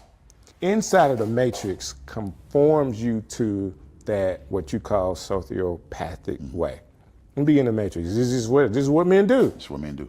This is where we are. I don't know. This is what I'm going to do. This. What you want me as a man? I'm going to do such and such. It's either this or that. I don't know. But your way of thought gets us out of the matrix, out of that way of thinking, and say, hey, what about your emotions? What about your heart? What about your heart? What makes you happy? Now, I love that kind of thinking. Now, it leads to other things. Other conversation comes out of that. But how do you feel like when you're in a world where people are in the matrix and you're outside of the matrix? Like, how does that make you feel? Like when you're free of thought and you're able to like just go different places and do different things and everybody else is caged up? I think the beautiful part of it is actually what got me started in this whole thought was I used to hear people say, man, a man's supposed to be a leader. And I would always ask, where are you leading? Right? Where y'all going? And nobody could tell me. Right. And so then I realized that we weren't raising leaders, we were raising managers. Right. Right? Okay. Someone who knows how to be obedient and stick to the script. Right. But what is a leader? A leader is a person that can blaze a new trail. Right? I'm taking you somewhere that maybe they haven't gone. And I'm not saying I know the answer. I'm saying I know where I want to be, and I know that way didn't get me there. Right? So it's been super freeing, right? Like it's really super freeing to say, okay, as a man, right? What do I want my love life to look like? What do I want my family to look like? What do I want my community to look like? I've seen y'all try it that way. Didn't like none of that. Right. Right? These are the things I liked from that. Let me use that here and let me try it this way. Right. And my God, Strick, bro, I'm blessed that I ain't even get into it, man. Shout out to my girl. That's what's up. Man, you know what I'm saying? That's like, what's up. just the best, man. Like, just my life, it ain't even a movie. I can't explain it to you, bro. Well, however good yours is, I can tell you on my end. Talk about it. Yes, sir. I feel you, brother. Yes, sir, man. Yeah, that's what it's about. But it's about blazing that trail. Now, let me say this, because I just really want to home in on this thought, because a lot of people won't get it. I refuse to understand it, and sometimes may not get you. Like, how do you deal with when you have these thoughts and people just don't get it? I've learned to be really patient. Okay. Right. And if you know, like, people will say something to me online, and I calm myself down, and I want to talk as nicely as I can, because I want to make sure that maybe, because I know I might have said something wild, so maybe I didn't take enough time to explain what I was trying to say. Let me calm down and make sure that I get it across to you. Right. Right. And then you can gauge to see if they just trying to bait you into a fight, or if they really just missed what you said. Right. Right. And so, because ultimately my goal is to be helpful, not to stir up the nest. Gotcha. Right. I'm not here to pander to anybody or to make anybody mad. I don't do this for clicks or engagement. That's just what I was thinking at the time. Right. If that goes viral, great. But if it don't, I'm gonna make another post in 10 minutes anyway, right? Something else gonna come Something else out. gonna come to my mind, right? But so I'm really thankful that so I just learned to just, don't take it personal. These just internet people. But if it can help anybody, I did a good job today. Dude, I'm so proud of you. Thank you, man.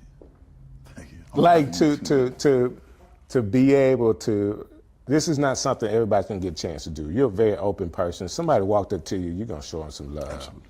But rarely would you just sit down and spend, I don't know, an hour or so with somebody with these cameras and lights on. But for you to do that to me, man, makes me feel good, man. It's good to talk to my friend, man. It's good to see you. It's been some years. It's been some years. But I absolutely love it. This is not the only time you did it. Now, when I was online, like through the pandemic, you came through. Yeah. And at that time, you had a brush cut, totally different look, no beard. Look. Yeah. So I appreciate you, breaking away, and I get to see pink beard.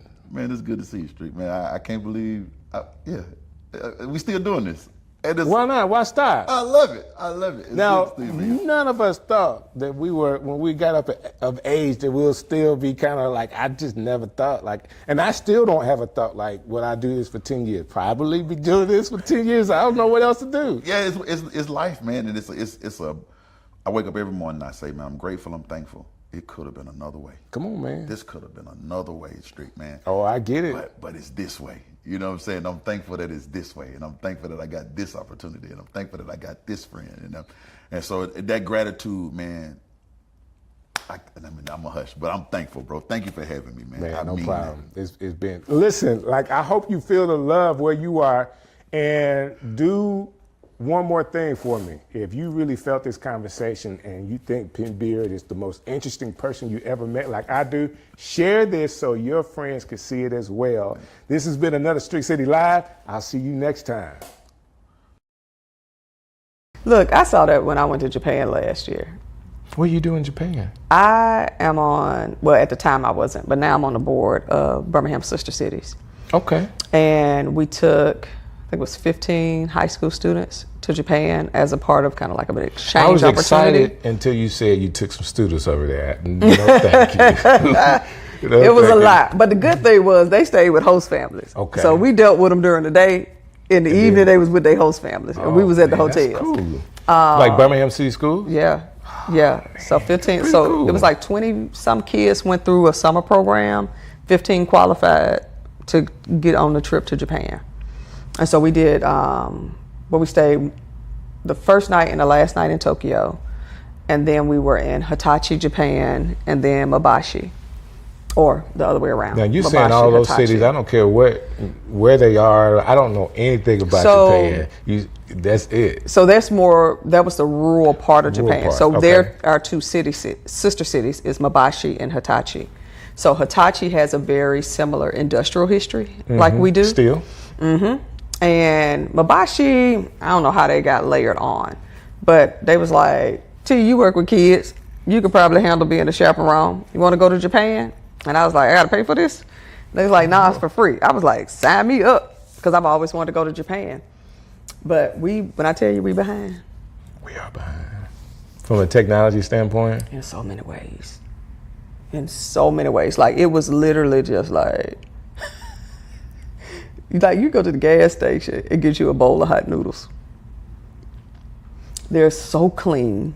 I did hear that. So clean. The rest stops were some of the cleanest bathrooms I have been in ever. Oh my goodness. Like you go in there and there's like mood music, and like if you're using the restroom, there's sound that comes out in your stall to kind of like, I guess. Right, to make you feel comfortable. And how then it sounds. Okay. after you leave out, it sprays itself.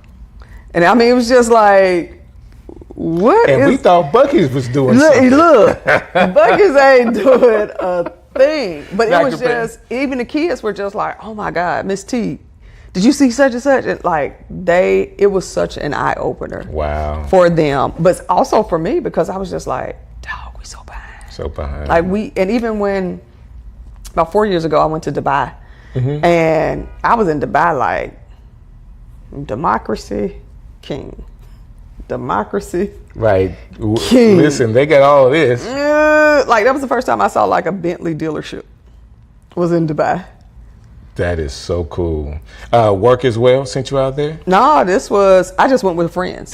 I had a friend who was starting. Well, just let everybody know. I had a friend that started a travel agency, and she was doing like domestic trips, and she was like, I want to try my hand at international. Okay. But she wanted to do it with friends, so if she messed something up, your friends ain't gonna be as mad at you. Right. So it was like 12 of us on the trip. We all didn't necessarily know each other. Okay. But she was kind of like our common denominator. But it was the most amazing international trip. And we were there, I think, like 9 days. And it just blew my mind. Like, these folks on some other stuff. Wow. And I'm like, and we over here in America think we doing We got something. And we not. No, these folks. Like this lady was like, if you broke in Dubai, you lazy. Because there's money there. There was like, it's money to be made. There's no reason for anybody to be broke in Dubai. Wow. 0.6% crime rate. And they was like, if somebody steals something in Dubai, they from Abu Dhabi. I was like, oh, y'all some classist people too. I love it. I'm here for all this. Funny. All right, so let me get started here. Yeah, Listen, okay. We can talk about all this stuff over and over. So what we doing? Mr. Cameraman? No, we're already on. Awesome. We're on this camera right here Okay. for the double shot. This is your camera. This is the money shot right here. You don't have to look at it. We're having a conversation, so we're going to go back and forth. You want me to turn towards you? You can turn towards me, and then this is my camera right here. So you can turn Okay, towards so me. you're going to have to help me because I'm short. There you go. Awesome. That good? Still Are in we frame? good? I moved a little bit, but I'm good? Awesome. Strick City coming live. Yo, yo, yo.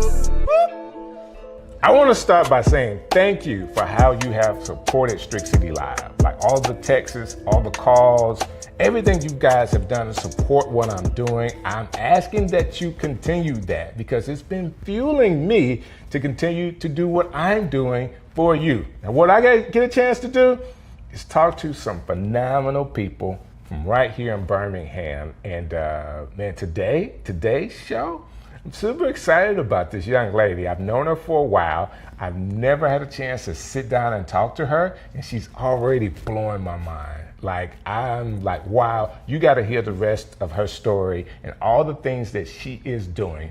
So I know that she is a Emmy and NAACP Image Award nominated film producer. She works at Jones Valley Teaching Farms, director of youth and experiences, and I know she's going to correct me on how that title really goes out at Jones Valley, but she's an activist, she's an educator, and she is also a really good consultant. And we're going to get a chance to talk about the production that she does and everything that happens around T. Marie King. Welcome to the show. Thank you. I'm so excited to have you. I'm glad to be here. I can't believe we hadn't actually sat down We have and had a conversation. I am really going after some people in the city that I know. This gives me an opportunity to talk to you. Yeah. I can call you, hey, let's do lunch. He's like, well, why is Strick gonna do lunch with me? Because I really like talking to people. Yeah. I like hearing people's story.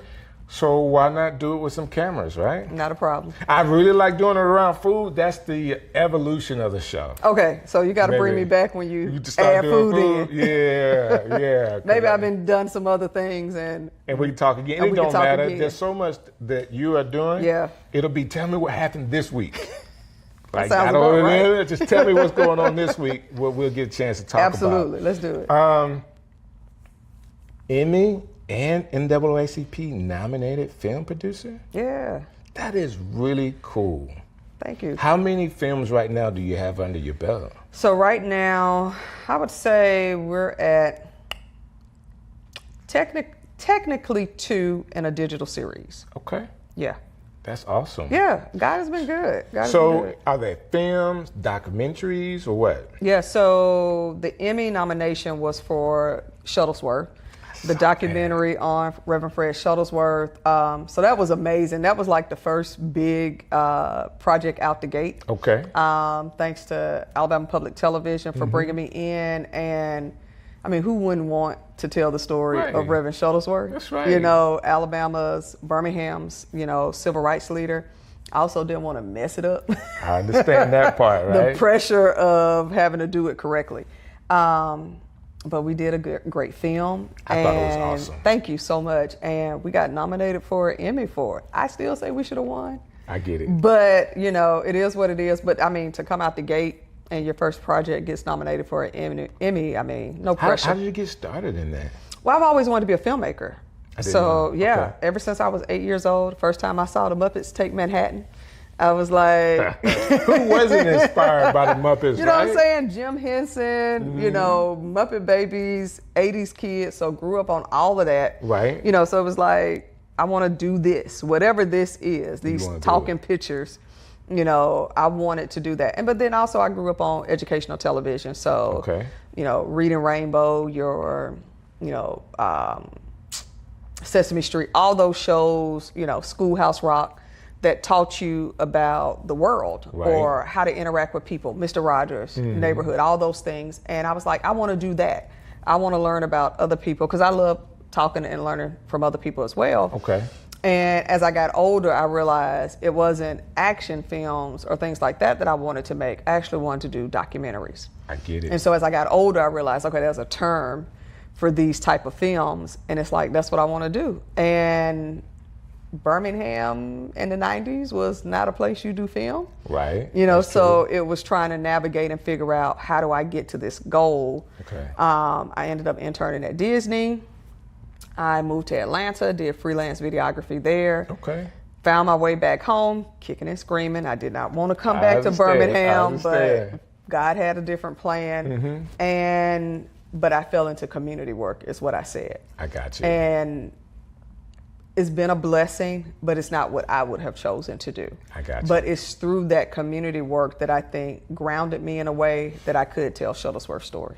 That's awesome. So is that how you got to Jones Valley, or that's further down the list? That's further down. No, that's further down. So when you say videography, are you behind the camera now, or are you doing more of the directing and writing part? So in Atlanta, I was more so behind the camera because for a moment I was thinking cinematographer. Right. And then I was like, but I want to be in control of the story. Right. So I was like, what is that? And I grew up on A Different World and Debbie Allen, and it was like, okay, that's what I want to do. I want to produce my own stuff. And Shuttlesworth just provided the opportunity to take somebody's life, and it's like, how do you convey this story in a short amount of time? Because an hour is not a long time. Right. But tell it right. You know what I'm saying? Because you can't tell somebody's story. And the last thing I want anybody doing in Birmingham is stopping me and saying, I was back then and that ain't how it happened. And da-da-da. So I didn't want that. So we were very strategic about who we interviewed, who we brought in. We met with the family, talked with them, got their blessing, but then they also said, well, you need to talk to so-and-so, and so-and-so was there. So being able to get people who had firsthand accounts. But then the beauty was, one of my favorite documentaries is Tupac Resurrection. Okay. And what I liked about that film is that it's basically narrated by Tupac, and the producer basically took old interviews and literally spliced his story together. And I was like, Shuttlesworth should be a part of telling his own story. Okay. And we were able to leverage BCRI's, the Birmingham Civil Rights Institute's oral history of Shuttlesworth telling his own story. And I said, because people need to see who he was. Right. You know, so we had that, and then we had to layer on the other pieces. And I think that's genius, by Yeah. the way. Great idea. You couldn't, have a better character, real life character. Everybody Absolutely. in Birmingham, if you don't know, you should know who Absolutely. he is. That's a great story, but I really want to dive into what were you doing at the time for someone to say, hey, I want you to do this project? Like, were you putting yourself out there as a producer? Not at all. Not at all, because I was kind of in this place of, is this in the cards for me? Because it had been so long. Now I'm doing this community work, and I'm literally in the thick of it. I'm having conversations in the community. I'm working at a nonprofit, all of this stuff. But I was also volunteering at Sidewalk Film Festival. Okay. And so I was meeting a lot of people in the film world. Gotcha. I have a crazy amount of knowledge about film. Okay. And I'm leading these events at Sidewalk that's Okay. film related. So people I think they assumed That I you was making things, Okay. when in actuality I wasn't. So a friend of mine was like, yo, my husband is going to work on this project. You're the person I know in Birmingham that has all this civil rights history knowledge. Are you still interested in making films? And I was like, yeah, but I just haven't found a project that spoke to me. And I was like, what's the subject? And she was like, Shuttlesworth. And I was like, oh, I'm in. Yeah, sign me up. I was like, I'm in there. Because that hit the activist part of who you are. It brought it all together. That is really cool. I Yeah. want to go back to something because we're finna draw a line in the sand between the two of us right now. Okay. When you were a videographer, what were you using camera-wise? Oh, at the time, This is important. I'm just going to tell you, I think I'm I was a Sony using guy. I was using a Canon at the time. So sorry to hear that. I was using, and this was early 2000s. So I was using a Canon at the time. Was the way to go. Early That was what 2000s, everybody Canon was using. Was the way to go. That's what everybody was I using. get it. Sony had to fight their way into people using it. They video. did, but in Atlanta, like if you weren't using a Canon, Yeah, what were like you folks doing? didn't want you on their Right, projects. right, that's true. So it was like, all right, then that's what we're doing. That's true. That's true. I am newly onto the Sony bandwagon, but I get it. Yeah, And yeah. right now they're fighting for everything. Absolutely. Because everybody's at their necks. Look, that part. So that's what we used at the time. That's cool. Okay, I won't be so mad because it was so long ago. Yeah, it was a minute ago. We It can was a still minute be ago. friends. Thank you. Good, Thank you. good, Keep me good, around. good. Let's go to this because people that may not know you as well, I want to be sure they get a good idea of who you are and what you're doing. Okay. And you're an activist. Yep. You're an educator, and you are a filmmaker. What part of the activist that you're doing right now? Because I'm looking at you, I don't see an activist. You know what I'm saying? You seem real cool, demeanor, and all of that. Yeah. But in what role are you doing activist type work right now? I think it depends on where we are in society. Okay. I think there's times where you need to be out and you need to be boisterous, but then there's times that somebody got to be in the background pushing other sides of the table. That's right. But I think how different, I have organizer and activist friends who they're out, they're protesting, they're in people's faces. And I've been accused of, she the soft activist, Okay. but it's like, but I'm the activist that's getting invited in the rooms. Got you. You know what I'm saying? And so, Gotcha. but that doesn't mean I'm any less angry than anybody else. Okay. You know what I'm saying? Because I'm also doing community work at the same time. Like my job has been that. Right. So yeah, I may not be out with you marching the streets, but I have also done that as well. Okay. And led the marches. But sometimes it's like, no, I need to go have a conversation with this senator and let them understand why this needs to be looked at or why this should be on their radar. Okay. But if so-and-so ABC organizer activist is tagging them in posts and talking about them, they're not going to readily go sit down and have a conversation with that person. But I can say, hey, I need to talk to you about something because of da-da-da. Oh, well, T. Marie, she's nice. that gets me in the door. I get it. But when I get in the door, it's like, yo, this over here, right? You need to do something about this, and you need to do something about it quick. Because I got friends who will actually come and storm your office. I get it. So how do you want to handle this? Right. And a lot of times it's, all right, T. Marie, well, tell me what actually is the problem. Right. You know, and so I think activism looks differently. And I think people have to utilize, you know, their strengths. But I've also advocated for organizers and activists that I know that are more vocal and have told people in positions of power, you need to look at what they're doing at such and such. So-and-so need money.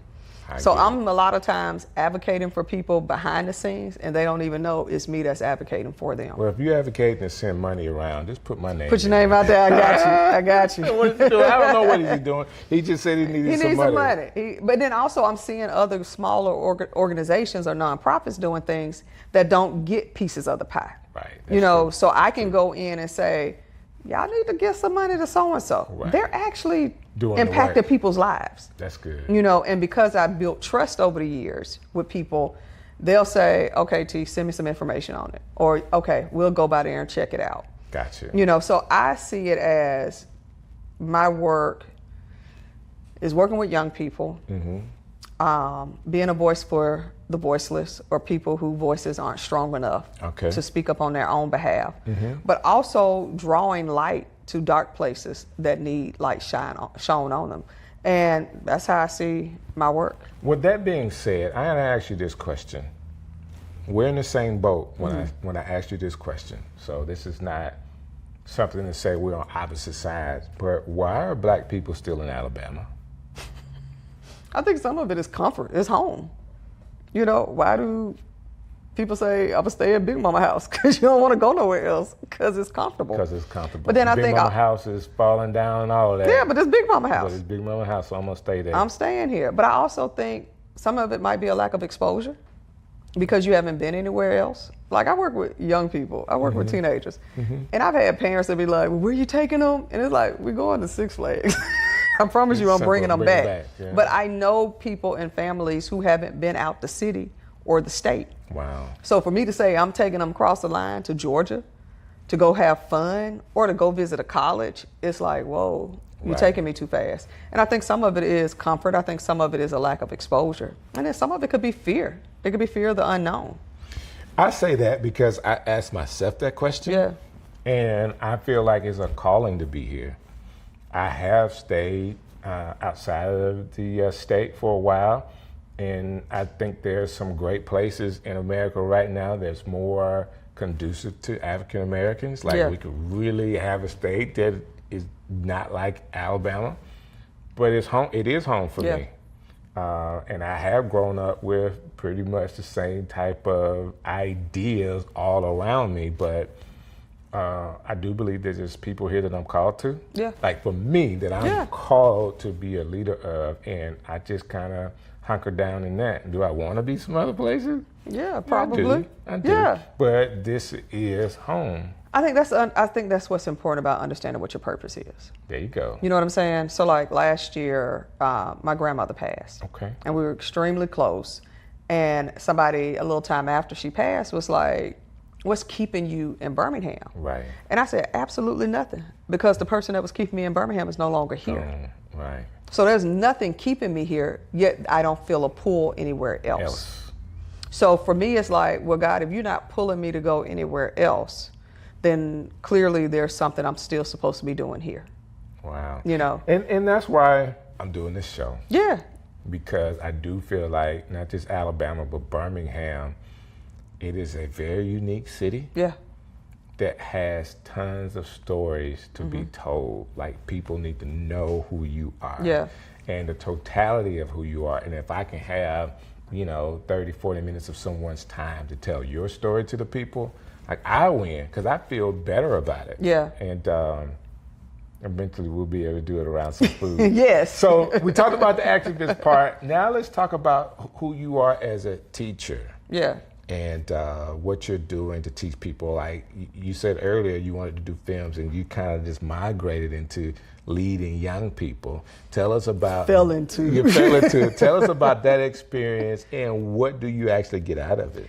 So when I moved back to Birmingham, I was kind of in this weird space. I was in Atlanta. I think I had been sleeping in my car for like maybe off and on for like maybe 3 or 4 weeks. Okay. And I called my grandmother and I was like, oh my God, it's not working out. I'm so frustrated. She was like, just come back home. And I was like, yeah, I don't want to come back to Birmingham. Right. And she was like, you can always leave again. Okay.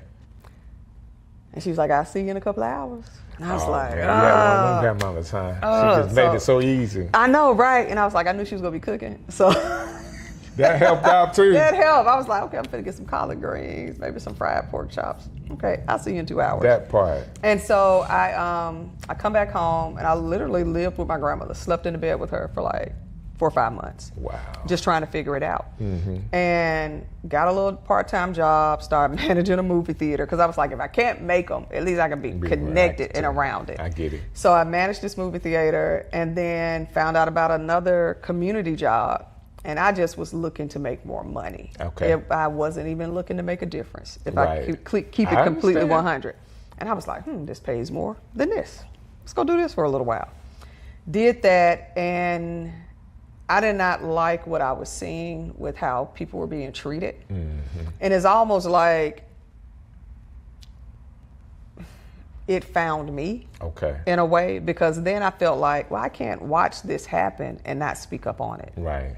But then also I'm seeing these young people and nobody's doing anything with them or activating them. Gotcha. Let me do something with them. Because as a former young person. Right. I was young a couple of weeks ago. You know what I'm saying? You know, Right. I was like, I know what it's like to feel unheard. So can I create a space where they can at least feel heard and valued? So I started doing that in Woodlawn. And these young people just won't leave me alone, you know, and somehow I end up finding my way back to working with young people in some shape or form, you know, and I always end up with teenagers. And I love the little people. I don't necessarily want to work with the little people. I get it. But the teenagers, you can really have a conversation with them. And you're closer to making your own decisions than the little people. You know, they're still under their parents, like, rule. You know, mama got to bring you, mama got to drop you off. Teenagers, you're a little bit more flexible. You can ride with your friends. You can figure out how else to get there.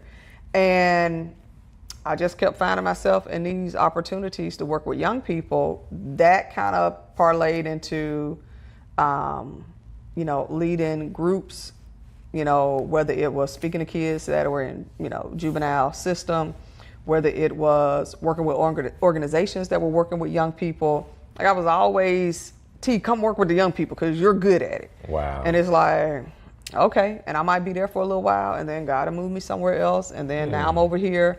And it always made sense. Like to people who were running these things, it was like, oh no, don't leave. But when I would get to wherever the new place was, it's like, yeah, this is where I need to be at this time. And so several years of doing that, I worked with several nonprofits, and now I'm at Jones Valley. And it was, hey, come and help us with this internship program. And I was like, all right, cool. And been working with some amazing young people, you know, since I've been there. You know, we hire high school students to learn about agriculture and culinary skills. But in addition to that, like I've been a guest, you know, instructor at UAB in the African American Studies Department and in the film studies. So it just blows my mind. I'm sitting here with you, and I'm creative. I love talking to other creatives, but people that I say that can walk and chew gum. That's multifaceted. That can do different things, but on the inside is just wanting to be good, wanting to be helpful, wanting to make a difference.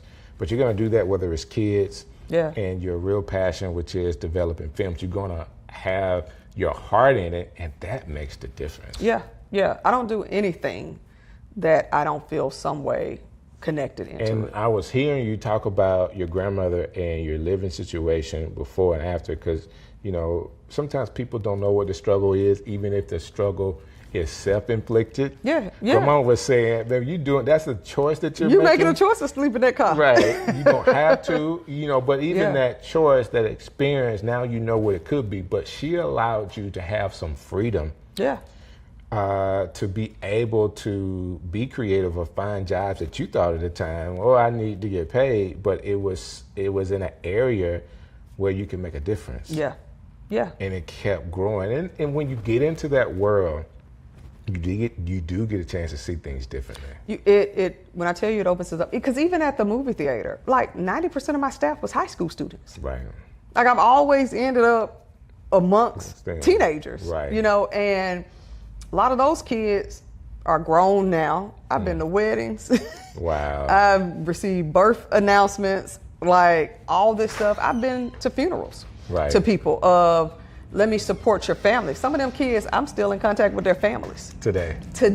Yeah. And that was a predominantly white area that I was in. Wow. You know, and so when people say stuff about, you know, what about working with at-risk youth? I was like, well, which ones are you talking about? Because they all at risk of something. We're all at risk of something. That's right. So, but to be in these situations, whether it was the movie theater, whether it's at Jones Valley, whether it was when I was working in Woodlawn, when I was working at the Alice Stevens Center, like wherever I was, surrounded by young people, it's like the ones who were there needed the most encouragement, needed the most support, needed the most direction, and the economic status of their parents was irrelevant. It didn't matter. It didn't matter.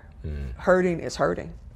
Pain is pain. Struggle is struggle. Trying to figure it out as a kid, that's universal. Right. It don't matter if you black, white, Hispanic, none of that matters when you're young and unsure about who you are and what your future holds. Well, of course, you're talking to DJ Strick. Yeah. And years of my experience have been youth ministry. Yeah. That's just what I did. And from DJ work to then working at a local church, actually doing youth ministry. And that's what I love. Now, thank God I've been promoted. I get to work with the big kids now. Yeah. But I'm getting this chance to see kids that were 15, 16, 17, 18, now they're 30 with children. Yeah. And it's a whole different world. You get a chance to see those seeds that were planted in them. Absolutely. They remember things you absolutely don't remember. They do. And it's just good hearing that those seeds that you plant actually have a chance to root, and they tell you stuff that you said that they held on to all those years. Absolutely. And I always tell people we enter people's lives at different times, right? Mm-hmm. You know, and so I always say you're either planting seeds, watering them, and sometimes you get to see the harvest. Sometimes, yeah. You know what I'm saying? And I think sometimes people get into community work or work with young people, and it's like, I want to plant and see the harvest in a week. Yeah, and that's not how it That works. is not how this thing works, because I've actually worked with young people who I've had to go eulogize. Wow. You know what I'm saying? And so to me, for people who try to take my activism card, per se, and it's like, oh, well, you ain't doing this. And it's like, yeah, but I've had to help families figure out how to bury their kids. Right. You know what I'm saying? Right. I've had to help families. I've held people's hand while they passed. Wow. You know what I'm saying? And it's like things that I experienced that I'm not posting on social media because I'm there with these families.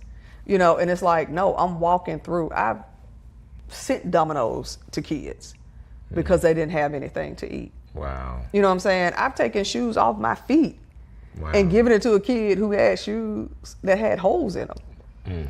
But I don't post about that. Right. I don't talk about those things. And I mean, I could, but I don't, because I'm not doing it for you. For them. You know what I'm saying? I'm here showing up for these kids, which is why, regardless of how you feel about me, people will say, she the same. I've seen people from high school, and they be like, "That's how she was at high school.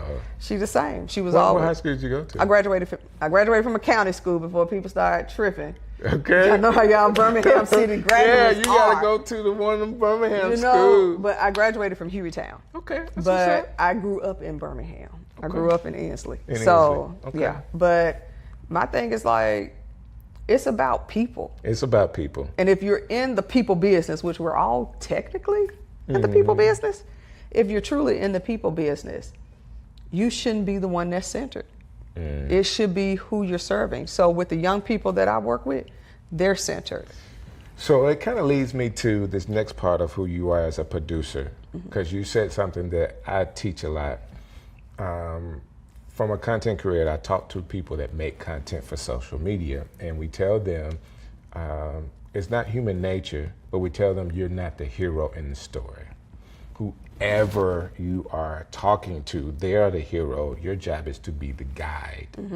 And in telling stories, as you produce them, like, you have to be able to write that way. You know, there is a hero, there is a guide, there is some type of conflict, and there's a climax to the story. Like, what, from your experience with working with people and really caring about people, how does that transition to how you tell stories?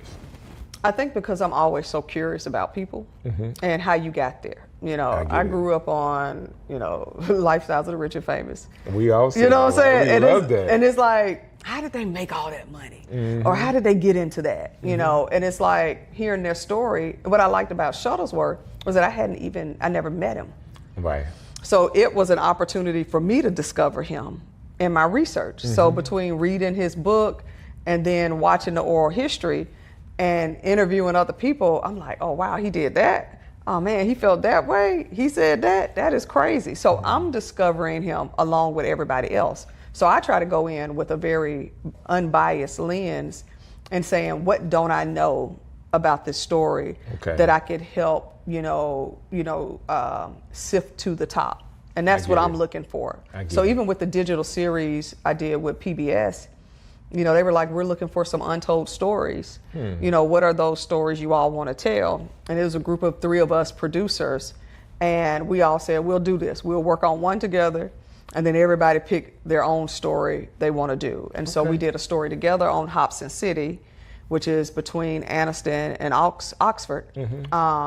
But I was like, I want to do a story on the Alabama Penny Savings Bank. Okay. And talk about the wealth gap and why is it like that.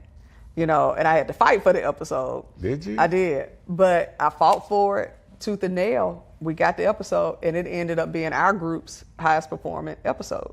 But it was a thing, like, people don't know about the Alabama Penny Savings Bank and that the building is still there, still downtown Birmingham. Folks walk by it every day and have no clue the history that it holds. And so I was like, I want to tell that story and pull that out. So I think for me, it's like, what don't we know and why don't we know it? And so I'm always kind of that curious person.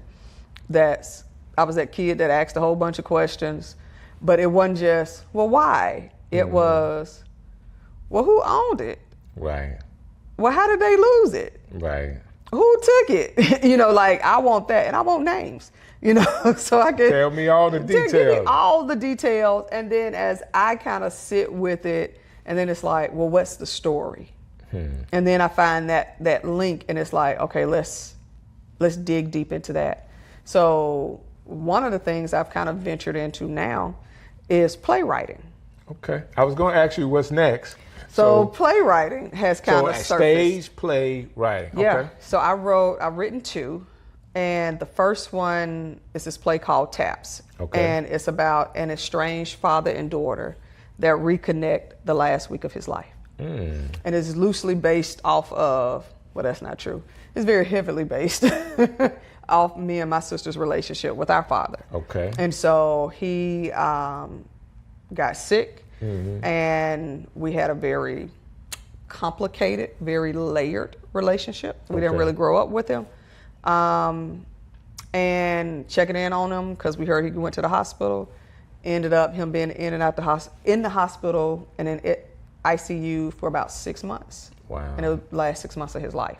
And so 3 people who had this fractured relationship, now these 2 daughters were now having to take care of somebody who hadn't taken care of them. Ooh, that's a story to tell. So once we kind of got through it, he passed, we made it through all of that. I think maybe 6 months or so passed, and I told my sister, I said, I should probably talk to somebody. At this point, you need some help. I probably need to process all of this. Because everything was so in the moment, and I was still filming Shuttlesworth at the time. So I was in the middle of that, and all this is going on, and he's sick and having to run to the hospital and deal with his health stuff, and literally making life or death decisions for somebody who hadn't been there for you. That's tough. You know what I'm saying? And so to make it through that and to go through it with a disposition of forgiveness, because I understood, I didn't know he was gonna pass as soon as he did, but the writing was kind of on the wall. Right. And I was like, well, in order for me to be here for him, I can't have any issue with him. Right. You know what I'm saying? To really show up in a way that is needed. Needed. Did he deserve it? No. Right. He didn't do anything to earn it. But that has nothing to do with me and how I choose to show up. Listen, he was lucky to have girls because boys don't do that. Look, he lucked out. You, he lucked out. Boys do not do that. I'm hoping my sons, they have a girl so I can have some people. So have somebody to take care of you. And they would. They would. I already know. But it was crazy. And we were there holding his hand when he passed. Oh, man. And so you fast forward 6 months out and it's just like, I should probably talk to somebody. But I got my own issues with counselors. So I started writing. And I started writing, and this story just took shape.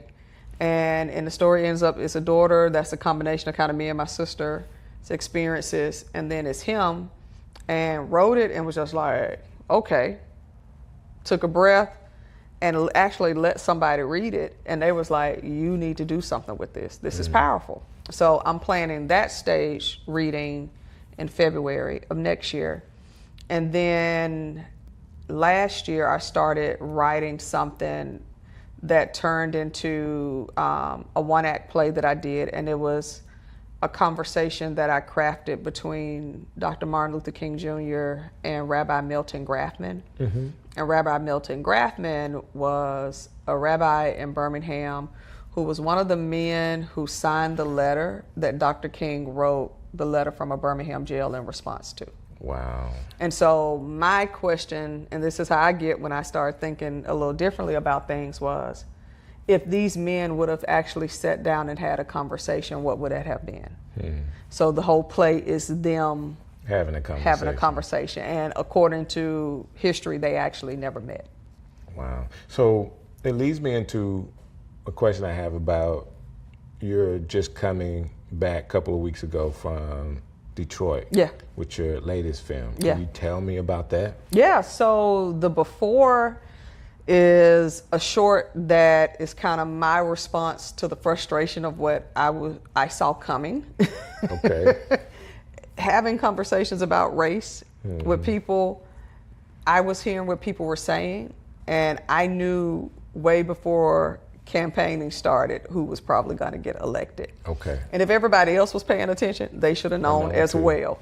I didn't understand why people were shocked. Gotcha. But my frustration was I don't see a lot of empathetic people, if that makes sense. Right now. And I'm like, let me show people what it means to be othered. And so the before is set present day. It's about school integration, because the thing that people will fight tooth and nail on is their kids. That's true. And so it's like, but the place where some of the most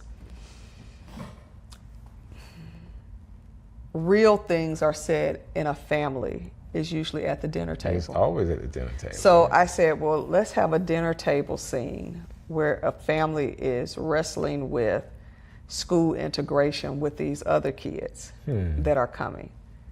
And so the whole film kind of sets it up where it's, these protests are happening, you see this family, they're having this conversation, this kid is confused about what's wrong with these other kids.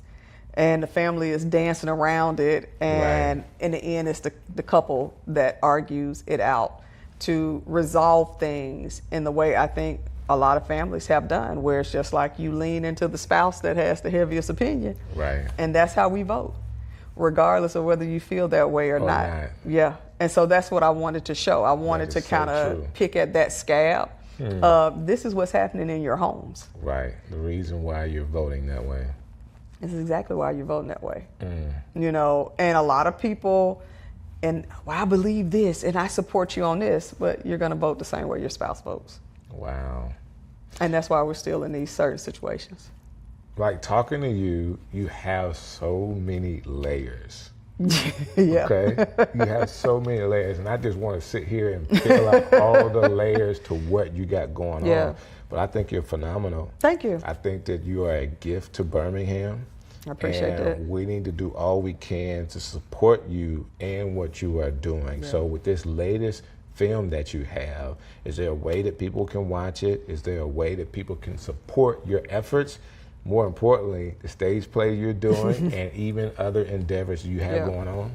Yeah, so right now, the film is kind of on the festival circuit. We have screened in 10 festivals now. That's awesome. Have won Best Short in 3 festivals. That's awesome. So that was cool. Was actually nominated at the Detroit Black Film Festival. So I'm waiting to hear back from a few others that we entered. I'm thinking I might put it on my website at the beginning of the year so that people can actually click on and see it. I'm raising money for TAPS now to do that production. How can people, as you're raising money, how can people give? You can go to my website, tmarieking.com, I believe, or do .org if that don't work. But I think it's .com. I think it's .com, and if it has a link on there that has, you'll see the poster for TAPS, and then you'll see like Shuttlesworth and the margins, and you just click on the poster, and it'll take you to the page to give. So, accepting all donations, whatever you're willing to give, we will take it so humbly. But I just want to create good content that, whether it's play form, film form, that challenges people to think about how they show up in the world. That's awesome. Yeah. That's awesome. And I'm there with you. I love to create. This is an opportunity for me to create. My son and I, I said, hey, do you think we can do like something different, like documentary stuff? He said, yeah, it's something different. He's always cool like that. He's agreeable, but he's like, yeah, we can try something different. Yeah. And I like telling stories too, especially about people. Yeah. That's fascinating to me. Yeah. And you're one of those people. Well, thank that's you. Fascinating. We're just like, what we talked about today is just the tip of the iceberg about who you are. Yeah. I gotta have you back. Absolutely. So as we get closer to the stage play and all this other kind of stuff, you mind coming back and we can talk a little more? Would love to.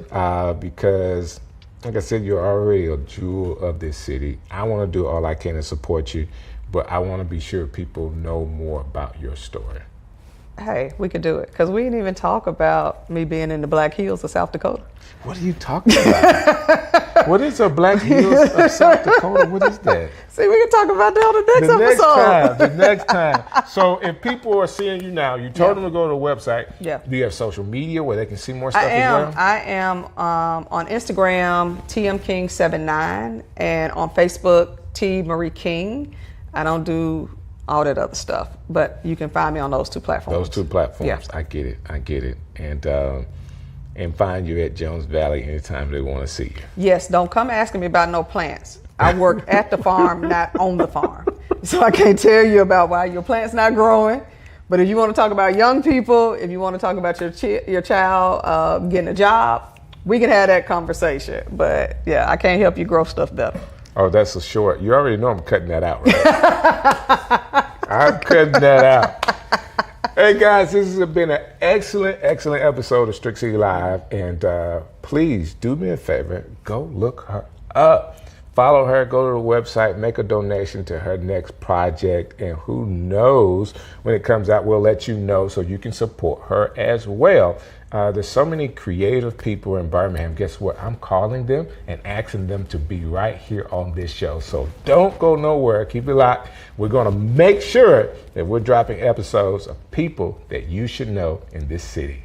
God bless you. Strick City coming live. Yo, yo, yo.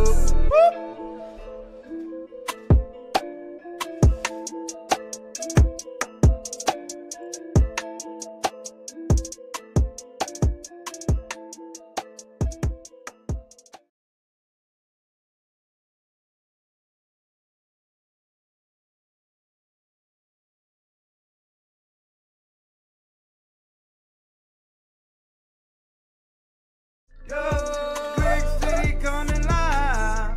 Yo, yo, yo. Listen, you guys have been awesome. The last time I put up a live stream, you guys watched it, commented, and shared it, and I am like so happy.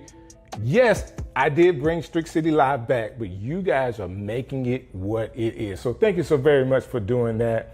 I have an opportunity to bring some of the people that I know for a very long time in the city of Birmingham to you to talk about some of the things they're doing so you are aware of what's going on right here in your city.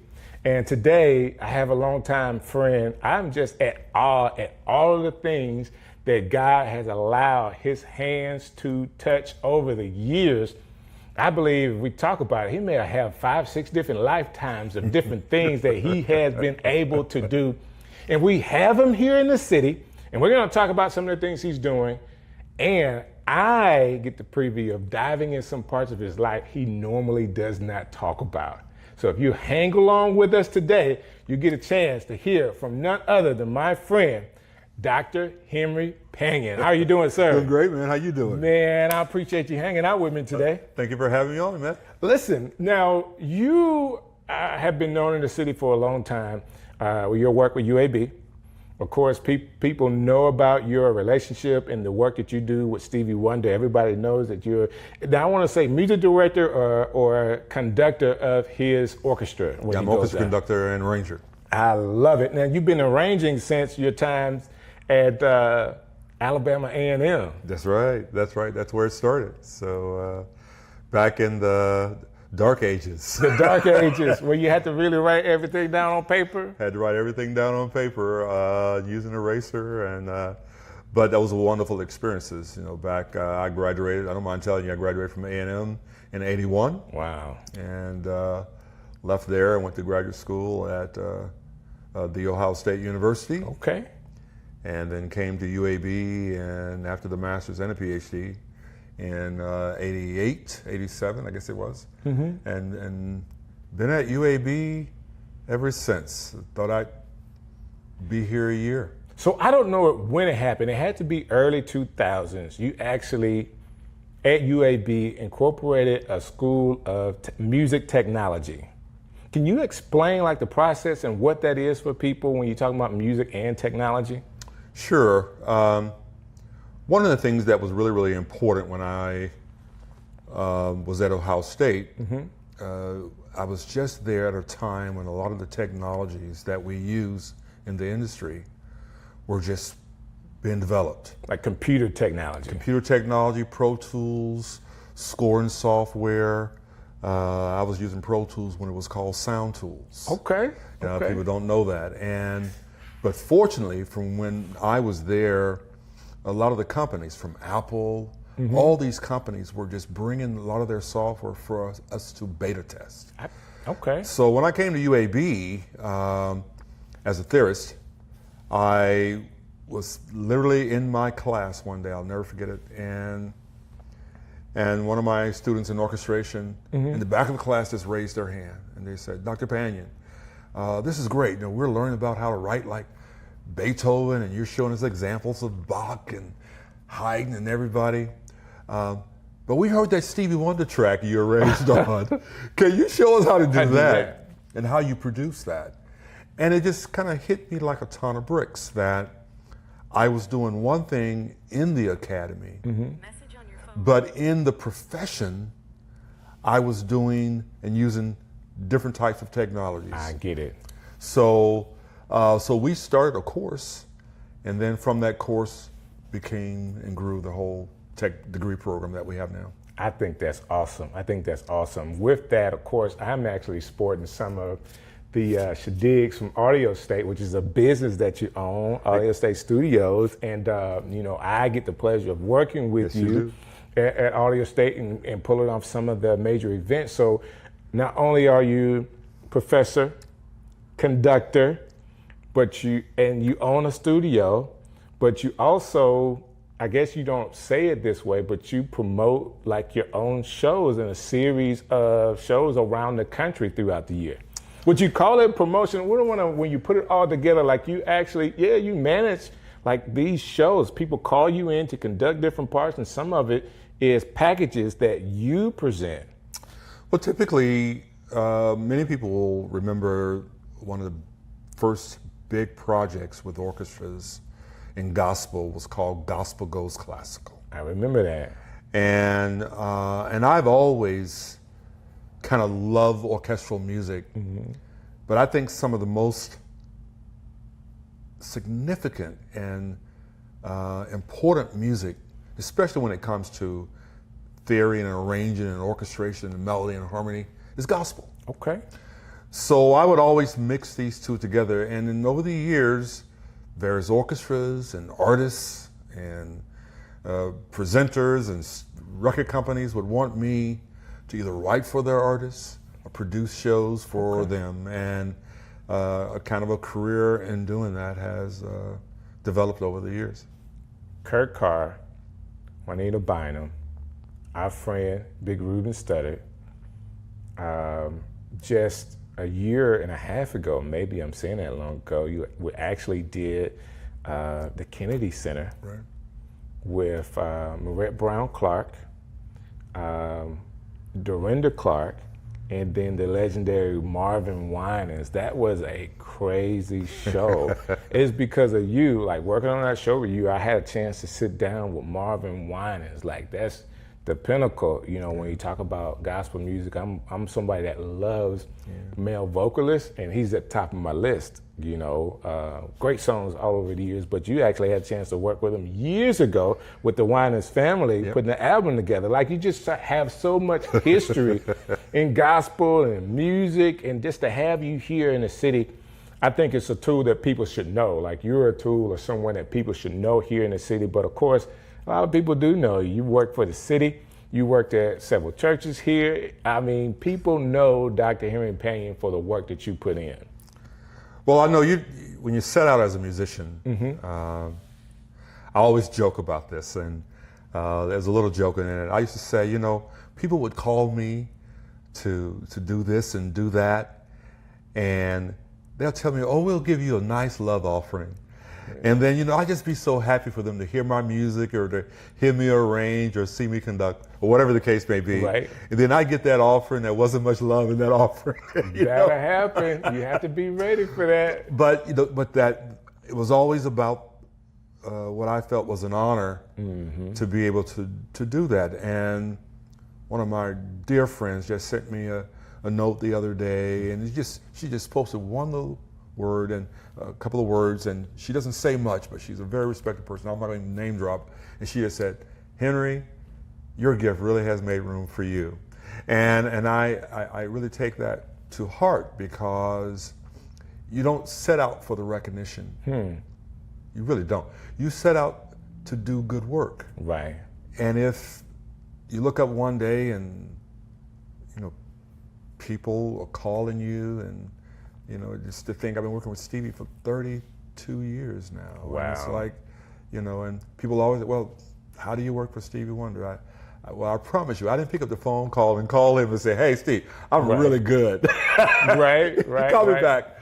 And people hear about your work. And so, you know, the Winans Project, that's just an amazing situation there, you know, where I wasn't going to do the project. Nothing was coming together like it should. Wow. And Marvin knew that I really wanted to do the project. He said, Panion, you really want to do this? I said, yeah. He said, well, let me tell you, if it bombs, we're going to tell the whole world it's your fault. It was such a big hit that Quincy Jones signed them. Wow. I get the call to work with him and to work with them on a record that wins a couple of Grammys. So you know, you give what you have to give, and that everything else just happens after and that was, you know, almost a lifetime ago with who you are as a person that I know, because now you're talking about winning Grammys. You have 14 Tellys now?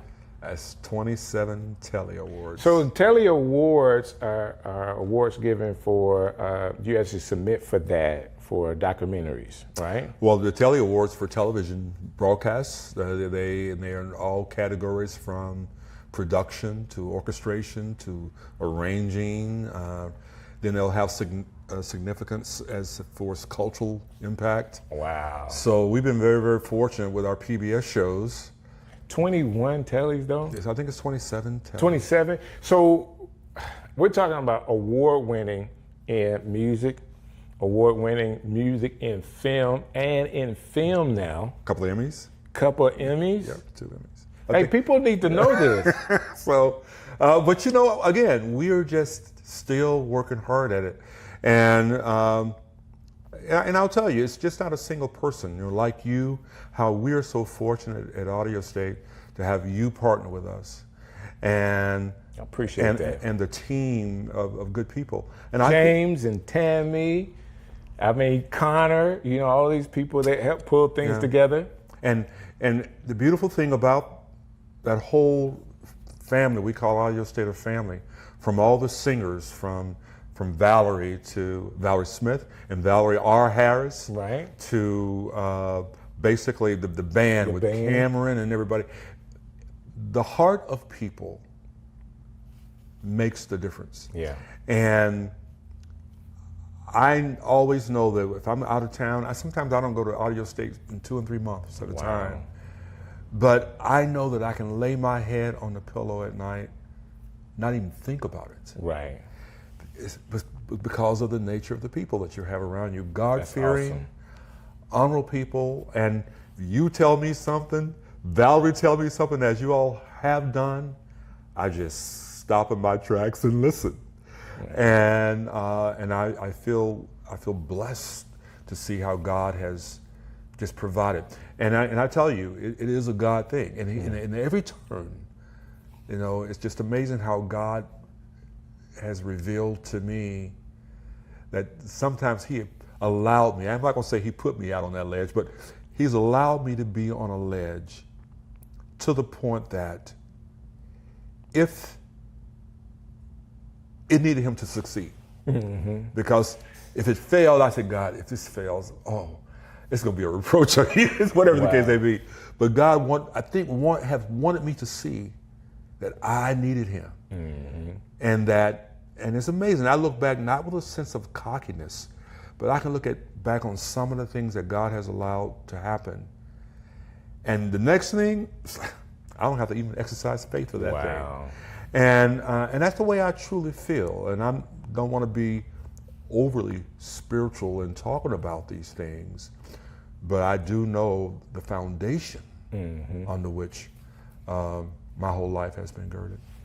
I'm glad you're saying that, because I started out telling people that I know a little more about you than most, and we're going to get a chance to talk about that a little bit, because I think people need to actually hear another side of you. Yes, they know about the music, know about your connection with UAB and the orchestra and all the things that you have done, and may not have known about the television and the documentaries, but they are awesome, award-winning documentaries. Have a few to work on. Like, I can't wait for the Donna Lawrence one to come out.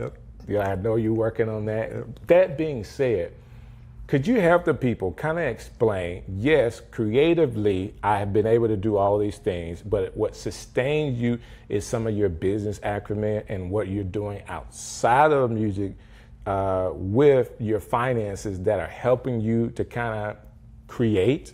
Yep, exactly. Does that make sense? Okay. No, it makes perfect sense. I think for people wanting to be in the music industry or the entertainment field, the first thing you have to recognize is that you must be willing to invest in yourself. That's right. If you're not willing to invest in yourself, then don't expect other people to have the same kind of desire to do so. Right. But I have a business degree, and I'm not saying that necessarily that was necessary.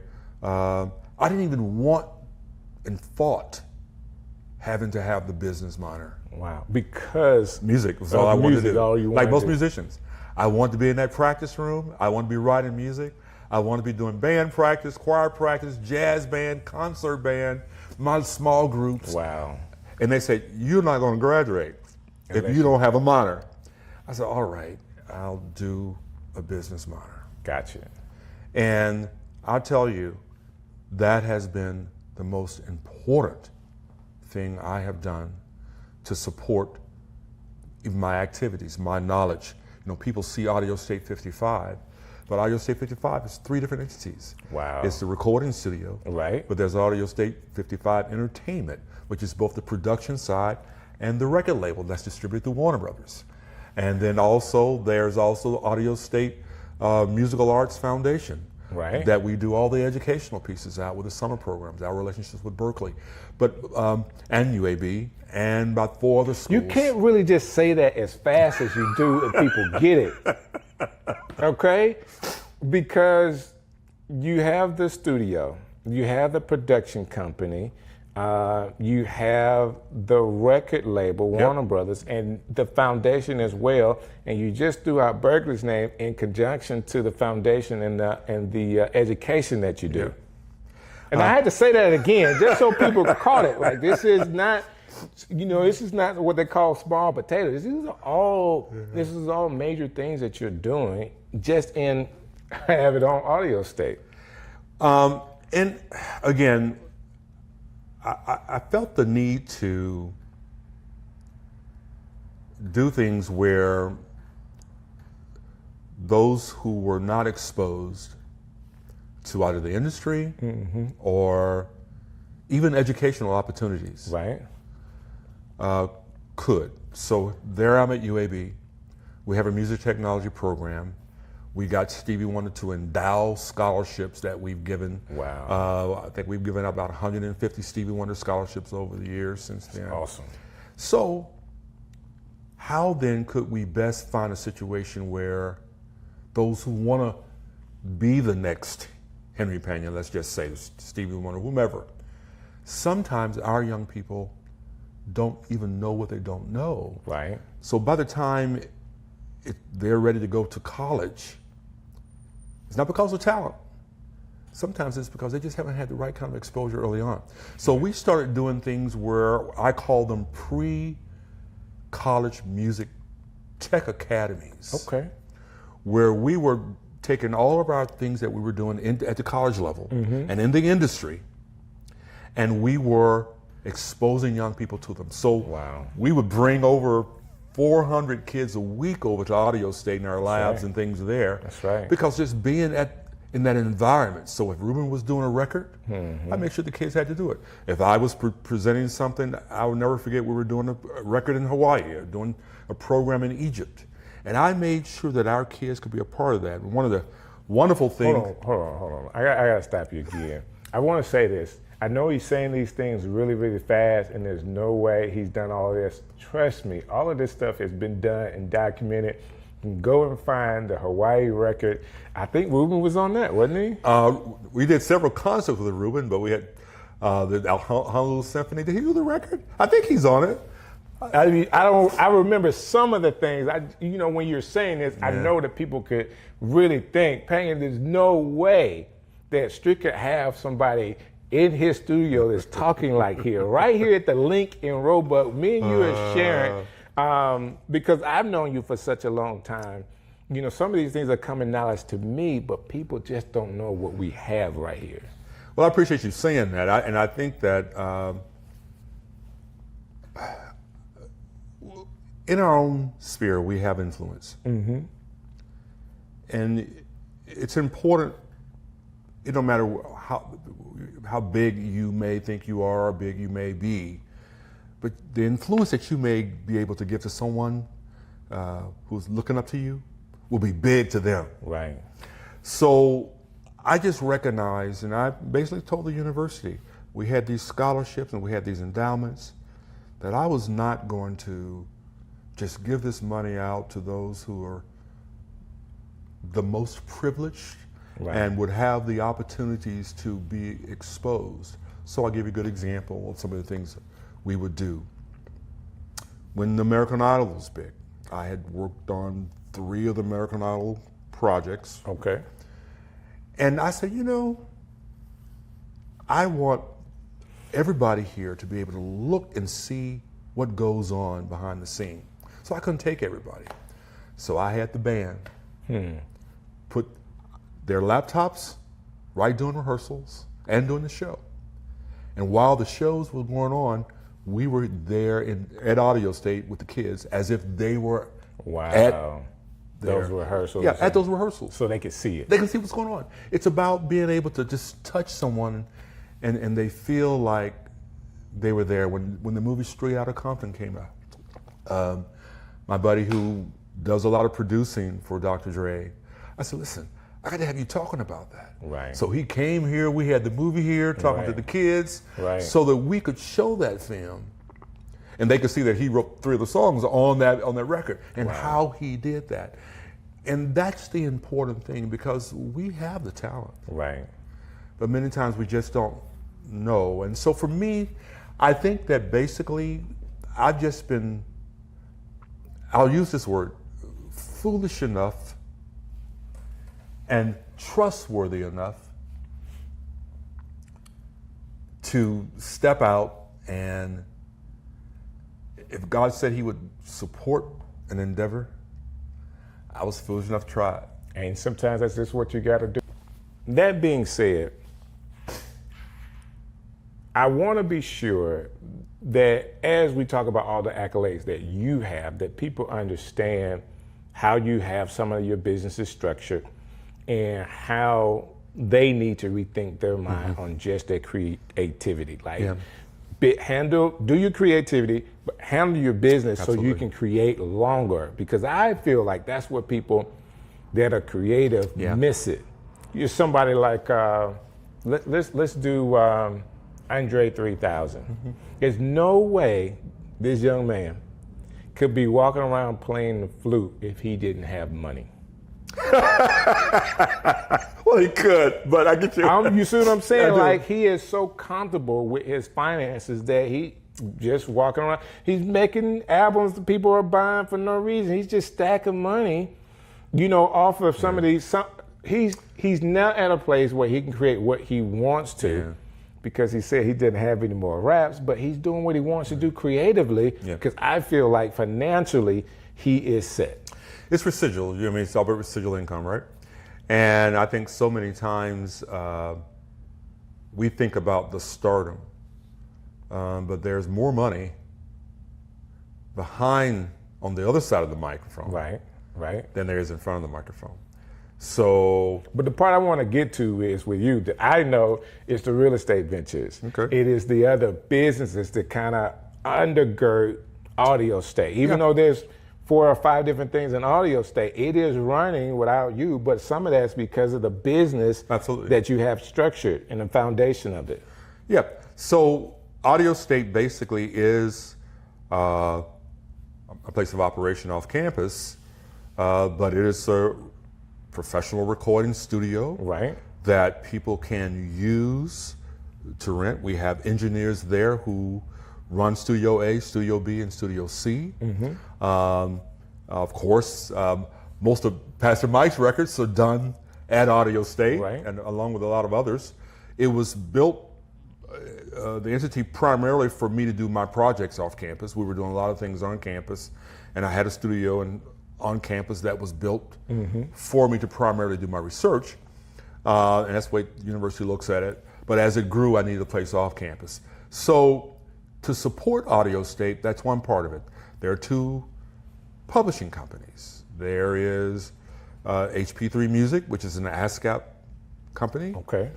And then there's Audio State 55 Publishing, which is a BMI company. No way. And so basically, no way. People, if you're in music, you understand what he just said. But basically, there's 2 major companies that does publishing, and he says he's got a company with one and a company with the other. I've never heard that before. Because if an artist comes through and we're producing that record, and they're associated with BMI, then you use that. Then we use that publishing company. And if our records are distributed through Warner Brothers, then the publishing company owns the records. Right. They own the songs, and they have control and interest. Right. So even if we have a relationship with a songwriter, that's a partnership, that ownership is really, really important. And that's kind of residual income forever when you think about that. You also have to think about when you the synchronization licenses, things that go on just because a song is on a record. What happens when that song is on television or in film? Right. There's a whole different type of royalty structure that goes along with that. Gotcha. And so then there are all the PBS, Netflix, film distribution opportunities there. But to get to that stage, as it were, we're thinking about, my family was always in real estate. And I didn't know that. So your family, like parents were in real estate. Okay. Yeah.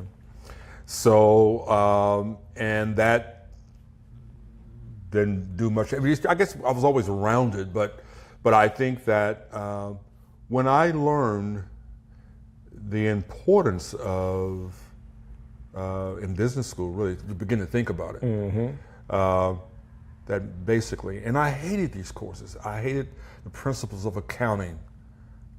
And I got an A in it. I remember that clearly, only because the professor gave us a book that said, Price Waterhouse is going to send you a company's package. You'll have to balance that books for a whole year. That's your final project. You get 3 weeks or 5 weeks, I forget what it was, to work on it. And there are 2 grades, A or F. Wow. And I got that. In business law. And one of the most important things that people won't really think about much is typing. My typing skills are great. And I had a typing instructor back in the day who would walk around like those old piano teachers and crack your knuckles if your hands weren't like this. Well, that helped me when I became chair of the UAB Department of Music to run that program. Being able to communicate. I would be on the stage in Germany or someplace with Stevie, getting off the stage, handling business. Wow. When we were building the Alice Stevens Center. And so the experiences, and I don't want to say all this to kind of build me up, but what I'm trying to say is every little thing that I have done along the way has prepared me for the next thing. Gotcha. When I began to work, I was in all like everybody else with the Winans. I mean, it's like they're the Winans. Right. But then when it was time to do the arranging, and orchestras began to call me about renting my music. There's a whole library, about 500 orchestral pieces that on any given night orchestras are playing around the country. Wow. So I go and conduct, but orchestras call me all the time to rent our music. Wow. And that's another stream of revenue as well. It not only that put all our kids through college, because the bottom line was, and ownership is really important because professional orchestras have to rent through the American Symphony Orchestra League. So if I send them an arrangement of my new works, then I know I don't have to worry about it being across town somewhere. They will have to send it back to me. They have to report it to BMI and ASCAP. We have a whole show that we're doing for the London Symphony, and I think in 3-4 weeks, I think it's going to be shipped to them. But I don't have to worry about it being in London because they have to report that there's a structure for the way these things go. Basically, guys, they get a book, the book of all the compositions for all of the musicians, right? And that book is the music. So they get it shipped in, and they got to ship it back. Right. They get it shipped in. The librarian has to pass it out to the orchestra. She makes books for them. She inventories that. They pack it up. They send it back with programs. If I don't attend, they know every minute, every part of it. So it's a real structure. So owning what you create, you just never really know what that will do. And I'll never forget one of the first arrangements that I did back in graduate school. Was an arrangement of Oh Happy Day. Okay. People know that song. And because the symphony wanted to do it, some years that piece, even to this day, may have as many as 15, 20 different performances of my score. Something that you did while you were in college. Yeah, my youngest son is 30. My oldest son is 32, and he would have been 1. Wow. And I put a little tagline on there and to him. But my point is that I didn't know that really at the time. I mean, I didn't know how things would work out. But I've always been willing to do, and in all the great churches that allowed me to work with them, even in this town, Minister of Music at Faith Chapel and 6th Avenue and Sardis, and then the records we did with Israel Houghton and Darlene Check over at Church of the Highlands, What used to be up the street here, Cathedral of the Cross, where we spent so much time, and my home church where I was kind of rooted and raised in is Faith Chapel. Not Faith Chapel, Faith Apostolic. Okay. But even as a little boy going to Friendship Baptist Church in Brighton, all these experiences really are who I am, and it's just amazing as I look back on it. And I keep saying looking back on it. You talking as if I'm about ready to retire somewhere. But no, you're not retiring. Like, I know that there's another phase. Like, there's something that's different. So even with the school, you're having the School of Technology, the music technology portion of the music department. I know because things are moving so fast that the next thing is we talk about AI and stuff all the time. Yep. There's going to be another facet that you bringing technology, because like me, you want to stay ahead of the curve. And that's very, very important for you to say that. Because we are in technology, I've had to take this time over the last year to retool. So we actually, with our majors, have exposed them to the tools. We can say everything we want to say about AI. It's here. It's here.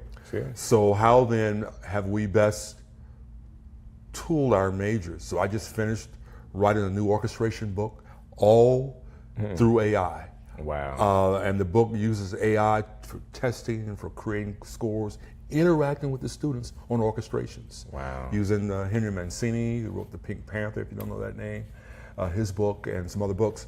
But because if we don't expose young people to AI, they will be, once again, behind the curve.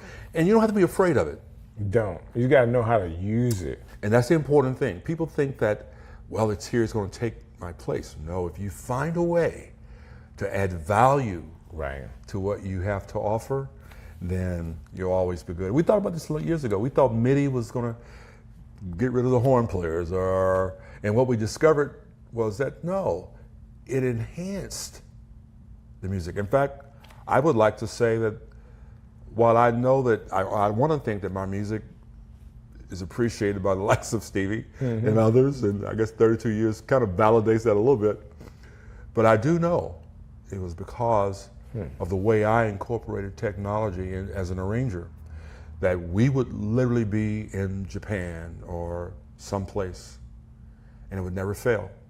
We'd be through it rehearsing. Right. And Stevie would say something like, Henry, and I know we're through with the show and it's ready and we're touring, but I really would like to do this song.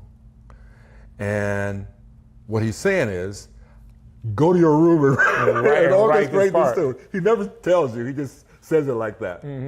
So many times I would go to my room that night, orchestrate it, have my printers and all my keyboards and stuff on the road with me, print it out, go to rehearsal the next day, and sometimes Stevie would be coming in on sound check. Wow. We're doing it, performing it that next night. But if I didn't have technology, I wouldn't be able to do that.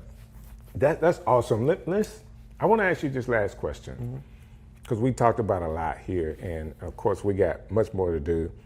Guys, be on the lookout on a conference that we're going to put on, because I'm saying it now. We've been talking about it for years, but I got to expose him to more people. Like, he's got to do some Birmingham music conference stuff outside of, I'm not saying bad about UAB, but UAB can be a little bit of a crutch because there are kids there that wants it, but there's so many more people in Birmingham. We got a big city with a lot of musicians and a lot of creative people that need to hear all the experience that you have.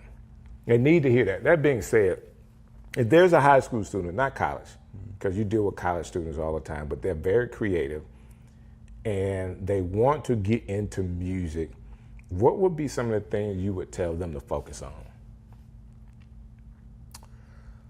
Well, I think the most important thing is to really think about, number one, honing your craft. But everybody looks up to someone. So when you see someone you admire, and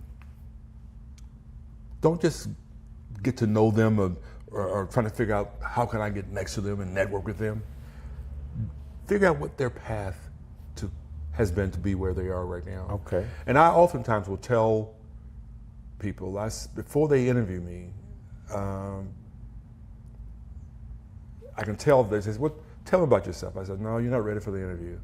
Right. You know, go do your homework." Or a student want to talk, go do your homework. You need to know what people have done and understanding the profession. I mean, all this stuff is so available, readily available to you now. Now, when it comes to applying for colleges, and I'm not going to say colleges for everybody. I'm not going to go down that road. I do think education, though, is the key. If you're not educated about a thing, then you'll see someone who's a great keyboard player or a great performer. Right. And he looks good on stage. But you may not know he's went to Juilliard or something like that, you know, Right. went to UAB. And so learn about the field you want to go in. You want to be a producer, you want to be an arranger, and we always hear that word producing. And I'll ask the student, well, what's a producer? And they fumble. Right, they don't know the real meaning of what they actually do. Exactly. So it's a tough word, but the other thing is if you want to be a singer or a writer or a producer, I always loved a lot of different things and didn't know that all those things I loved Work together. would come together to make me perhaps the person that I am, the musician that I am. But my wife will tell you, you know, you're subject to, I'll sit around the clock and work around the clock all the time. Right. You got to put your time in. You got to put it in. And so many times young people want to be discovered. Right. They want to be that next star. They want to be all of that. Hone your craft. Become the best you can be. Learn as much as you can learn about the particular fields. And seek people out. You know, they should be looking for me at UAB. They should be finding out with me, sending me emails. You should be doing all that in the world. Sharing what they've done. Can you listen to this and that? What kind of recommendations? And people that are readily available. I do that. Right. And I've been in this profession a long time. So it's challenging, but I do think college is a good route for a lot of people. And I think in this sense, if you graduate from high school with a C or B average here in Birmingham, college can be provided for you. With a promised scholarship. That's right. So don't squander your opportunity like that, you know. And so that's all I have to say. And I probably didn't answer exactly. I think, you talk from your heart, which is more important. You know, I heard something you said, and it resonated in my head. If you want to be discovered, I think that one of the things that people need to know now with technology and where we are, sometimes the best discovery that you can have is discovering yourself. You know, because if you're willing to put in the time and post and create things, it doesn't matter if you're in your bedroom or in your car, there's a ton of people that have an opportunity to be seen all over the world from these social media platforms and TikTok, and they're sharing their gift and they blow up. And you're thinking just because it's so crowded out there that there isn't a place for you. One of the things I often say, if you have something to offer, there is a place for you. Right. That's true. As crowded as it may seem. That's true. And that's me. Well, I appreciate your time. Like, this has been awesome. Like, I know we needed to catch up, we needed to talk, but I thought this was the best way to do it in front of everybody else. And there's so much more that I know you could have shared, and hopefully we get a chance to talk some more. The interview that we did with Greg Fillinganes. Yeah. It was because he was coming into town at UAB, and it was on my YouTube channel. It's still my largest view. It's still getting views. So big shouts out to that. I talked about meeting Marvin Winans with you, and talks with trying to figure out how do we incorporate Kim in doing a show. I'm really excited about that.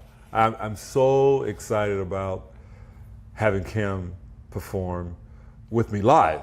That's right. That she's performed in an orchestra that I've conducted before, but I haven't conducted her in a feature. Now I did, I think 6 arrangements for her. The arrangements that you did, she had a chance to perform, which is awesome. So that's also in the catalog. Yes. You know, I saw it. I couldn't come to the Newport Symphony when they did that, or Namibia where I wanted to come. Yeah. But she was in Namibia doing something with Gaza, I think his name is, from Namibia and there. But we're going to feature Kim with the Alabama. Doesn't that sound good? Oh, that's awesome. With the Alabama Symphony Orchestra, and we're just trying to figure out the nature of that show. And I don't want to spill the beans right now, but we're working on it. But it's going to be great. As long as I get to open up in song, I'm okay. How do I just open up? Normally I end with asking someone how people can contact you, but you've already kind of said that people should. I'm on Facebook. I'm at UAB, Panion at uab.edu. You can find me, Henry Panion, on Facebook, Instagram, places, all the places you can find me there.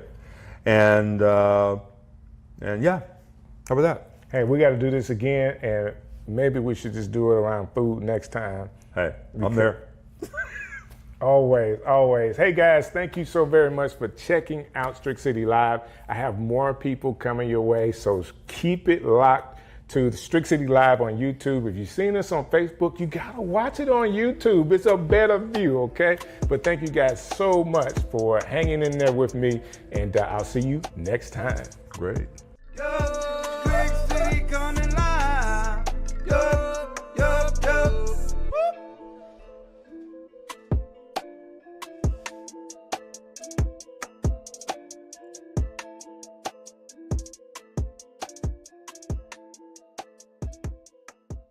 Hey man, I'm enjoying this. You say, what do you enjoy? I'm enjoying the fact that I get an opportunity to have some of my friends, some of the great people of Birmingham on Strick City Live. I just got through talking just to kind of reminisce about my guests, and 25 years, it's not longer. Like, we're at the age right now, both of us we're trying to give some years away. It's probably close to 26, 27. However, a man with a great heart, great family, loves people, and is pastoring right here in the city of Birmingham.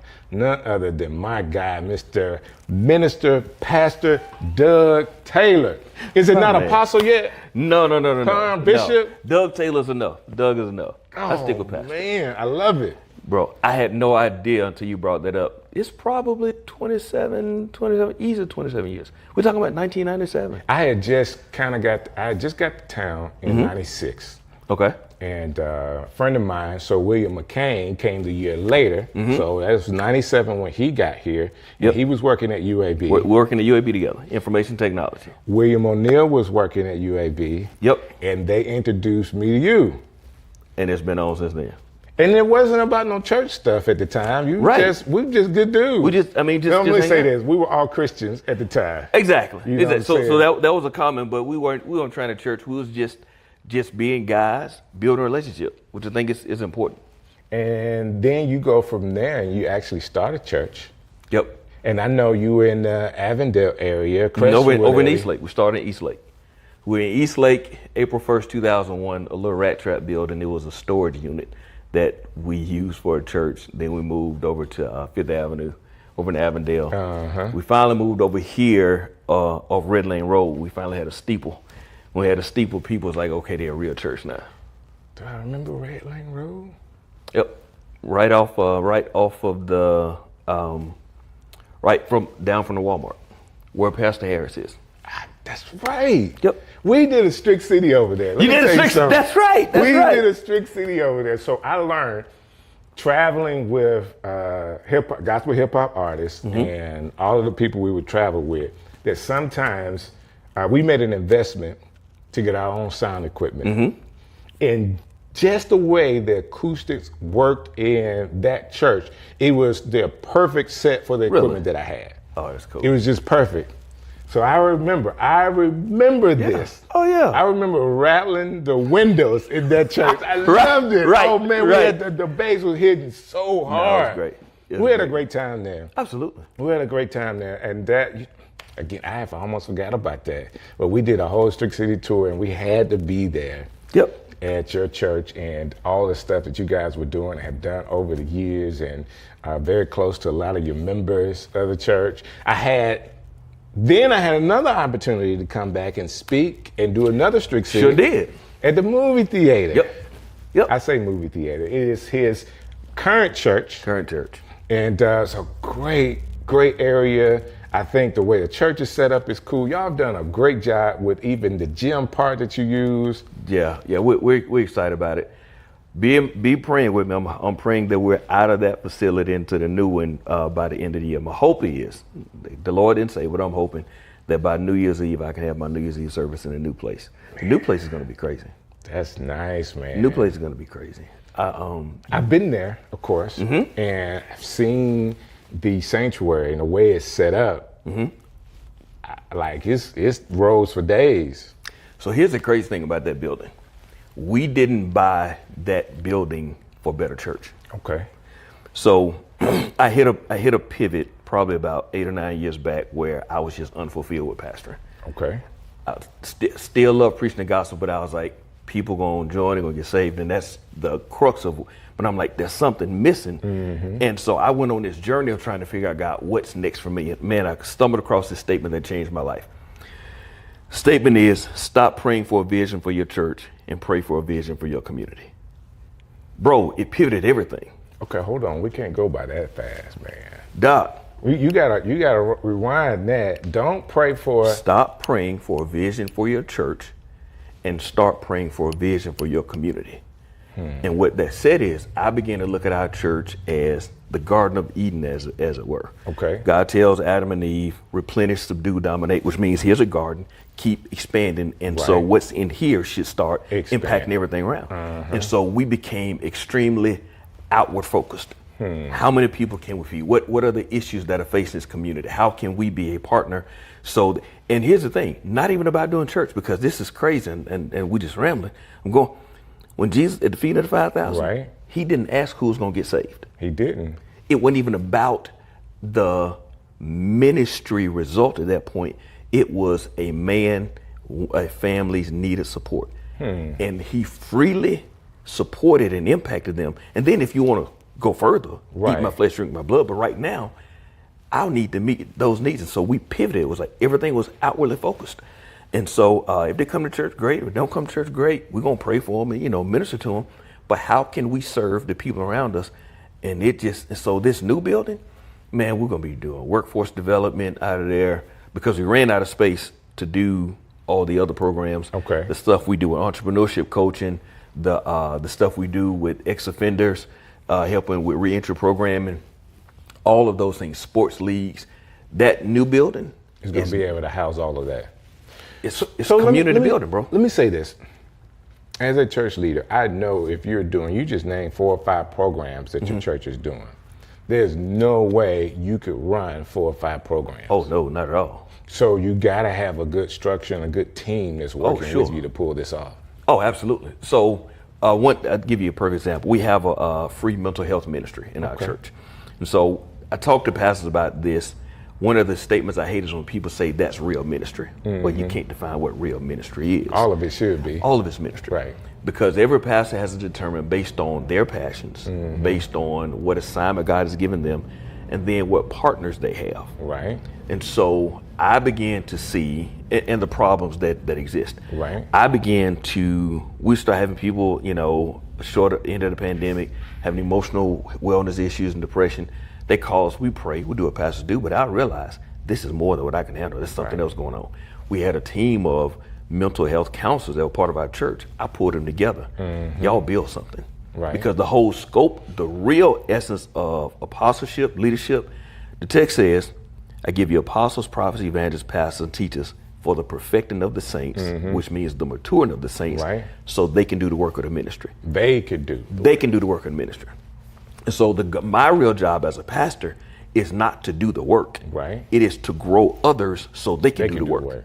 And so that whole mental health issue, man, ministry, it was, I don't know. I'm gonna pray. Wow. And I'm gonna sing to them. And so they think last year they served about 400 individuals. No way. Absolutely free, bro. And we've trained about 25 individuals in our church, teenagers from 17 to 62 that are trained mental health first aid advocates. It's crazy, bro. So I introduced him as Pastor Doug Taylor. We haven't said the name of the church. Rebirth Christian Fellowship. And you guys need to know that as we're talking about some of the things that he's doing, some of the things he's offering, look the church up. You can pause this, look the church up, okay? Doing some major things in the community. We talked about how long we've known each other. Our children have grown up together. Absolutely. You know, people don't know how small Birmingham is. Bro. Yeah. You know, or who is connected to who. You can go if you want to and start talking about somebody else in Birmingham. Absolutely, it's going to get back. It's going to get back, or somebody's going to know, well, I kind of know him really well. Exactly, you know? yeah. But I really appreciate, every time we talk, you always enlighten me on something. No, and same, bro. I like the way you think about things to be able to help the community. Is kind of like an evolution of pastoralship. Sure.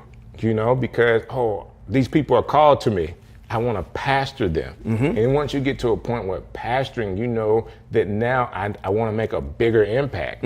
So we got to go out of these doors. Sure. Because there's people out there that are hungry, that don't have clothes. Exactly. You know, sometimes you get people coming to your church, but what about the church going to those people that you know they're in need? Sure, absolutely. And I think that's what I call a mission-driven church. Has to be a higher mission. And, you know, Sunday alone, one of the core values of our church is Sunday is not enough. That's part of the core values? Part of our 10 core values. Sunday is not enough. Sunday is not enough. And it's so true. You know, Absolutely. If you're not waking up every day, you know, trying to find time to get in his presence, you're not going to have a good day. Absolutely. If you do, the second day might get you. That being said, you're making a move that's 2-3 miles away from where you are now to this new church? 4 miles. 4 miles. 4 miles. Yep. But it gives you an opportunity to kind of spread your wings a little more as far as the campus has a school on it. And I mean, to be honest with you, I don't even know all of this building. You got to go by there. You know, it is. I've seen parts of it. I've seen the office space in the back. It's just really, really big. Bro, we're going from 26,000 square feet on 4.3 acres to 110,000 square feet on 9.4 acres, tennis courts, 2 single family homes. And here's the thing, bro. It's all to the glory of God. I'm not smart enough to do this. Oh, come on, man. No, I'm telling you, man. I mean, and when I say this stuff, it's not to say what we've done. It's just grateful that God has trusted us with his resources. I mean, I was on the podcast today. I was like, I would have never picked me to pastor. I would have never picked me to preach. I know too much about me. Wow. And for God to know more than what I know and give me the privilege of doing this, bro, I love it. I'll never take it for granted. So you hear why I like this guy, right? You can actually hear while we're talking. One of the things that I know about you, because I am long-time friends with a lot of your members, is that you've always had a heart for entrepreneurs and business people in your church. How are you building them currently, and how do they fit into this next move? Oh, bro, it's a big deal. So I believe that entrepreneurship is one of the hidden gems of the kingdom of God. The truth is, I've been an entrepreneur for decades. I started doing business at 9 years old. It's crazy. 9 years old, because it's just images make sense. Then when I saw in scripture, you think about it, of all the disciples Jesus picked, most of them were entrepreneurs. They were business people. I had the opportunity to spend 10 days in Israel in 2023, and it's changed my whole scope, bro. We went to a synagogue. Okay. In my mind, I always thought synagogue was a church. Church, right? It's not. A synagogue is roughly the size of where we are right now. It's a gate outside the city walls where the merchants meet to discuss scripture, to discuss concepts, and it is a marketplace. So when Jesus is going to the synagogues, he's not at church. He's in the middle of market. 2 Kings 4, the woman had, the widow woman said, they're going to come and take my sons, can't pay my bills. The Lord didn't give him a miracle. Elijah said, what do you have in your house? I got some oil. He puts her in business. To sell the oil. He puts her in, absolutely. And so she starts, God performed miracles through an entrepreneurial effort. It just makes sense to me. And so we do a lot of cool stuff for our entrepreneurs. We do stuff like pop-up Sundays throughout the summer. We let all of our entrepreneurs sign up and have a Sunday that they showcase their wares. We do entrepreneurship coaching through our nonprofit Rebirth Community Corporation. We do an 8-week program, Reboot, where we teach all these entrepreneurship skills, accounting, the legal component, marketing, but we also have mental health counselors that come in and teach them to not only study spreadsheets, but how do you stand under the stress of being a business owner? Because I was always taught just make money. I was always taught about be profitable. I was never taught how to manage the pressure. And so it's another component that we bring to the entrepreneurship journey that's changing people's lives. And bro, the stuff we're gonna do over here, it's gonna be crazy. And I believe that. I think, you know, sometimes having the programs as a start, you know how God works. Sure. You know, you gotta start, you gotta take a step. You gotta take a step. And then he adds to that. And if you already have these programs going, you've already taken your step. Now he's increasing the territory. Exactly. It's a stewardship thing. Faithful over a few things and make you rule over much.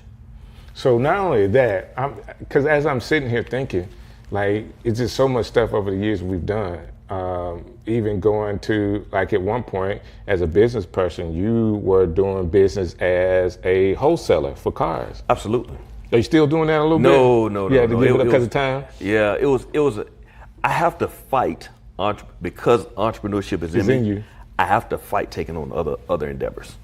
But it was great at the time. I still keep the license, right? So I can have cheaper car insurance, and you know, I like cars, so I buy and sell them. Now I can help my family out. But as far as I actually still run the business, nah. But it was cool. It was cool. Did I buy a car from you? I don't know. I know we went. You should have. I bought a car from you. You sure did. You sure did. I bought that Jeep for my daughter. Well, 2 cars, because we got the in-laws got a car too. You sure did. Yep. So I actually went from wholesaling to actually becoming a retailer. I had over in Roebuck, I had my own office and lot, and I was, you know, it was cool. It was a good hobby. I liked it, of course. I've actually sold cars, but I like the whole wholesaling business. I just don't have time for it. No. I don't have time for it. That being said, how do you handle, first of all, there is a men's conference that's coming up, like at the end of this week. So I'm gonna be sure that people know about this conference. We're gonna talk about that. Yep. But before we talk about that, so y'all hang on, because we got, for all the fellas, you know, this guy's not just cool for no reason, like he's making an impact. But I wanna know, like, how do you as a person handle being a pastor when it comes to all the negativity of, oh, you a pastor? Well, I normally don't lead with being a pastor. Right. I got a couple guys in my church that I played basketball with them and a wife for years before they even knew I pastored church, and they would cuss and, you know, oh, you missed it, blank, layup. Like, hey, man, you know. Right. But when I told them that I was a pastor, it was like, okay, we can fool with you. Right. So I rarely lead with that unless I'm in, you know, in certain circles. But then I just have to understand too that in every profession there are some good, there are some bad. Right. And I can never eliminate the stigma that exists on some preachers, because real talk, we earned them. Okay. The truth is, I handle it by understanding that many of them are valid. Right. Because there have been some messed up preachers, messed up doctors, messed up bankers. So to deny it would be intellectually lazy. Gotcha. But to counter it is understanding that nobody ever highlights the planes that land. They only have a newscast about the ones that crash. And so I just have this mentality. No, sir. Like when you around me, you just can't just drop something like that and keep talking. Yeah. Because they don't talk about all of the thousands of planes that are in the air at one time. Absolutely. It's that one that comes down and it's major news. I get it. And as a pastor, you know, hundreds of thousands of pastors. Absolutely. But, you know, you can find the outliers that don't represent the profession well. Absolutely. And we have to own that. We have to own that there are some that have misrepresented what we do. I used to be offended, and you know, but I was like, you embrace it. You just have to understand it's the truth. But the other thing too is, at this point, I try to counter that by being willing to explain, at least give a point of reference for why they're off. Few people, if you haven't passed it, you don't know where to take the pastor. Right. I tell us all the time, okay, you doing this. Having a camera does not make you a photographer. That's right. Having a Bible does not equip you to pastor a church. That's right. And so I have to understand that there's some things that people think about pastoring. And I'm going to try to explain to you why that's not news. I have people say, well, all pastors. I'm like, well, we don't do that. Well, we ain't talking about your church. I was like, well, if you're not talking about our church, don't say churches. Just say some churches. Eliminate all those extremities. So I'm like, I just want to model something different. Gotcha. And so, and I know I'm not going to win everybody. That's right. I know people aren't going to accept everything. I say all the time, if I walk on water, you're going to say it's because I can't swim. Right. It just is what it is. Right. I want to make sure that the people that I walk with know my heart is right, know my intentions are right, and I want to do it the right way. That being said, I have 3 boys. My youngest in September would be 20. Wow. And I have a heart. We grown, bro. I'm like grown. You know what I'm saying? I'm so grown, dude, it don't even matter no more. Yeah. Like what you think, what you gotta say. I hit a plateau. Well, you know what? I don't care. Yeah, exactly. Yeah. It's just, there's a freedom in it. There's a freedom in it, bro. It's a freedom in it. Yeah. There's some wisdom that comes with age that until you get there, you don't understand. Sure. Now, I do have how you want to say it? I'm a very A-type personality, but sometimes I would back based on the audience, people I was around. I'm not doing that. Yeah.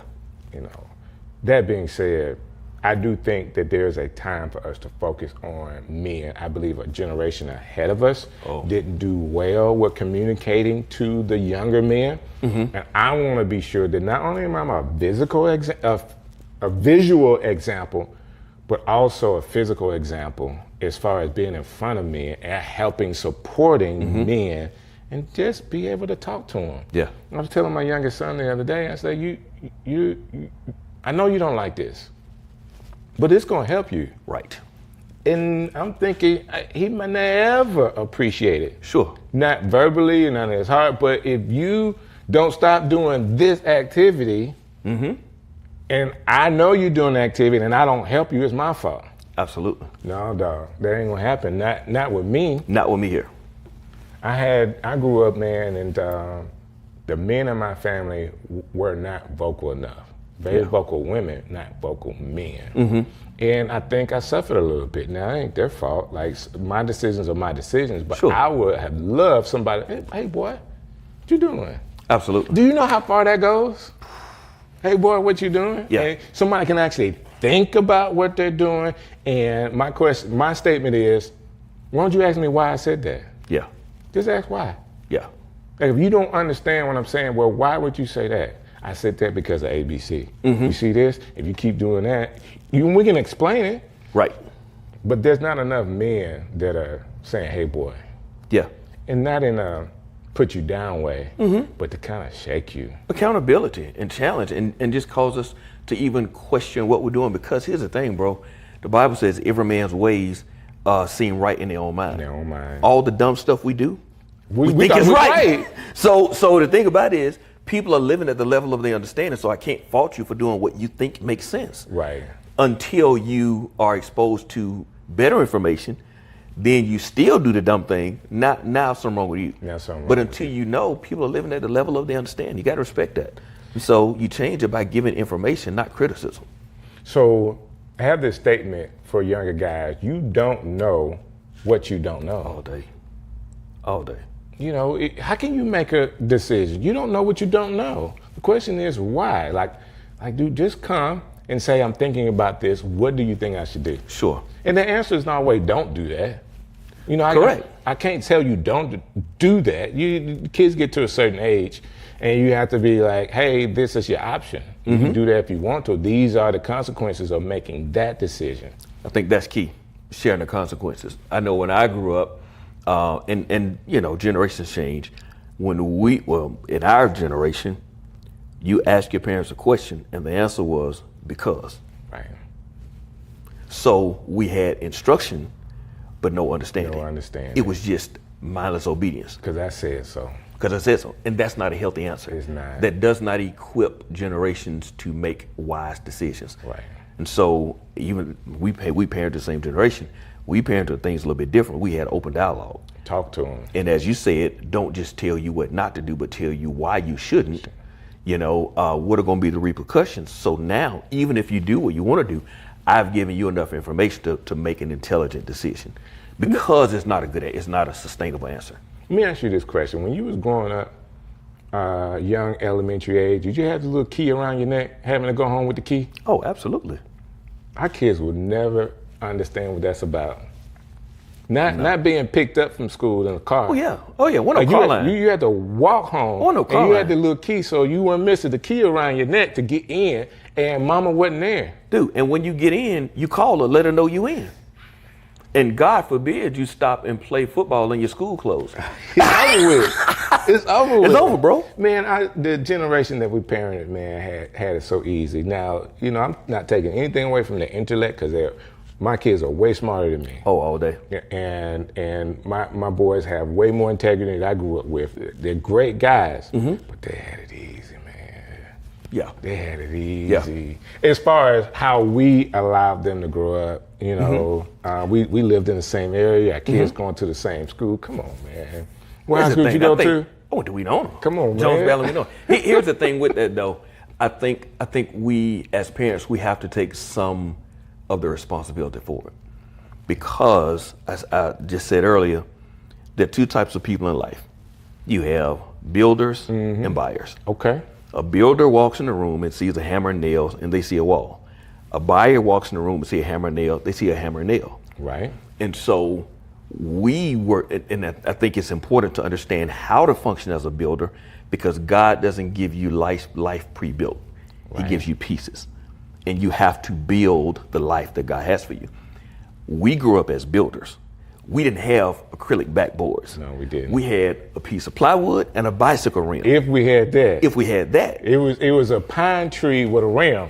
Bro. No nets. Exactly. No nets, no nothing. And so what happened is we built with nothing. Right. But then what happened is we blessed our family with what we built. Right. And it's not their fault they don't know what to do with a bicycle rim and plywood, because we taught them that acrylic and nets is what's right. That's what's right. Right. And I think sometimes we do a disservice of punishing a generation that we created. We created them because we would never put a bicycle rim up. Oh, bro. Now you know what? Now I was rebelling when we moved over into Trussville. I had my basketball goal put up. Dude, I put chain link nets up.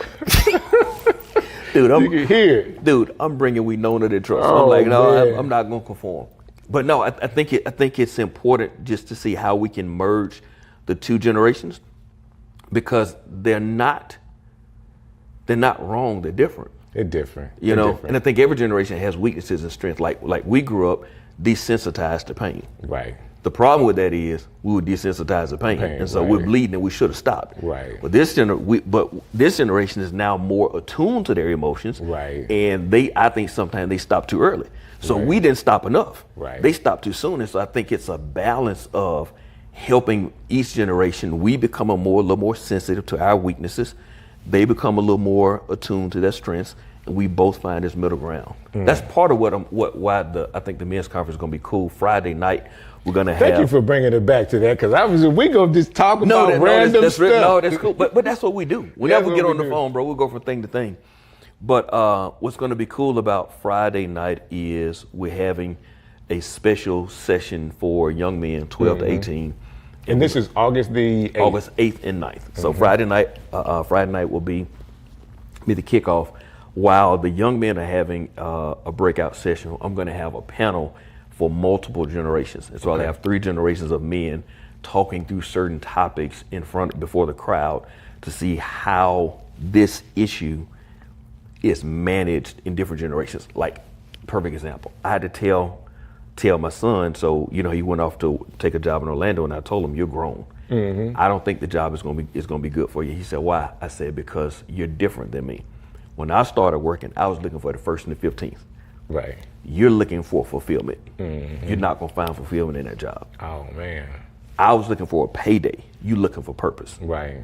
And so he's way more in tune with life and things that matter. I didn't start thinking about a life that matters. I'm in my 30s, bro. I'm trying to pay bills. Right. And so what happens is, in that, I even think that's where sometimes we discount and even throw bricks at this next generation for not having what we call the same level of loyalty.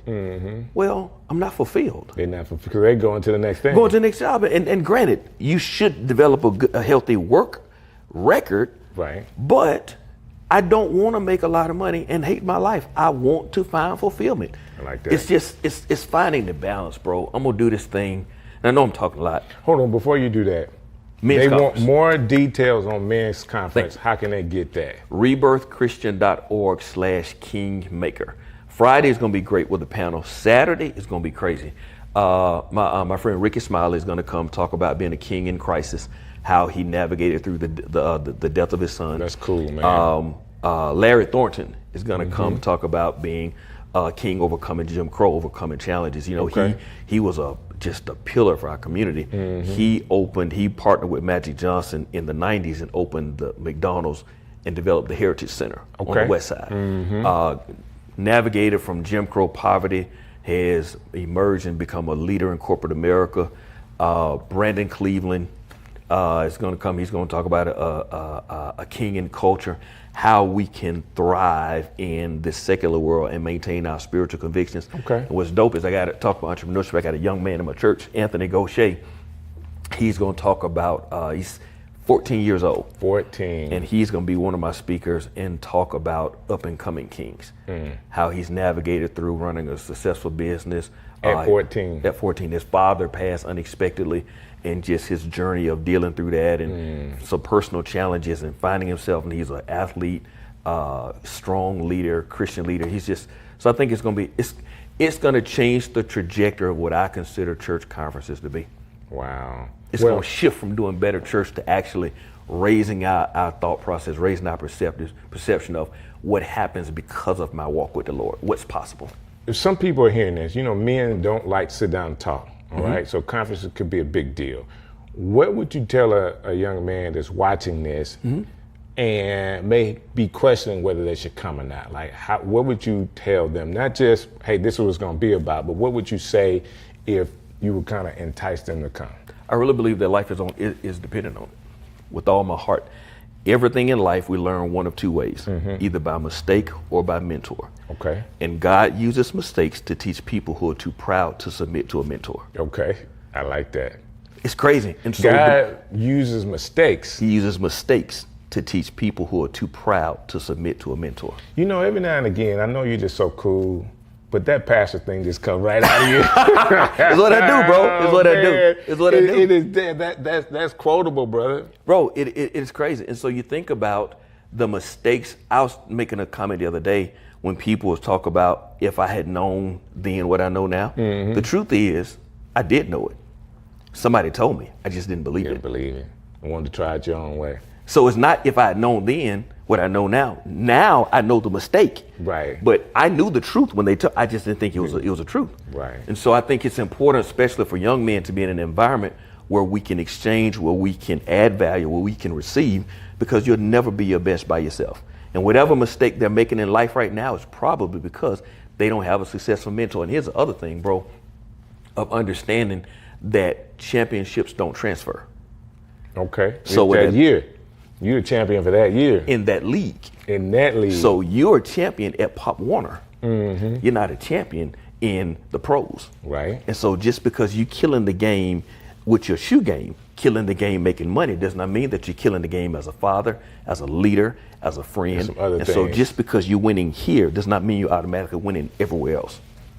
It could also mean, like, sometimes there are some areas in your life that you're not good in because you're focused on that winning area. Absolutely. Because we don't want to focus on the development because I feel second class. So I go back to refocusing on the thing that I do well because I don't want to acknowledge that here's an area for development that I don't want to do. And sometimes it could be home that you're neglecting because you're winning somewhere else. I used to always tell people, and I try to get it myself, like internally, Michael Jordan had his own physical trainer. Yes. Okay? Like, he paid for his own coach. Yep. Those things are important. Like, he was at the top of his game because he had somebody that he was paying to be sure that his nutrition was right, the way he worked out was right. Right. He moved from basketball to baseball. They changed, that same trainer changed the regimen for him to fit baseball. That's good. We want to be successful in life. In everything that we do, you want to be the best. You want to be a Michael Jordan. Why not do what he did? Absolutely. We could talk for days, brother. Yeah. Can we please do a part 2? Oh, man, come on. The part 2, after this men's conference, I want to go, let's tour the new church. I want people to see the vision, man. Let's tour the new church. I would be honored. And show people what's going on right here in Birmingham, Alabama, because I really like your vision for the community. I have a pastor.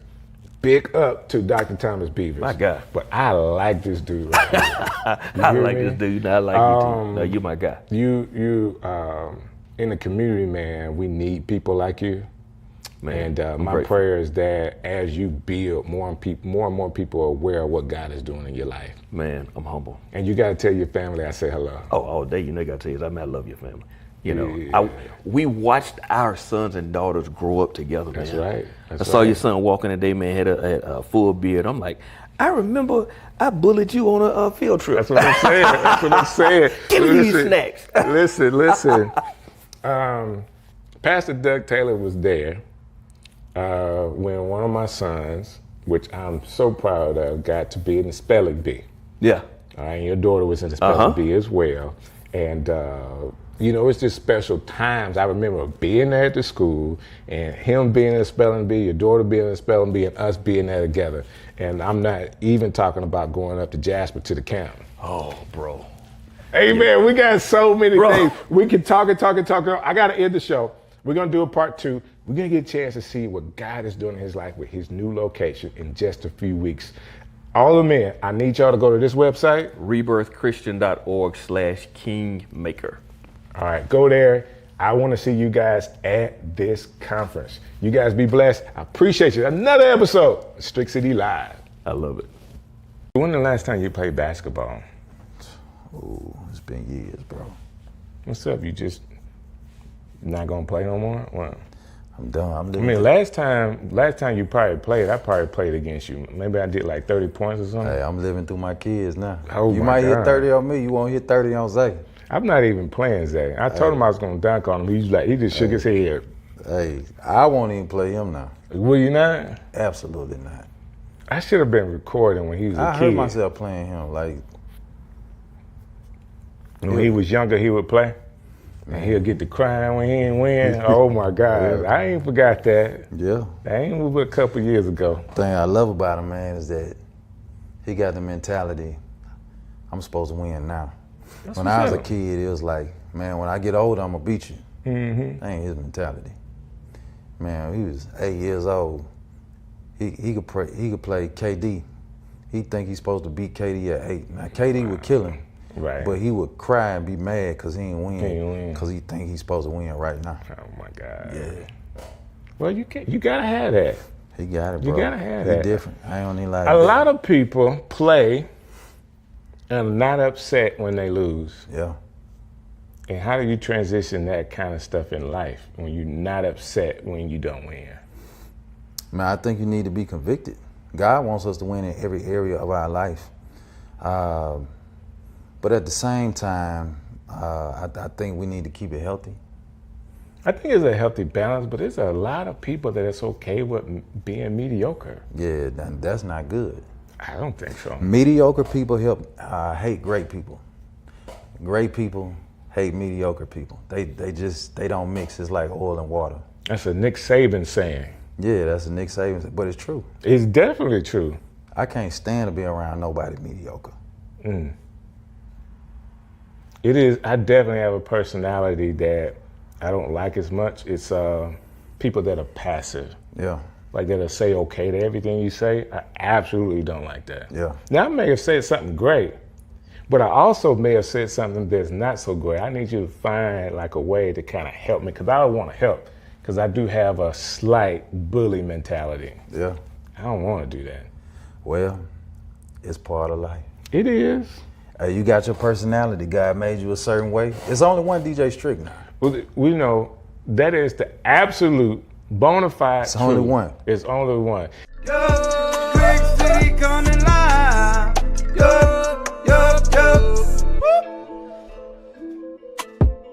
And what a great way to start the show. Please listen to what I'm saying. There's only one Strick, and he is still the legend. And I thank you so very much for hanging out with me right here on Strick City Live. You guys keep showing up. Thank you so very much for every like, every comment, every share, every call, every text. It means a lot to me that you would take the time to watch what we're doing here and then to comment on it. That being said, y'all already know who my guest is. You already seen the thumbnail. I got him in the studio. We're right here at the link in Roebuck, and we're about to do some real conversation. I'm talking about some real stuff from my friend, my brother, the doctor. Yes, he is a real doctor, Thomas Beavers. Man, what's happening, man? Thank you for having me. Man, I appreciate you being here. Man, I'm glad to be here, man. You got a dope show, and this is a dope thank you. spot. It Shout out is to all really the people cool, in Birmingham that's doing it, and it's worldwide. That being said, man, what do you think about the climate in the city of Birmingham? Ooh, man, you trying to be messy? No, it's just the truth. It's it could be a sunny day's climate. Like it Yeah. is what it is from your perspective. I don't know when people are gonna see this, but we're just coming off of the mayoral election. Right. And I think the climate in Birmingham right now is kind of cooling down and calming down. Before a minute, man, it was heated. Yeah. For a minute, man, there were people saying, I live 536 miles away and I've never been this entertained. Like I tuned in every single day. It definitely was entertaining. It was entertaining, man. It was. Let me say it this way. Personally, I know you, right? I know you very well. I think you do a very good job being neutral when you need to be. Yeah. All right. It was a very long time at the church that you ever even said that you were an Alabama fan. I didn't know for a long time. Wow. Because I came walking through the door talking about War Eagle, you know what I'm saying? And I think you do a good job because you're a leader. It can be polarizing for people sometimes, especially with things like politics. Yeah. That being said, it's tough to not have a voice when things are not, what do you want to say, professional. Yeah. I fought so hard to be quiet, and I was quiet on purpose. I really did more praying than talking, and I honestly did pray. A lot of times as pastors and preachers, we say, hey, we got to pray for people, but we don't actually pray for the people. But I spent time praying for each candidate. I didn't pray for somebody to win. I didn't pray for somebody to lose, but I prayed for people to be able to maintain their sanity in and throughout the process. Win, lose, or draw, for people to be able to come out healthy, for the city to come out unified. I spent a lot of time in prayer. Now, I did laugh. Mm-hmm. It's very entertaining. I would be lying if I said I did not laugh, because it was funny. Right. A lot of it was funny. But aside from laughing, I spent a whole lot of time in prayer, and I've learned, you got to try not to laugh too hard, because it could be you tomorrow. Right. There's a song, it goes like this: I'm gonna try not to be all high and mighty, because tomorrow I can fall down on my face. Yeah. Lord, I thank you for sunshine. I thank you for rain. I thank you for joy. And it's the African song of the kid. People know the thank you for sunshine and rain, but the first part of that is being humble. Which is not easy to do, but understanding that, you know, God can be blessing you today and something could happen that humbles you. And I can say this, I personally went through a humbling experience in my life. And it was you befriending me during that time towards the end of God humbling me, kind of bringing me back to give me opportunities to be who I am right now. Like a humble, more mature Strick. You know? I get it. I don't always have to say I'm the legend. Because I know I am. You just know it. So, but it took me a while to get there. We've all been through those humbling situations, me included. There's a scripture when you start talking about that comes to my mind. 1 Peter chapter 5, verse 7 says, humble yourself under the mighty hand of God, and God will exalt you in due time. That's good. And so when we humble ourselves, God does not have to humble us. But when we don't humble ourselves, then God humbles us through humiliation. Right. The root word of humiliation is humble. And we never have to face humiliation if we would lower ourselves. Man, that's good. That's really good, because so many people miss that. And not that God wants to humiliate anybody. He wants to grow you. You know, he wants you to get to that man, that woman of God that he's calling you to. Sometimes, like me, and I can be the best example of this, our heads are just too hard to get the message. So he might have to come in a little strong. And God is not in the business of humiliating people. But if we don't listen to God, sooner than later, God will just be quiet. And when he's quiet, he allows you to make your own decisions. And then you see what you want is not actually what you need, and you end up humiliating yourself. Right. And there's levels to that. Like public humiliation is definitely different, because I thank God that I hadn't gone through any type of public humiliation. But for me, I was humiliated because of the actions that I had that I know about, you know, because everybody is different. Like I can be honest about me. I understand. That being said, when I talk about the climate of Birmingham, it's just one facet of what we have to deal with, because there's also a climate in the Christian community right now that it seems that it may have died down a little bit for as bad as 2024 was, but we still have some things in the Christian community that, as one of my friends used to say, we have some opportunities. We have some opportunities to do better, to show better. What is your feeling as a pastor, like when you see all these things?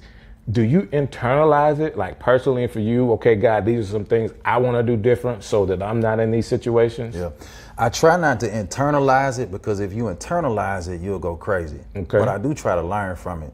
I think when you talk about the body of Christ and the climate that we're in right now, God has always wanted unity for his church. I think there's a scripture in John 13, 34 and 35 where Jesus says, by this all men will know that you are my disciples, that you have love one to another, which means that the loudest message we can preach is not with our lips, but the loudest message we can preach is with our life. And so God is our Father, but when his kids are not getting along, it breaks his heart. And so we see a lot of discord and a lot of, everybody has a voice, and everybody should has a voice, but we don't all use our voice in the right way. And so a lot of people in the body of Christ are beefing, and that is possible, because you see in the Bible, Paul and Barnabas had a beef. They did their first missionary journey together. They went on missionary journey number 1, but they didn't make number 2 because they fell out over Barnabas' cousin, John Mark. And the Bible tells us how to handle conflict, but we don't necessarily go by the Bible to handle the conflict that we have. So we end up making a public spectacle of the kingdom.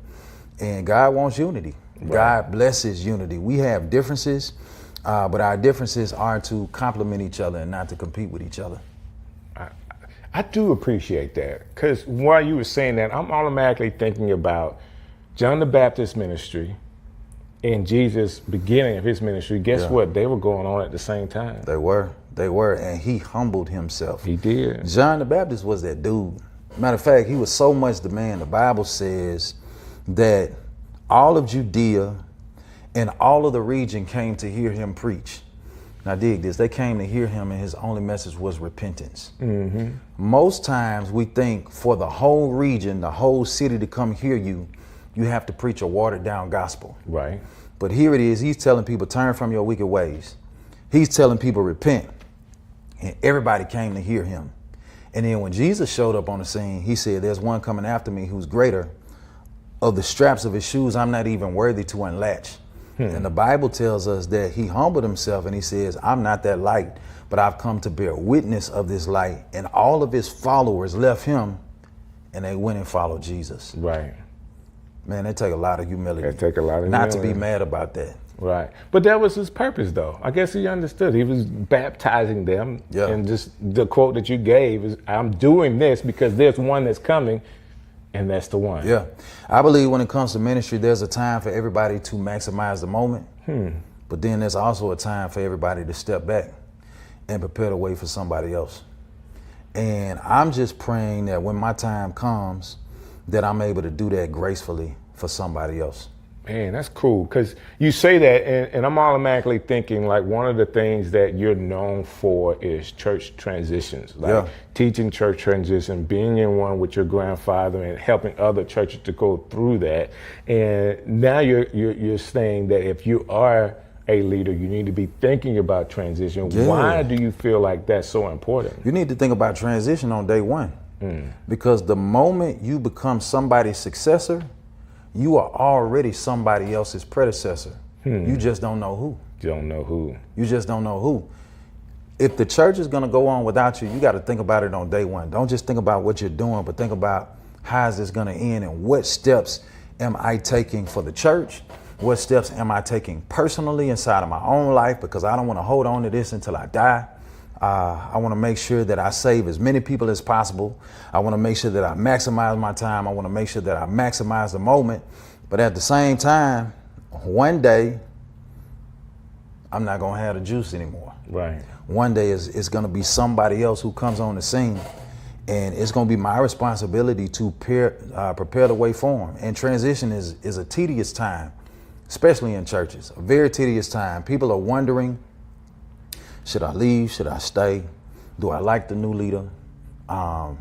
What's next? Right. Do I like the vision? Should I follow? Should I go? Even if they don't say it out loud, they're asking these questions in their heart. And a lot of churches don't make it through transition. Wow.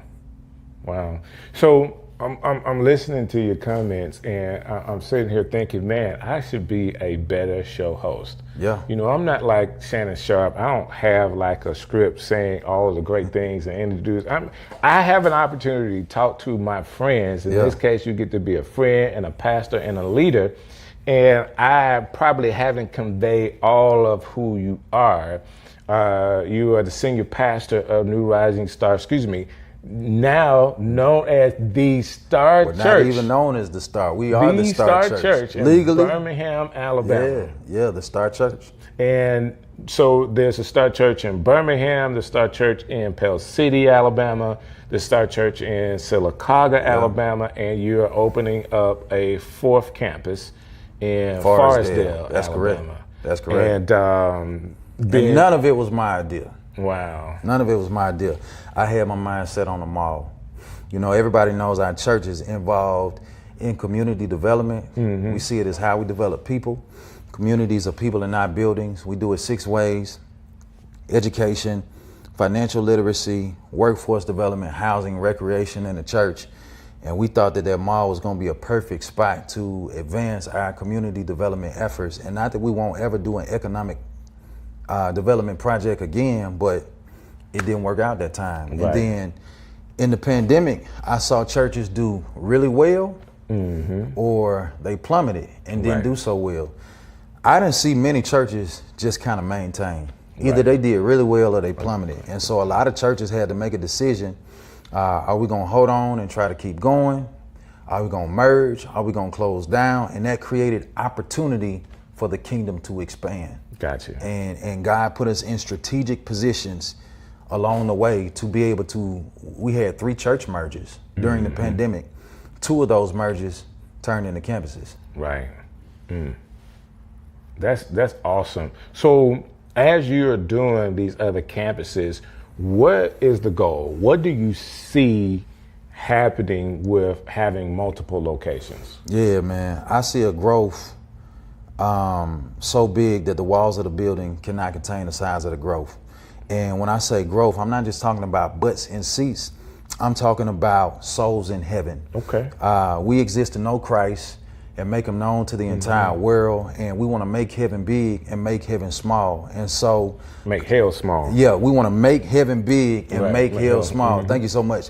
And so coming out of the pandemic, we did Easter off campus. First time we did it off campus, we did it at the Civic Center Concert Hall. The year after that, we went to Fair Park Arena. And ever since 2023 Easter, God has just exploded it with souls in heaven. So Easter 2023, 112 people said yes to Jesus at that service, and it hasn't stopped since then. And so after Easter 2023, the next week it was like 50 some people. Then it was 60 some people. Then it was 40 some people. Then it was 30 some people. Then it was another 50 some people, and it just kept going. So from Easter 23 to Easter 24, 1,004 people said yes to Jesus. From Easter 24 through Easter 25, 1,000 plus more people said yes to Jesus. From January of 2025 all the way through August of 2025, 802 people have already said yes to Jesus. And so the goal with these campuses is that saying that's this year? That's this year, 802 people.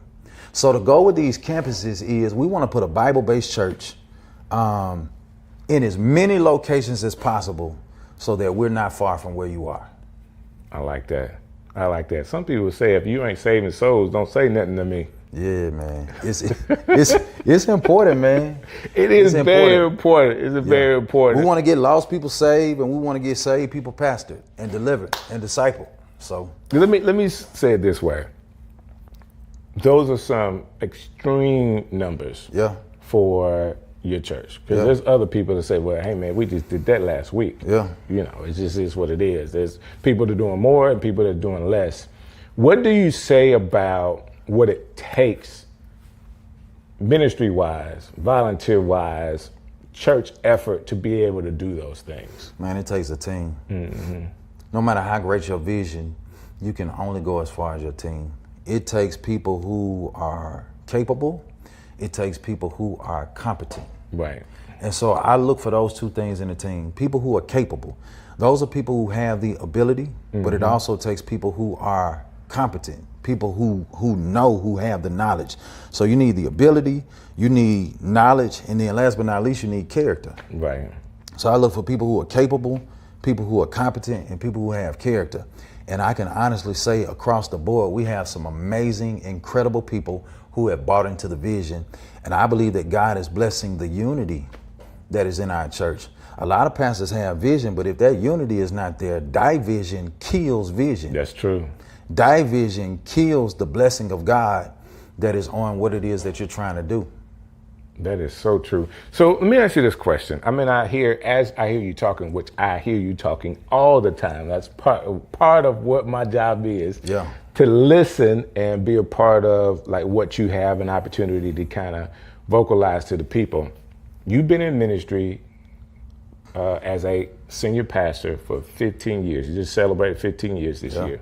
What is it that you would say that you've learned over these 15 years about ministry, about life, about family, any of that? So number one, I've learned to enjoy the journey. There was a point where I was so focused on getting there that I never enjoyed the journey. And the moment that I reached one place, I was already focused on the next place, and I didn't celebrate the wins. When you read the creation story in Genesis, God made the world in 6 days, rested on the seventh day, but he didn't wait until the seventh day to throw a party. Every time he took a small step, he threw a party. He did. In the beginning, God created the heaven and the earth. He said, let there be light. There was light. He stepped back, he said, and it's all good. He threw a party. Day number 2, he did what he did. He stepped back, he said, it's all good. Day number 3, it's all good. So he celebrated the small steps. He didn't wait until he had one big win. I got it done. I'm gonna sit down, I'm gonna rest, then I'm gonna throw a party. He celebrated the small steps along the way. which means that God enjoyed his own journey right. of creating the world. And I have learned to celebrate the small steps. If you don't, it's not going to be enjoyable, no matter how much you accomplish.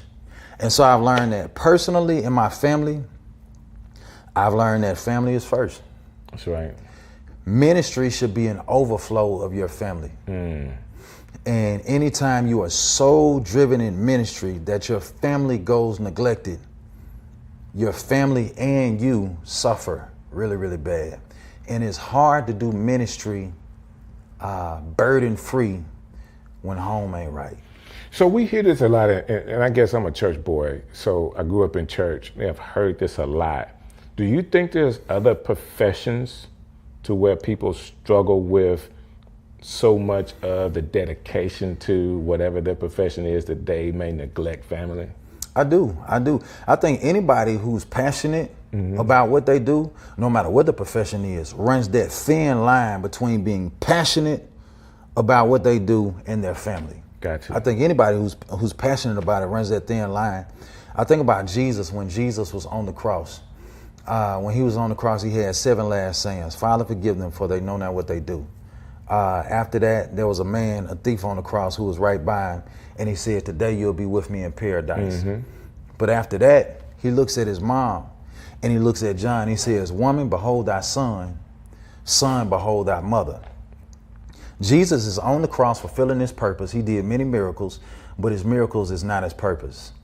He healed the sick, raised the dead, gave sight to the blind, but his purpose, according to Matthew 1:21, was to die to save his people from their sins. So as he's on the cross dying, he's fulfilling his purpose. But he stops his purpose to make sure that he doesn't lose sight of his priority, which is his mama, which is his family. Right. And I believe that as we fulfill purpose in life, we got to make sure that we take care of priority, which is family. I like that. Anytime we don't balance that, it's not good. I just want y'all to marinate on that for just 1 second, because sometimes we could say stuff, and I always stop my guests, Pastor, it's just the way it is, because we can go by that and miss an opportunity for the message and the lesson out of having the right priorities, even with the passion that you have. Yeah. And you're right, it could be other professions. My wife is extremely passionate about playing the flute. Yeah. I said, okay, babe, we gotta slow that down. Yeah. You know, yes, you're gonna have everything that you want, but we can't take every day. Yeah, David said he makes me lie down. Come on. In green pastures. He's the king of Israel. He has power, position, prestige. He has wisdom. He has wealth. He's passionate about being the king. But guess what? Sometimes you can be so passionate that God will put you in a position to make you lie down. I'd rather just go and lie down so you ain't got to make me. It's so much and easier. I've learned that over the years, because most times when I rested in the past, it's been because I've been made to rest. Gotcha. Not because you decided I wanted to rest. Yeah, but not no more. It's 52 Sundays in a year. Yeah.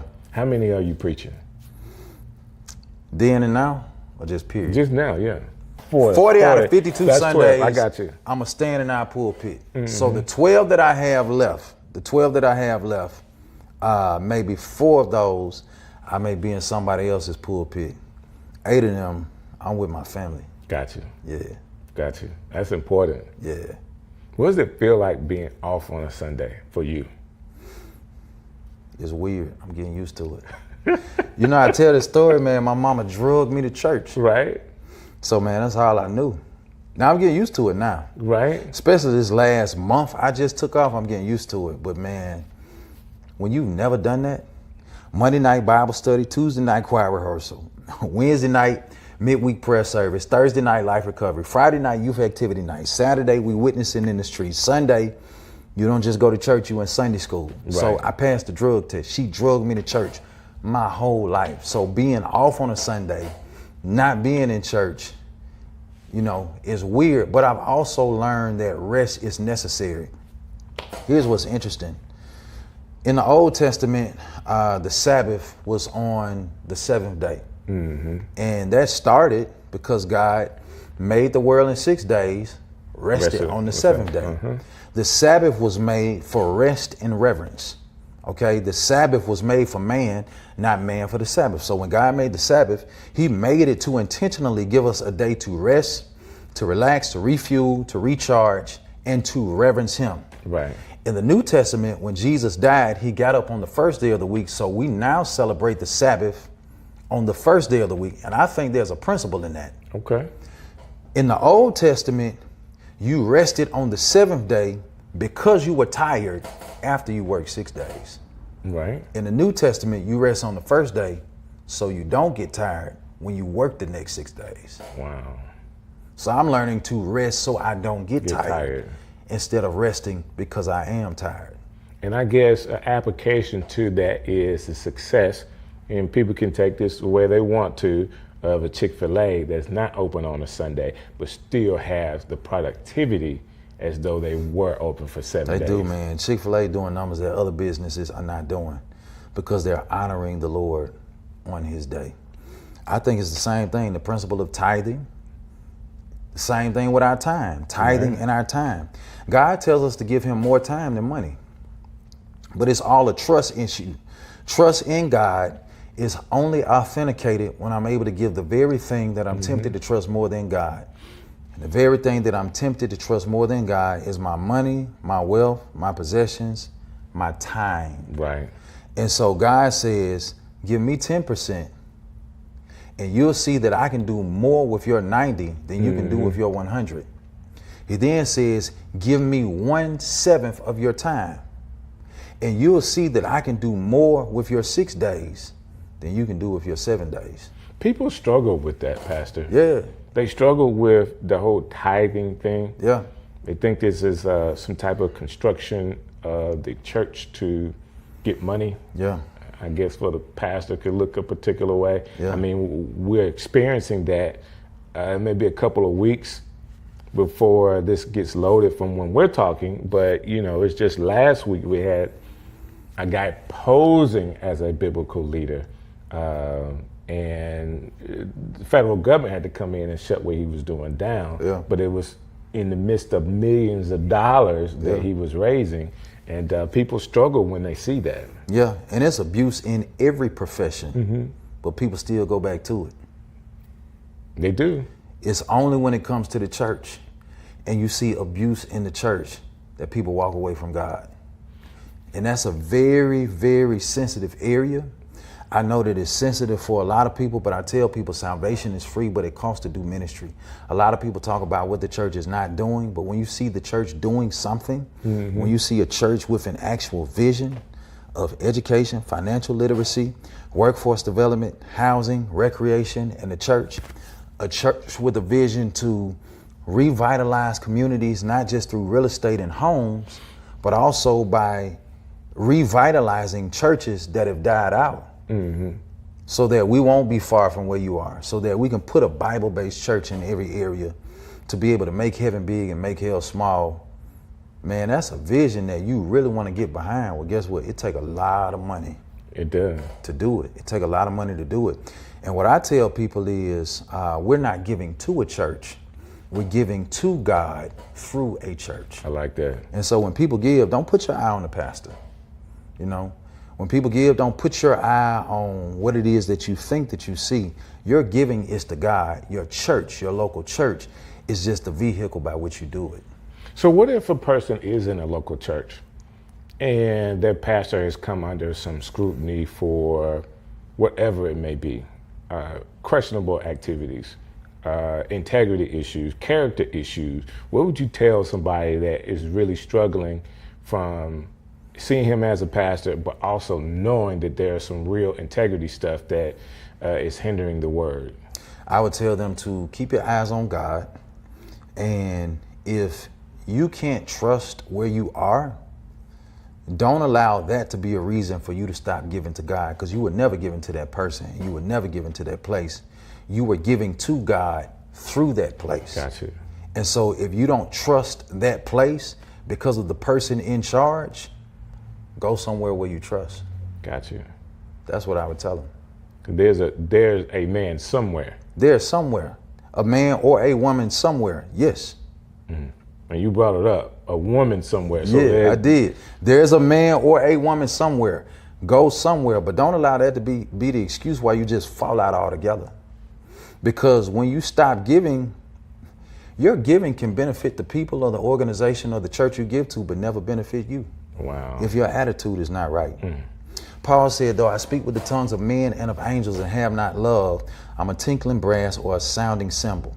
He then says, though I give all that I have to feed the poor, if I don't have love, he says, it profits me nothing. Right. It profits me nothing. So what Paul is saying is, I can give, but if I don't do it from a heart of love for God, other people are benefiting, but I'm not profiting from what I give. Wow. Not only should other people benefit from what I give, I should benefit from what I give. And it's a whole lot of people who don't give with the right attitude, and the church benefits, but they don't. I like that. So let me ask you this other question. I mean, that's a good response. We're seeing certain churches grow over the last 10 years, let's say 10 years. And they've grown in such a way that there's a lot of people. They're becoming mega churches and big time pastors. And this is not just in Birmingham, but all over the country. There are certain pockets of places where churches have really just exploded. But as they were growing, people were loving what they were doing. But then when the explosion happens, it kind of like slows down when people don't automatically like what they're doing, and you hear more negativity than them being positive and people promoting them. What do you think about the ideology of people and I guess social media to bring somebody or build them up and then to tear them down? I think that we shouldn't be tearing people down, but anytime you grow, you always have problems because it affects people, and people don't like change.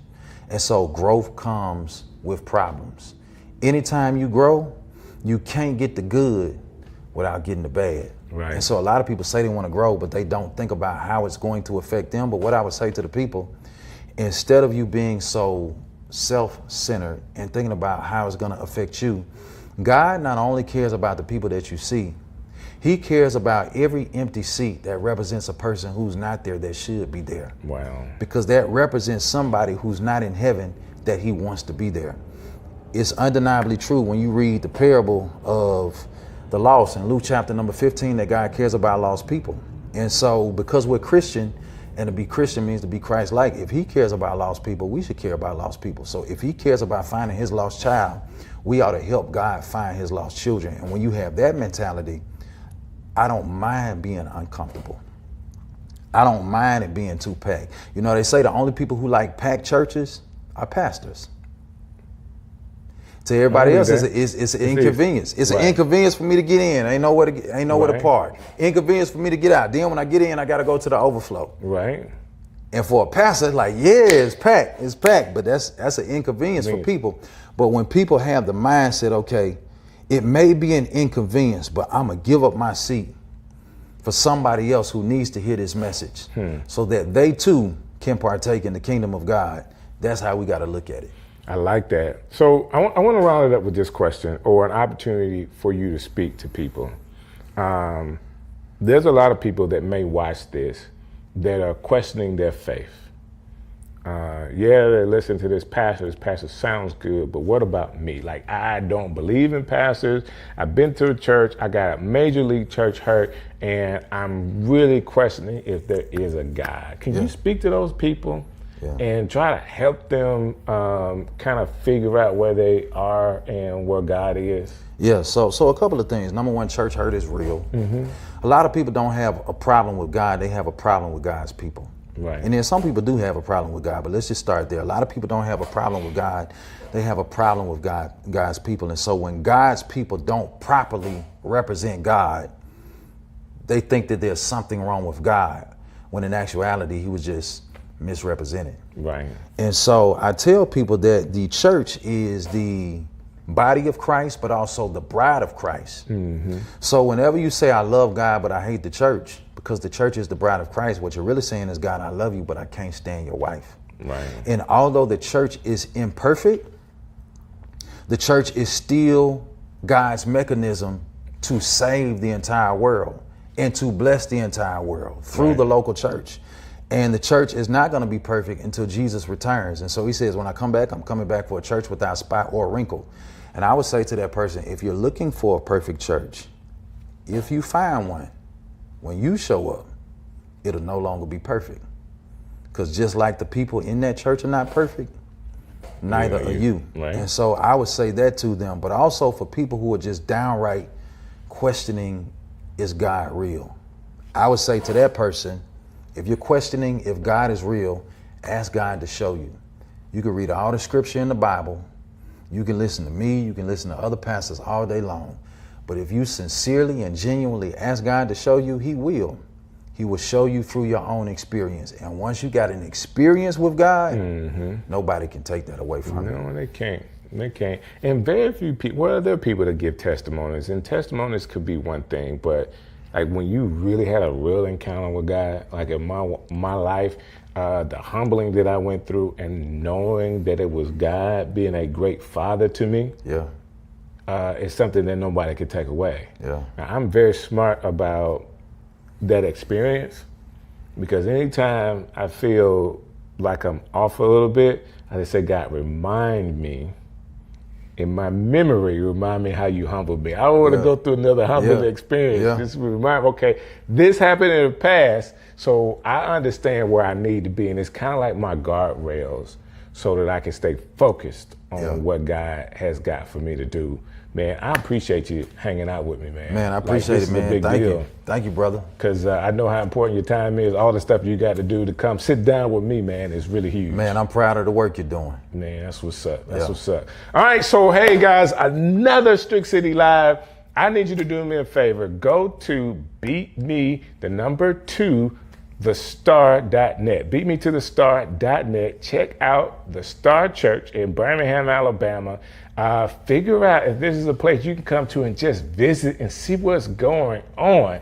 There's tons of places in the city you could go. There's tons of places all over the world that you can go. But if you're in the Birmingham area, we would love to have you at the Star. All right, I'll see you guys next time right here on Strick City Live. Yo, Strick City coming live. Yo, yo, yo.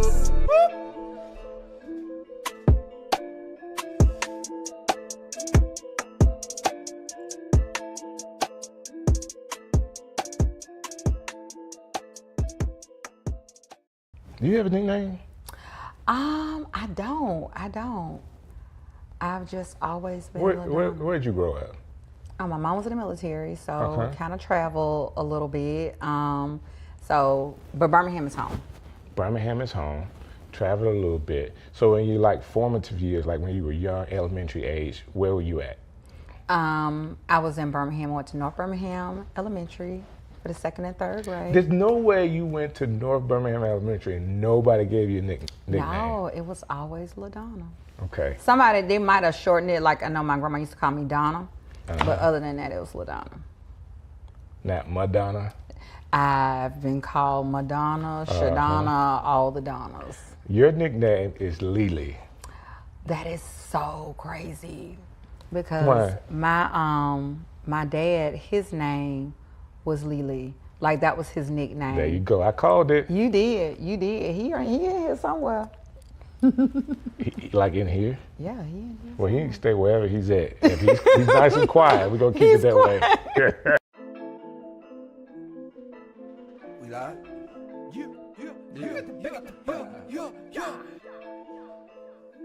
Strick City. Woo! Strick City. All over the world. Strick City, man, we live. Yo, Strick City on the ride. Yo, look like surprise. Yo, taking your city like we live. Yo, man, we live. Yo, taking your city like surprise. Yo, on the ride. Yo, Strick City coming live. Yo. Hey man, I am DJ Strick, and first of all, I have to say thank you so very much for how you guys have supported the show. You are an awesome audience, and shouts out to Birmingham, just showing up every time. I've told you that I will be bringing some of my friends here, and I got my friends here. Well, she's kind of a friend. Like if there was a friend metric, she would kind of be like 2.5, maybe 5-ish out of 10. Okay. Hey everybody, this young lady has been called to do events all over this city. She is definitely one of the who's who when it comes to event planning.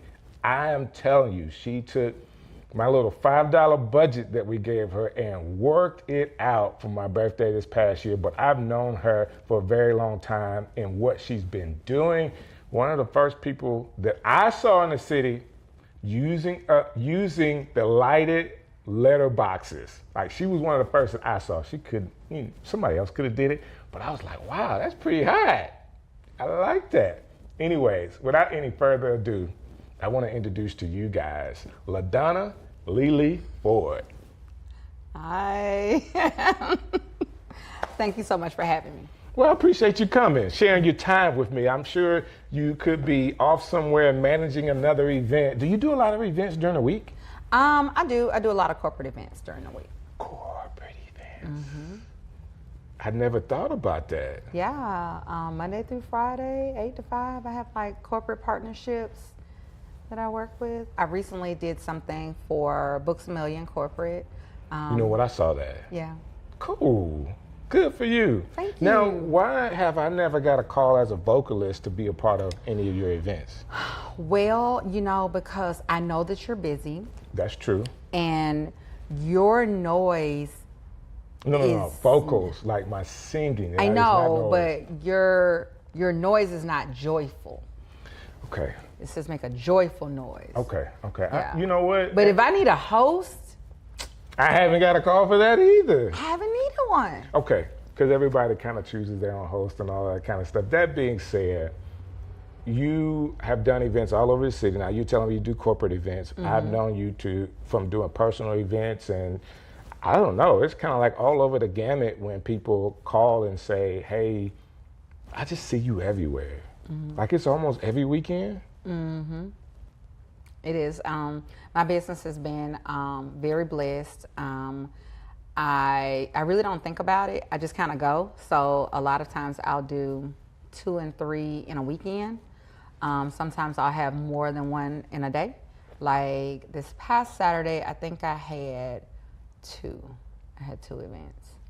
And in May, when I was celebrating my birthday that you had an opportunity to do, you were actually doing another event from a friend of mine.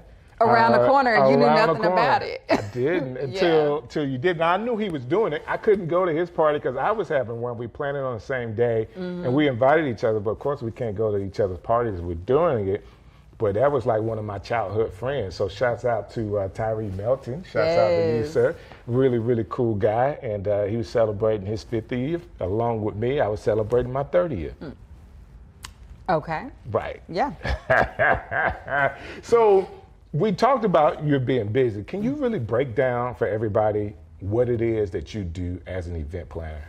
So as an event planner, I am talking to clients, getting their vision. If they don't really have a vision, I kind of help them along with developing what that is and how they want to celebrate.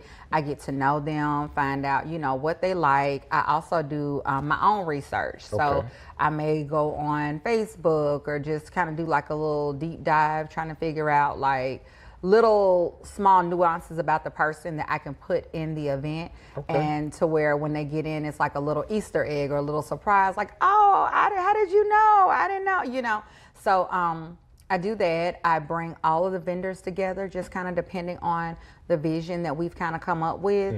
And I work with the same people over and over again. Makes it easy, right? It makes it easy, and I know that these people have my best interests at heart. And they're going to deliver. And they're going to deliver. They're going to have a great price and a great product for my clients. They're not going to let me down, so therefore I won't let my clients down.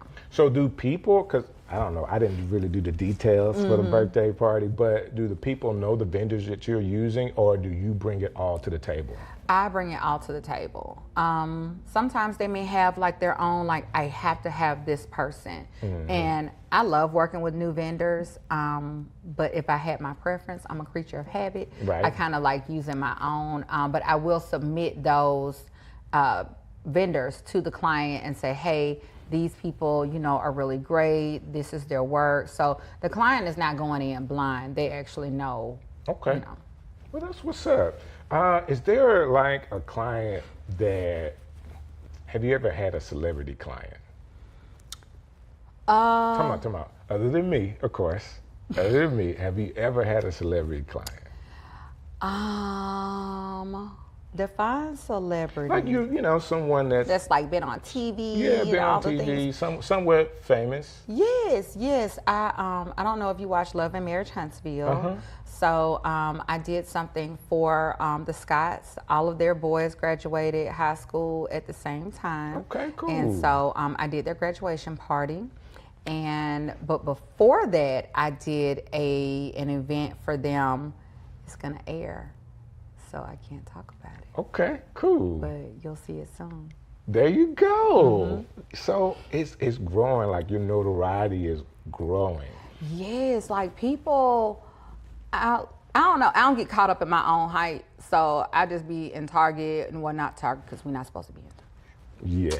Yes, you one of those people that be skirting in there. I don't, I promise you. But I'll be like in Publix and looking real like I just ran out real quick. And people will be like, oh, I know you. And I'm like, hey, you know, I'm like, don't look at me. Right. You know, but I just go on. I don't really think about it. I think it's really cool. Does it, that notoriety of people calling you and you get a chance to do bigger and bigger events and people trusting you like that, has it changed your life at all? Not really. I try to remain humble. I try to keep it all like, okay, I don't think about, like, let's say Beyonce called me.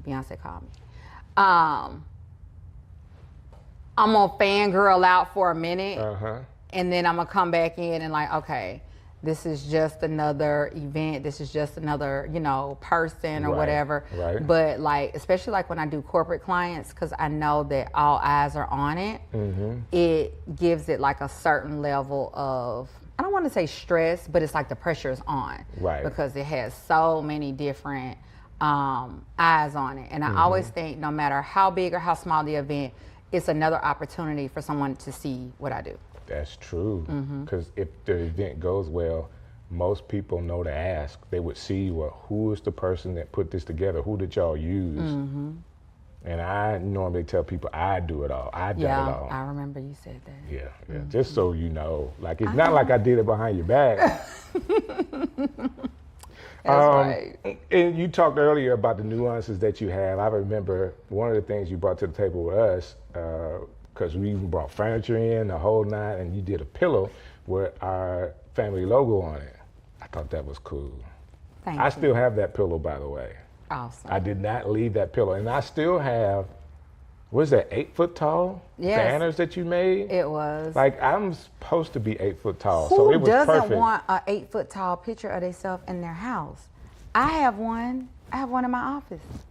It could be, it's scary to the kids that didn't know it was down there. 'Cause it's Yeah, in the now basement. it is alarming when you walk like the middle of the night and you see this, you see your eyes, you're like, What is that? what is that? So I still have to deliver my sister hers, you know, by being 8 foot tall, it's just not easy to fold up. No. So I got to figure out how to get her posted to her, but No, where is she? she's in Opelika. Oh, you can drive that down. In what? In a car. I mean, No, in like you in a a truck. SUV. Like I had to rent a van to go pick it up. You know how much it cost me? $100 to do that. Right, downtown and back. But it's worth it because I got it. Most people would have left it or like Yes. tossed it, and I just thought, you know, it's just me. I have a lot of clients who like, at the end of the night, now how do I get this home? I'm like, I don't know. I just got it here. You just do the front part. Yes. So you can tell them you had to get it's a cargo van. And they could be cheaper. I mean, I think U-Haul would have been much cheaper than what I did, but I was trying to get it quick. Gotcha. That being said, people are seeing this and they may not have known about LaDonna Lee Ford.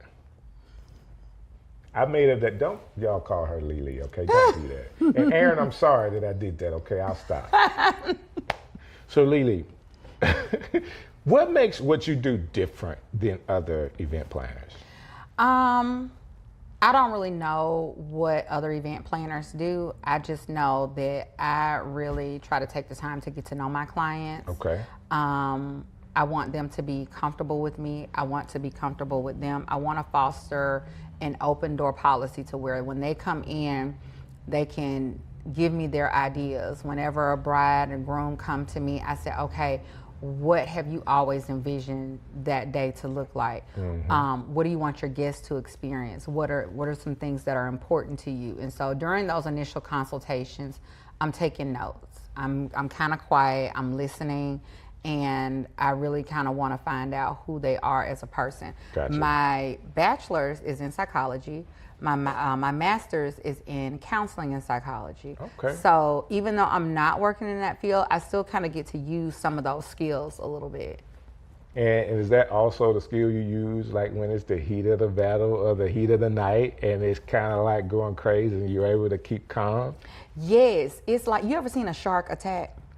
Okay, so when a shark attacks, their eyes go to the back. Okay. It's like to protect their eyes from whatever the prey is. And they just attack it. And so that's kind of how I liken my personality. Straight like, ahead. Straight ahead. And like I was working, one of my assistants, we were like, she said, I want a chicken finger, I'm hungry. I said, we'll do that later. And she was like, oh. Like, we're not hungry like now, we're working now. Yes, when I'm working, I don't eat, I don't go to the bathroom, I don't do anything. And I kind of forget that other people need to eat and go to the bathroom. Other people are normal. Other people are normal, but I have like, it has to be right. Yes, it's your event, that's great, but it's my event. It's your event It's too. my name, and it's my, I don't want to say legacy, it's my brand, you know. So that being said, it being your brand, I teach this all the time. I'm a content creator. Out of all the stuff that I am, at the end of the day, I'm creating content so it's visible. You have a business.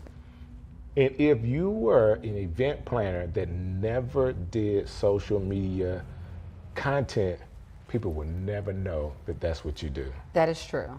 That is definitely true. A lot of people, you know my work before they, know me. That's right. And some people, I always say that, you can't sell the dream looking like a nightmare. Right. So do I want to get up and do makeup and all the things or whatever every single time that I leave, no. Right. I have a hard time with that too. Yeah, I'm sure. But in doing so, it like people have come to expect it. Right. So like I dress for every single one of my events. I don't care if it's a child's birthday party, which I love. You know what I'm talking about? Now children's that you birthday said that, I did have a slight problem with that. Okay. With you outdressing. You tried to outdress me for my party, but it wasn't possible. You're right. It wasn't. But was I not. do appreciate the effort. It does go a long way because It everybody does. has to come a certain way. You came, but it just didn't. It didn't measure up. Not- it was like not to what I had almost. on. Yeah. It's okay. And Kim had a hard time. Now she beat me, but she had a hard time. now competing. both the ladies, they look good. They So did look good. y'all was all They running did. neck and neck. Y'all But think Kim- however, I give it to the ladies. They look better than I did, but Yes, but I try to dress for every single event. In those rare times that I don't get a chance to dress up, my clients are like, well, I thought you were gonna, and then are you gonna do a picture? Are you gonna do a reveal? And I'm like, okay, Yeah, so I have to go in the bed. Like I've changed in small restrooms, in closets, in my car, just wherever I can find To be a able to corner get that. to get that done for my clients. Well, I think that is awesome. And I also think that from a business owner, not just an event planner, but as a business, because I really do teach this, what you do, you model what business owners should do with their content. Because once a client uses you, guess what? They're friends with you, they're following you, and those people all see all the stuff. So guess when they have an event again, you're still what they call top of mind, top of tongue. Mm-hmm. I gotta call LaDonna again. And guess what? They want to call you based on not just that last experience, but they see you are continuing to work with people. Yes, and continuing on to grow. I also, at different events, try to be very personable, even though I have that shark, mentality. Mm-hmm. And in the end, I've had guests say, y'all did an amazing job. Right. What is your card? Like, what's your number? What's the name of your business?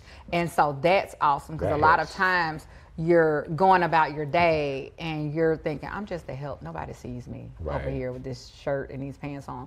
But they do. They do. Mm-hmm. They do. They do. And it means a lot. It means a lot. Again, I appreciate what you did for me. And I wanted to, because you're doing so much, you are a part of that Birmingham who's who. Because if you're doing an event, am I? I don't feel like. Call LaDonna. Like if somebody's doing an event, and I know there are other event planners out there. I'm not taking any business away from them. But this show is based off of, number one, people that I know that I'm friends with. And I wanted to be able to share what you're doing, because I remember it was a really, really quick conversation around the time when you were leaving your job. Like we hadn't worked together, maybe some church stuff, but we haven't worked together before then. And I was just so impressed. I was just so impressed that you had started a business and allowed it to grow. And it grew so much that you were able to do that full time. So many people dream of that. And you're living that dream. I am super duper blessed. And the only way that I can do that is God being our source and our resource. That's good. And I have an amazing husband that, because of his position, it allows me to kind of move the way that I need to move. That's awesome. Big shouts out to Aaron. Big shouts out to Aaron. I think that is cool what you're doing. If people are watching this and they say, I didn't know who this LaDonna person is, and they want to peruse all the pictures from all the events that you have up, how can they get in contact with you and see everything? They can go to my website, All a Dream, EPD, like E is in event, P is in planning, D is in design.com, or they can go to my Instagram, All a Dream EPD. And everything is there. Everything is there. All the good stuff is on the Instagram, because I'm able to kind of do that real fast. Okay, that's what's up. Well, I appreciate you coming to hang out with me. Thank you for do the inviting podcast. me. I enjoyed it. And let me say this. I want to say happy birthday to you. Thank you. I think it's awesome. I'm a little younger than you are, so I love to respect my elders. Is that like in metric? Is that like? No. It's in time. Like it's time. Hey man, it's been another Strick City Live. And again, I want to thank you guys for how you've been supporting this show. You can continue to support the show by just doing one simple thing. Go to strick.bio.link and you can see all the things that I'm doing, and especially subscribe to the YouTube channel. I would love to see you next week when we have another show. God bless you. Strick City coming live. Yo.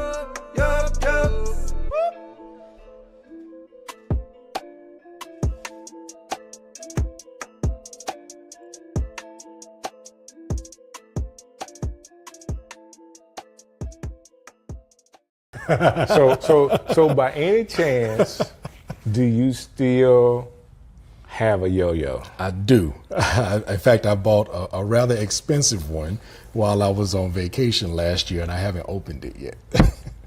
There is in downtown Disney, there is a yo-yo store. And you go in. Uh-huh. So if you were on campus of Auburn University in 1993 to 95, you were seeing just one guy with a yo-yo walking around the Haley Center or somewhere. Yeah, that was me. And he was a cool kid from Birmingham, Alabama. Man, that's a long time ago. This guy right here. That's a long time ago. Yo, Strick City coming live. Yo. Yeah. All right, so check this out. I am DJ Strick, and we got an incredible show for you today. one of my friends, I've been bringing a whole lot of people that I know, right? Just people that I know. So I got a friend of mine that I've known for, 30 plus years. 30 plus years, met him on the plains of Auburn University, but he just so happens to have grown up in Birmingham, Alabama. So we can get all the details of who he is. He's back in the city doing some major things and wants to help. He's a pastor that wants to help other pastors. So we're gonna run down some of the things that he's done in the past, who he is, and what he's doing currently to help pastors like you. Or if you know a pastor, it could be somebody that you know, right? None other than Pastor DJ Emmanuel. I have him right here. What's up, man? Good to see you, man. Dude, first of all, I really like this shirt. Thank you very much. I like it too. So I went to Hawaii not too long ago, and I was looking for shirts just like that, but short sleeve. Of course, you got to have them warm, but real light, real light, colorful shirts. That's right down my alley, man. Yes, sir. In fact, I was wearing a short sleeve one earlier today. So I say that, and I'm in my traditional black. I don't know why I just wear black a lot. So it works. It does work. It does work. It slims me down. Oh my goodness! I need to work. Hey, I need to work on that then. You know. Hey man, we hadn't had a chance to talk in a while. I did have an opportunity to come to your installation that you had at your church, Lily Baptist Church, right over in Tarrant. How is that going? Wow, it has been a whirlwind. Okay. And thank you so much for being there. So many people were surprised when they came to the installation and they saw so many other pastors and church leaders there, because the church really didn't know anything about me. Okay. So to have you and have others there, one of the deacons walked away and said, you know what, I've never seen that many ministers in this church before at one time. Wow. And so it gave a lot of credibility to what the changes I wanted to make. And so the church is growing, it's thriving. We're getting a good foundation in how we do things. And a lot of preaching, a lot of teaching, a lot of leadership development, but it's working out very well. And I think people's eyes are open to the possibilities of what our church could be. I like that. That sounds really cool, man. I'm excited about the opportunity that you have, especially being a Birmingham boy. You know what I'm saying? Yes. Like, that's a big deal. So we're finna draw a line in the sand right now. Some people may or may not like this. But what high school did you go to? I went to Ramsey. No way. I did. I graduated from Ramsey. I should have known. There was a bunch of people at Auburn during that time at Ramsey. Yeah, a lot of them. Listen, I was, of course I'm from Opelika, so I didn't know how smart you guys was. Oh my goodness, we're still trying to figure out how smart we are. No, man, I'm telling you, there were so many kids from Ramsey that, of course, I didn't have an idea of what high schools were, but I've been here long enough to know that if you were at Ramsey at that time, like, that was a really big deal. Yeah, it really was. It laid a great foundation and really prepared us for college, because even 35 years ago, you could do dual enrollment while you were at Ramsey. Are you for real? Yeah, there were other folks in the school who took classes at UAB during the afternoon. So advanced placement classes, things like that. So it was all about getting you prepared for college. Man, that's really cool. Like I said, I did not know how smart everybody was. I knew that Auburn was too much for me, but you guys were knocking it out the park. I didn't knock it out of the park. It took me a while to get my legs under me, but I'm glad I was able to finish,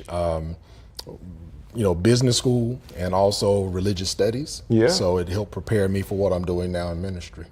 Man, that's awesome. Like, we all really do try to stay together. Ministries in Actions, trying our best, that first initial group to kind of do some things. There's a couple of chats that go on, text chat that go on, and happy birthdays and stuff like that. But, I always try to, get the group together again. Yeah. We just got to do it, man. We just got to get together. Everybody is well into their 50s. Woo. So we need to do that. Yeah, but I think one of the things that's very positive is that so many of us have been either closely tied to ministry or are in ministry now. and have found other ways to be successful as well. So we're a busy bunch. Very busy. I'll take that. But there's still, it's nothing like people that know you when you were a kid, college student. Those people know and like you for who you are at your core. Yes. Not who you are professionally. True. Very true. But so when people, like earlier today when you called me Steve, guess what? People that know me from that time call me that. Everybody else is like Strick, Listen, and you called me Demekia. Yeah. And most folks don't know that. They don't right? know it. They don't know it. So it's something to me that I think is extremely special when you have that history with somebody and you know them authentically. Yes. And then you're able to have, listen, some of my best friends in the world today, I've known from college. Same for me. Just close to them. And you can't help but be your authentic self when you're a broke college student and we're all trying to figure out new ramen noodle recipes, So yeah, that's true. I never ate Roman noodles. Oh man, I never had to go. You missed it. I did miss it. I was going to Dairy Queen's for the $1 Blitz burger. Yes, sir. Yes, sir. I had so many of them $1 Blitz burgers, man. It didn't make good sense. It really didn't. It really didn't. But that being said, it's cool to reminisce about those times, and we got so many people that we could probably shout out and talk about you and your family and all of that. But now you are in Birmingham at a church, but before you got there, around the pandemic time, you were telling me you actually started some curriculum for pastors. Yes. So when we were dealing during the time of the pandemic, I had already been pastoring in Tuskegee. Right. So I was at Greater Friendship Missionary Baptist Church in Tuskegee, and I had been at the church 25 years before I left. But I was the pastor. 25 years? Well, I was pastor for 16. Okay. But I was there 25 years. I did the youth ministry and then assistant pastor, then pastor. But during that time, I was getting involved in other church organizations. I was getting involved with the Ministers' Council for the county. I was getting involved in different district associations, and I was teaching workshops. Okay. Sometimes those workshops would be on evangelism, or the workshops would be on leadership, just talking about how do you lead like Jesus. Right. I did some workshops on, trying to get back on focus with your mission in the church, and just trying to help small churches become a little more stable. Okay. With the pandemic, so many of our churches got exposed. And when they did, they found out how far off the mark they were. I got it. We as pastors made the mistake of thinking that when people showed up on Sunday, we were pastoring. Right. We were really just preaching.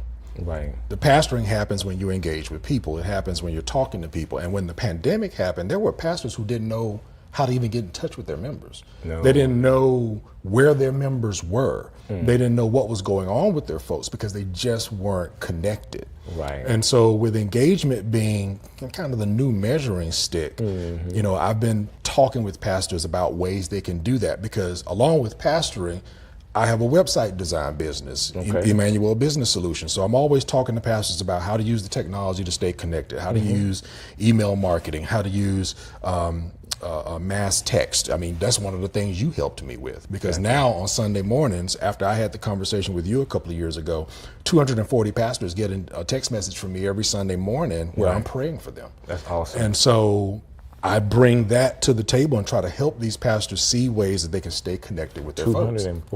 240 get the email, and another 240 get the text message, another 170 get the email. Wow. So there are different pastors from different places. They're all different denominations, but that text message goes out every Sunday morning at 6 a.m. Man, that's awesome. Yeah. But again, doing these workshops, going in, helping churches, basically moving into church consulting. And so looking at myself as a small church coach, where I can just come alongside a church and say, let's look at what you've got going on. Let's grade your church. Let's see where you are. Let's talk about your generosity. Let's talk about goal setting. Let's bring some of that business stuff that I learned in college and say, let's do a SWOT analysis. Look at your strengths, weaknesses, opportunities, and threats. Let's talk about goals and strategies and objectives and all of those things to try to help you identified the key areas you need to focus on. Right. So coming alongside a pastor, coming alongside a church and that church's leadership, and just kind of talking them through that process and literally teaching them those skills has just been, it's been very rewarding. So what is your ideal church or pastor to work with? I'm looking at pastors of churches that are maybe 250 members or less. Sometimes they may be in rural settings, or they may be small churches in an urban setting. But they're pastors who may feel as if they're stuck, may feel as if their people aren't getting it. They may feel that they are not taking advantages of the opportunities around them. And so coming in and saying, well, Pastor, let me help you with your preaching a little bit, because I've written some books on preaching. So let's talk about your preaching and talk about some methods and techniques to help you communicate better. Gotcha. Okay, well, let me also take a look at, let's talk about what you're doing financially. Let's talk about accountability. Let's talk about whether or not you need to bring in an accountant who can help you get things in order so that you can be more efficient with what you have. How do you create a culture of generosity? Okay, you don't know how to really communicate with this prevailing generation. You don't know how to use the technology. Let me help you develop that media ministry, that social media ministry that will help you to engage with this generation and meet them where they are. Right. Because everybody doesn't want a handshake, and a lot of our young people don't even want a phone call. They prefer to see something online or receive a text message. So how do you really reach them? It's a matter of just kind of assessing, here's where you are, here's where you want to be. What are the steps that are going to help you get there? I hear all of this, and I think it's excellent, an excellent idea and an excellent way to help a particular group of people. But my question would be, how, for that particular role, a lot of the men feel like they have to have it all together. Because what they see, like they see the pastors, other pastors that have made it, they make it look like it's so easy and that they have it all together. So how can they be vulnerable enough to somebody like you saying, I need help? I think that is a major issue, being vulnerable enough to say I need help, to say there's maybe something I can still learn. One of the things that you and I heard in college that has stuck with me for such a long time, William McCain always told us we needed to be fat Christians. We need to be faithful, available, and teachable. Gotcha. And I think sometimes after you've been in ministry 10 years, 20 years, even for me, 29 years, I still have to have that kind of availability and be teachable and not just assume I know everything. The only way to really break through those barriers is to continue to build relationships with those pastors, to build relationships and talk with them, be an encourager for them, invite them to opportunities, never stop inviting them, even if they don't come. Invite them to opportunities to learn something new, see something new.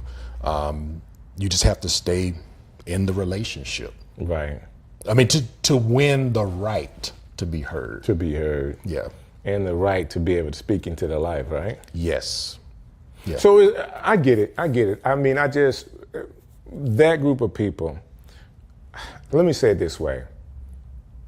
I love the fact that there's people out there that have taken the calling of God seriously enough to stand in front of people and preach the gospel. I believe that's a big deal. That's a huge deal. Right. I also know that there's a particular group of people that have certain characteristics that generally go that direction. True. All right. So there's, to be general, all right, there are things that they're good at. A lot of times they're good orators. They're good speakers, okay? They may be good in some type of leadership role, but administration is, in a general sense, not where they shine. I agree with you completely. I believe every pastor needs to take some type of business course, at least take some management courses, take some leadership courses, do something to help them with the administrative role that they have. But I think part of the problem with these particular pastors who have a particular spin on what they're doing as a pastor, unfortunately, it's learned behavior. Right. It is what they have seen other pastors do. You know, it's the mimicry. You're not really learning the substance of how to make these things work. You're just mimicking what you see the successful guy doing. Right. And so you want to sound like that person. You want to behave like that person. You want to lead like that person, but you don't know how that person got there. And you don't know what their journey was, and you don't know the people that they've developed and brought along the way. And administration and organization is most of the time is not what they're showing. It's behind the wall. Right. And that's the majority of the work for pastors. I will tell you. Hold on now. Let's say that really, really slow. Because an hour or two on Sunday morning is just a part of being a pastor. That's the preacher part of the pastoral job. The pastoral job, a lot of that happens. Sometimes you can shake hands and talk to people and pray for people on Sunday, but it's going to be Monday through Saturday where you really get to pastor the people. It is. When you think about Jesus, the way I try to help pastors to understand it is that Jesus, we know him in scripture to be prophet, priest, and king. Right. Well, the prophet part, the preaching part, I mean, you get 30 minutes with people for that. Right. In today's world, 30 minutes. In today's world, right. So you get 30 minutes, and unfortunately, if they don't come to church every Sunday, I mean, even if you spend an hour every Sunday, you're only spending 52 hours with people on Sunday morning at the end of the year. And we're not asking people to do 52 hours. Because if you think about it, that's a lot for one man to take on. So I always tell people that preachers need not to do 52 weeks on a Sunday. In a year. Needs to get a break, or two, or three. Right. Yes. But just looking at church time, that's only 52 hours. Mm-hmm. If you really want to see the church functioning well, you have to take on those other two roles. So you got the prophet part, right? Mm-hmm. You're getting up, you're preaching, you're dynamic, and people are responding, but there's the priestly part. Right.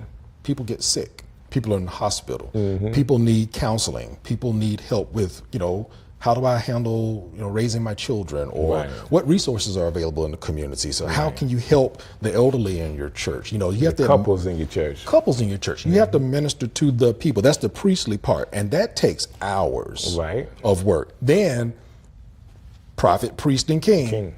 The administrative part. Right. And that's what keeps the church going. Mm-hmm. And if you don't do it well, you'll just be in survival mode. And I find a lot of small churches are in survival mode. They're just keeping the lights on, or they are managing their church like they would manage a personal checkbook, instead of looking at the bigger picture of what they should be doing as an organization financially, how to invest in ministry. Mm-hmm. So most of the work, even since I've gotten to Lilly, and it's been less than a year. I mean, you were there at the installation in January. It's been less than a year. Most of my work has been behind the scenes. Wow. Most of it. I would say a good 80% of my work has been behind the scenes. So do you know one of the ways that I can get you off track with what you're trying to do is to frustrate you to where you're distracted with frustration and not doing the work. And what happens is Satan tries to distract us from an administrative part and get you frustrated because you can't cross all of the T's and dot all of the I's, and the decimals just don't look like they're in the right place. Right. And you can get frustrated, and that takes you off of ministry. It does. When sometimes you got to do all that you can and then allow God to give a blessing to the administration so that you're not frustrated. Because what happens is, and people do it at every level. It can happen when people get new buildings. Guess what? We got to preach tithing, we got to preach giving, and they can go overboard with that. But the same thing can happen with a small church just trying to keep the lights on. It can. In business, they use a tool called the balance scorecard. And if you get any one of those areas of the balance scorecard out of whack, your business is going to suffer. Right. So if you're just focusing on finances, you're probably going to end up failing anyway. Right. If you're just focusing on my business processes, but you don't get the finances part right, you're going to fail anyway. Right. Because your competitors are going to have a better process. If you're just focusing on innovation, but you're not doing those other two, you're going to fail. Right. So you have to make sure that things are in balance, but the frustrations that pastors a lot of times are dealing with come from above them, depending on what association they're a part of or what denomination they're a part of, and it comes from below them with the people. Right. And I say that because, you know, not to take a text, but in Hebrews chapter 13 says, you know, take care of these guys that are watching for your souls, because if you're giving them a hard time, it's not profitable for you. So if people in the church are carrying on a certain way and you get distracted by people being upset or people not understanding and not willing to talk it out with you, you spend more time trying to put out fires. Right. And instead of putting out fires, you should be slaying the dragon. Right. But your attention is now somewhere else. Yeah, it's split. It's split.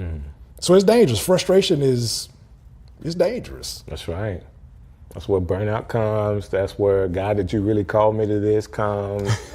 You know, I could go sell some cars come, you know, anything but being a preacher. Hey, another church. I'm going to go to another church because obviously these people don't want to go forward. So now I'm looking for somewhere else to serve. Right. Because I'm trying to find a place that's comfortable for me. That it comes from that too. Man, that's something. It comes from that. And I heard the stories during the pandemic of pastors that had to leave their churches and start, you know, truck driving. Wow. Pastors that just decided, I'm just going to uproot my family and move someplace else and do something different. Wow. So that's something, man. It has happened a lot. And to have made that your calling and then have to step back, you know, you want to be more thoughtful. Now, again, you know, just because somebody says, and I don't want to say this in a very derogatory way, but sometimes people don't hear from God. And the frustrations of, there's something T.D. Jakes said, if I really didn't like you and I wanted to kill you, I would give you my church. Who could sit in his seat with all the stuff that he's got going on? Like, you got to be called all of that for responsibility. Yeah, that's a ton of responsibility, and it's a ton of persecution that if you're not ready for, it will kill you. But the same thing is true in a small church. The same thing is true. And I say that because in a small church, you have the same level of responsibility. You still have to answer to God for the souls that you're in charge of. That's true. And so if you're not the kind of person who takes it seriously, you can easily just decide, I want to move from place to place. I'm looking for my best opportunity and not realize the gravity of the souls that you're dealing with. When the pandemic happened, my mother passed. And when she passed away, I remember that. We moved back here to be closer to family. Well, I contracted COVID. When I got COVID, went through my 2 weeks like everybody else, but I have some long COVID symptoms, the fatigue and all these other things. And it made it difficult for me to go back and forth to Tuskegee. Okay. I spent months, almost a year, just praying, God, what do you want me to do? Right. You know, what am I allowed to do? Is it okay for me to be somewhere else? I don't want to leave. I've been at this church half my life. I've been there 25 years. I built relationships. They're like family. I was like Gideon, Lord, let me just put this fleece out here. And if it's dry in the morning and the ground is wet, okay, Lord, let me put it back out here again. Right. You know, if it's wet and the ground is dry. Right. But I was constantly praying and seeking God. And it was one of the hardest decisions I've ever had to make in my life, to say to our church, I'm going to have to step down, because what was happening, I would have to do nothing at all on Saturday so that I could go down there and do ministry, come back home, and I was no good Monday and half of Tuesday. Wow. Because of the fatigue, the mental and the physical fatigue. It was beginning to be too much for me to bear. Wow. But I didn't want to stop because I hadn't heard from God to say it was okay for me to leave. That's my assignment, you know? Once I knew, it was, like I said, it was the hardest decision to say to them, hey, give me 6 months. And then to say, if the 6 months comes and I still haven't found a place to serve, I'm still stepping down. Wow. And so when the 6 months was up, it was Easter Sunday a year ago. And I stepped down. That was my last Sunday at Greater Friendship. And I had no new church to go to. Wow. You know, I was just, God, show me where you want me to be. I don't, to circle back, I don't think, like you said, everybody goes through that process. I think, no, they didn't get sent to where they're going. They just saw an opportunity. Gotcha. And then they sprinkle a little God on, oh, the Lord did this for me. I understand. But you can't really say that to people to their face. Can't say it to their face. We can say it to each other, though. I do have a pet peeve, man. I have a real pet peeve, man. I say this all the time, and I know I'm going to make people mad. But when somebody tell me God said, I'm like, you lying. That's me personally. I'm not talking about anybody personally, but, you know, a lot of times people use that card to be able to do what they want to do, and they are then responsible for the outcome. Well, that's because some people have Jesus as a savior, but not as a Lord. Right. You know? Right, that's true. So he's not in charge. He's just there to save you, to bail you out, but he's not the one that's in charge. That being said, at the same time, I appreciate your willingness to help some of your peers and to be a mouthpiece for God, to be able to show some processes, some procedures that's actually going to be able to help. I know that you have some booklets that talk about preaching and stuff. I want to share this one fact. It is not new technology, and my glasses are talking to me. It's not new technology or a new idea to have a book of sermons. True. One of the first sermon books was actually written for the style, I want to say it was the 50s. And it was written in a style that the words would rhyme. Yes. And it does not get credit for that writing in that style, to me, that it should, because that was a form of rapping that actually went into, so rapping has been around longer than 50 years. It has. But it doesn't get the credit for it because, just like a lot of things, the music that came out of the church went into R&B and all of that. Yep. Well, that style of rhyming, written poetry to rhyme, actually came out of these sermon books and how people, that style of preaching.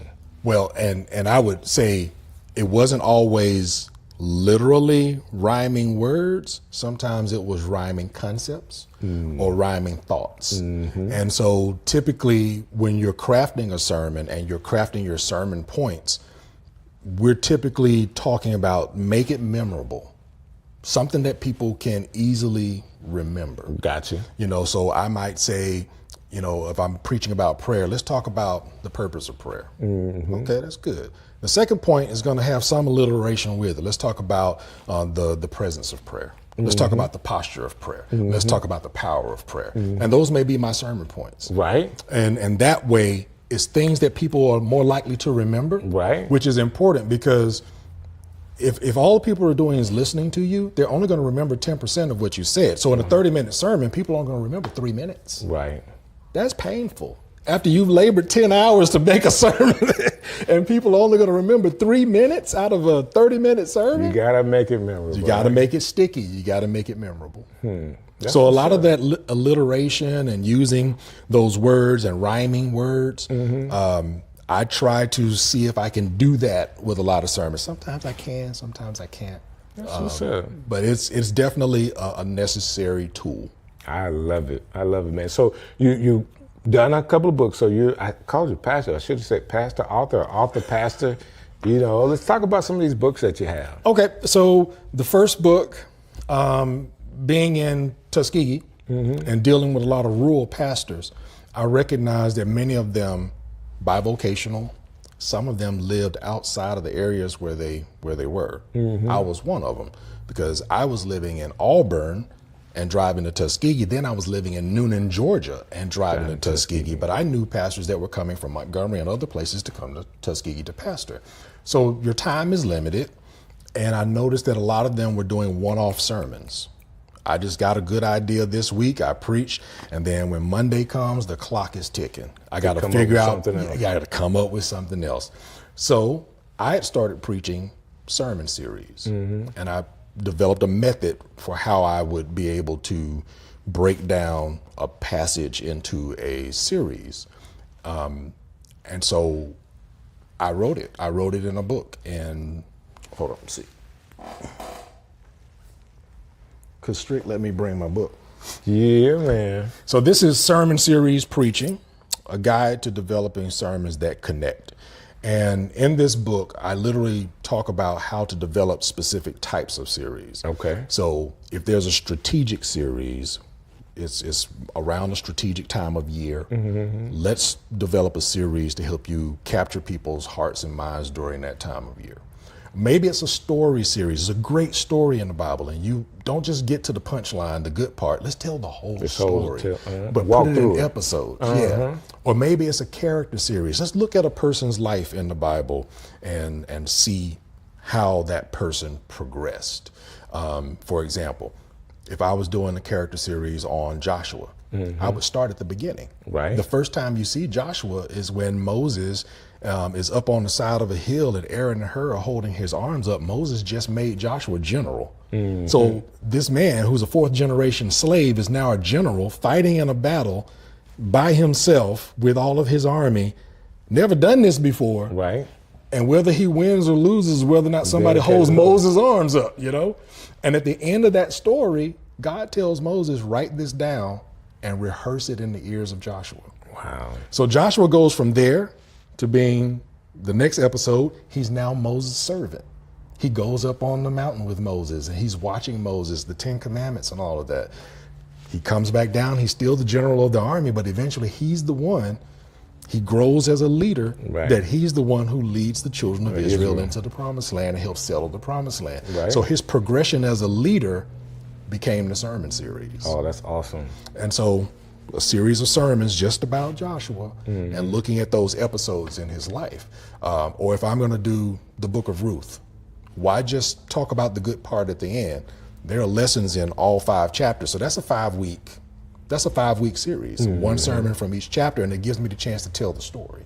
I get it. So that way, when you're working on a sermon, you're not always just working on that sermon.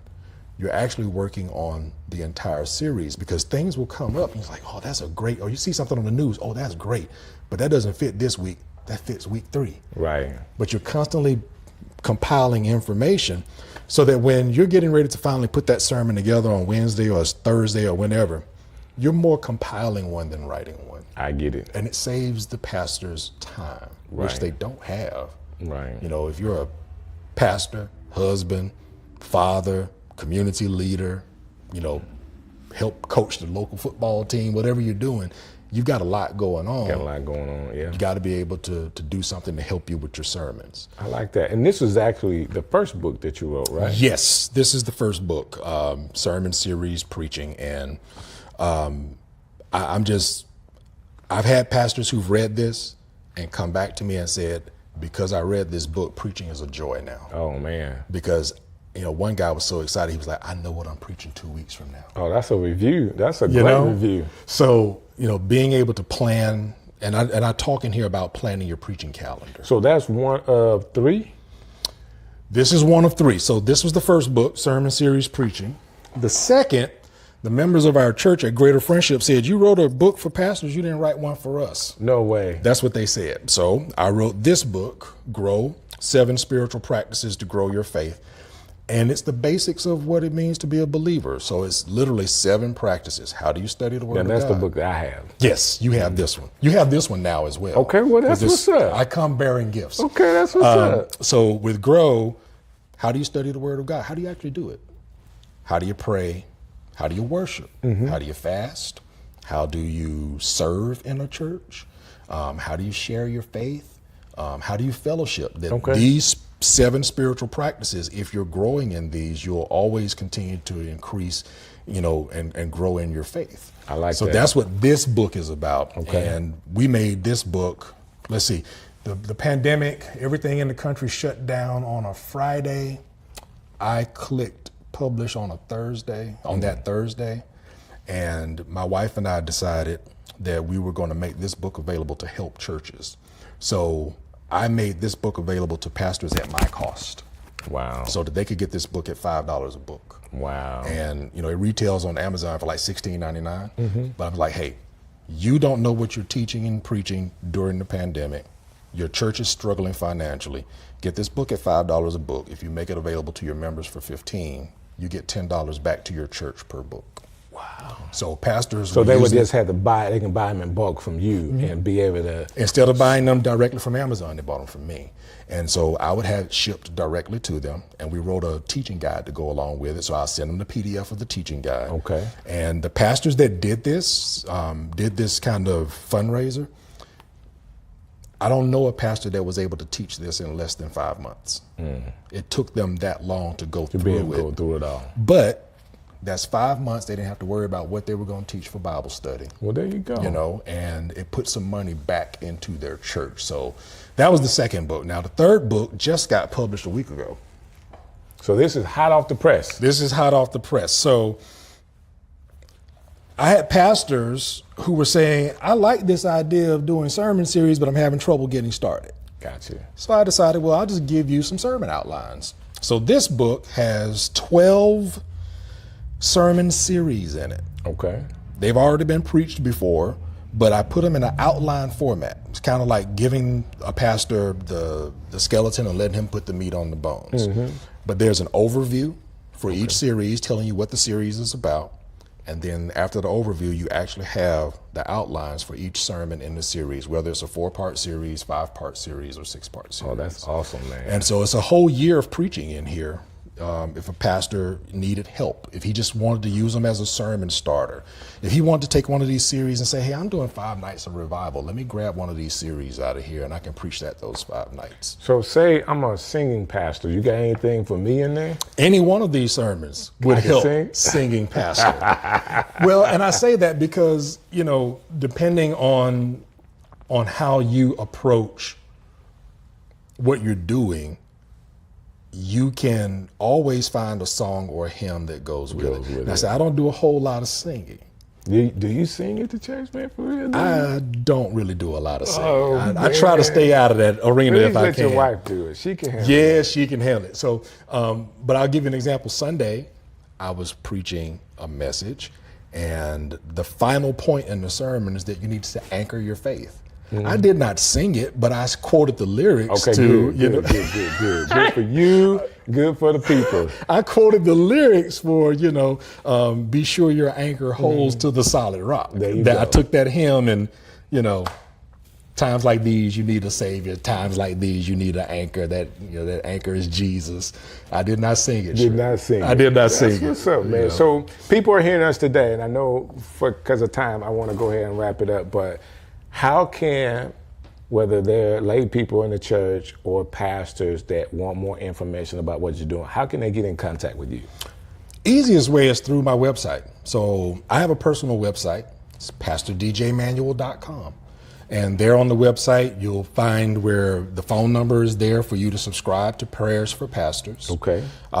There's information about the books there, and information on how to get in touch with me if you need me to come in and do some coaching with you. So all of that's on my personal website. Now, our church website, lilybaptistchurch.com, but for me personally, pastordjmanuel.com. Wow, well, you can't beat that, man. I appreciate you coming by. My hope is someone listens to this today and they will be vulnerable enough to say, hey, I need a little help. Yeah, well, I'm glad you brought that up, because I forgot to share this with you. Okay. I'm doing a workshop this week, and the workshop is called Jumpstart Your Preaching Calendar. And we're inviting ministers and pastors to come learn about preaching, learn how to develop your annual vision, and learn how to actually make your preaching calendar for the year. Okay. And I'll be doing that several times during the fall as we get closer to the end of the year. But this is a great time to get started with that. So that's going to be, this first one is going to be on Saturday the 20th from 9 a.m. to 10:30.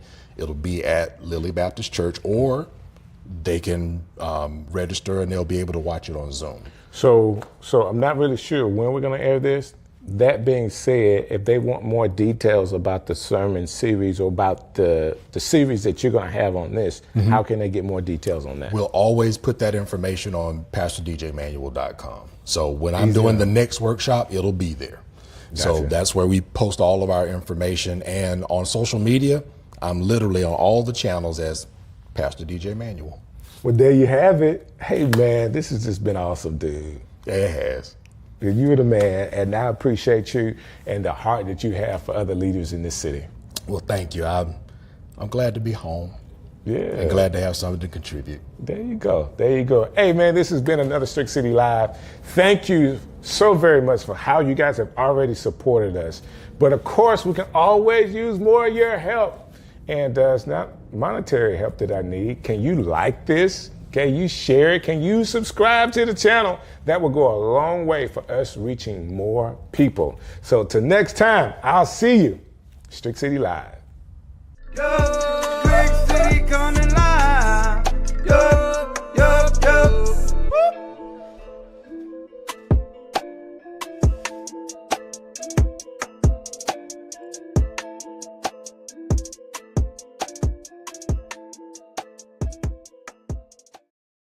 Yo, Strick City coming live. Yo, yo, yo. Hey, listen, my name is DJ Strick, and I thank you so very much for being a part of Strick City Live. Like, I don't have a rhythm to this yet, but I appreciate you watching anyway. I get an opportunity to talk to some of my great friends about what they're doing, their business, and all things that they are. If that makes sense to you, you're in the right place. I have a friend of mine who happens to also be one of my clients. I get a chance to help her create content, and she is good at what she does. From real estate to content creations to being a home guru. Like, we're gonna figure out what this guru thing is about these homes. Maybe she can give us more information so we can contact her for her to do guru stuff for all of us, right? Yeah. None other than the person everybody in Birmingham knows, Miss Portia Smiley. Hi. What's going on? Hello, how are you? So the last name fits because most of the times when I see you, you're smiling all the time. Yeah, I think that's like the proper response for like when you feel awkward. It's like you just smile? Smile and nod. So you feel awkward most of the times when you're around me? Well, but you would make an introduction. The cameras are rolling, so it's kind of like a, Can I start with this guru, like home buying guru? Mm-hmm. Explain that to me. Okay, so I am 10 toes deep into everything real estate. Okay, and that whole 10 toes deep is so youthful. Mm-hmm. So I get it. Go ahead. So, I work with sellers. I work with buyers. I work with people that want to invest. But I recently got into luxury leasing, which for a lot of people could be like the oxymoron for real estate agents. It's like, why would you help somebody find a rental or get into leasing when you're supposed to be helping people become homeowners? Well, the market is crazy and everything is adjusting. So I just want to be in a position to help people with housing, period. So whether you're looking to rent because you're not ready to buy or looking to buy, sell, or invest, hey, I'm Portia Smiley and I can possibly help you. So can you help me if I need to get into like a Section 8? That's a great question. The answer to that question is probably no. I don't think so. It's okay to say no. It's all right. That being said, you can help people if they're looking to rent a property, if they're looking to buy a home or sell a home. They need to call the guru. The housing guru. Which is Portia Smiley. The Portia Smiley. I didn't say the, but I apologize. I'll add that next time. The Portia Smiley can be called for all of that. Portia, how did you even get into real estate? Oh, so I think when the recession happened, everybody just went through like a midlife crisis of like change. Okay. And so that change for me was leaving corporate America. And after being in corporate America for 10 years, I worked in supply chain. And I just wanted to do something completely different. My friend at the time, Jeremy Norman, was a real estate agent turned broker. He had a small brokerage in Atlanta that small brokerage turned into now the biggest. Jeremy is like a legend in real estate right now. Yeah. I don't know him personally, but who can't know him?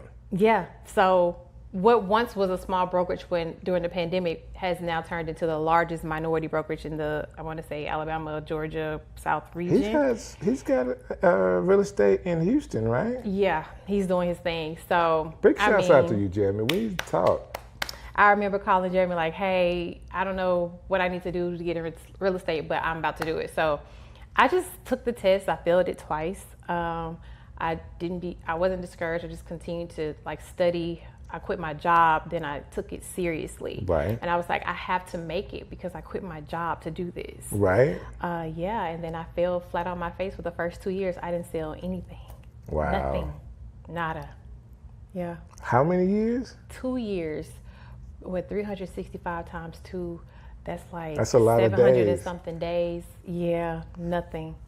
I depleted my savings, touched my 401k. It was a learning experience. Do you think that time prepared you like even more for what you're doing now? In more ways than 10, for sure. I don't mean to get too spiritual, but that's just who I am now. I think God was like showing me something in that, where he took away everything that I relied on as a source, and I had to find out that he is my source. Gotcha. And my resource. So yes, I didn't sell houses for 2 years, but also I grew spiritually in a way that like is invaluable.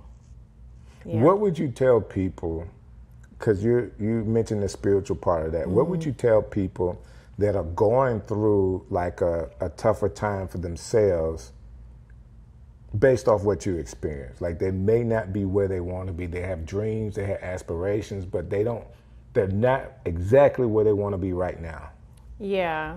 So if you're experiencing anything like me that seemed like failure after failure after failure, it seemed like God was stripping everything that made me me. I feel like I almost lost my identity. I was known for being like this bossy corporate lady and traveling the world to like not knowing how I was going to eat. God provided food, but like not knowing how my bills would be paid really. Wow. And so if you're going through that, I had to stop and like realize why this was happening and totally understand that God was trying to get my attention. He was really trying to get my undivided attention.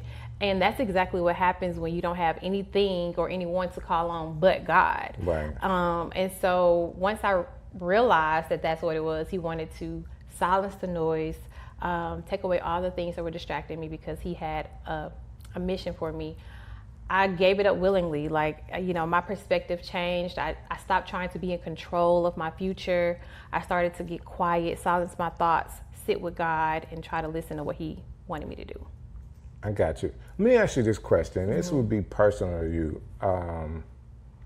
Going through what you have to go through professionally for you, how were you able to balance some personal, I would say setbacks, like death in the family, death of your cousin and all that? How are you able to handle all those things while you were still trying to find your way professionally? Wow, that is a good question. And honestly, not to sound like the holier than thou one, but God really gives you peace amidst the chaos. That's true. He really gives you, strength when yours ends. That's where his strength begins. And, not to sound like a broken record, but I really had to lean into my faith. I really had to depend on God when I didn't know how I was going to get through certain situations, or watching my uncle cry because he lost a child. And I felt like I lost a brother. Like we grew up like siblings. Right. And that just wasn't easy. And I remember being mad at God. Gotcha. And because I asked God to heal him.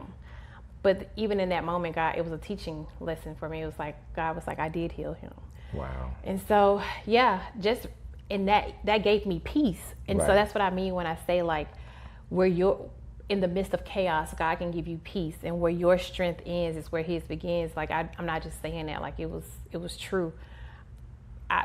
Trying to grow my career, I went months not knowing how I was going to pay my bills.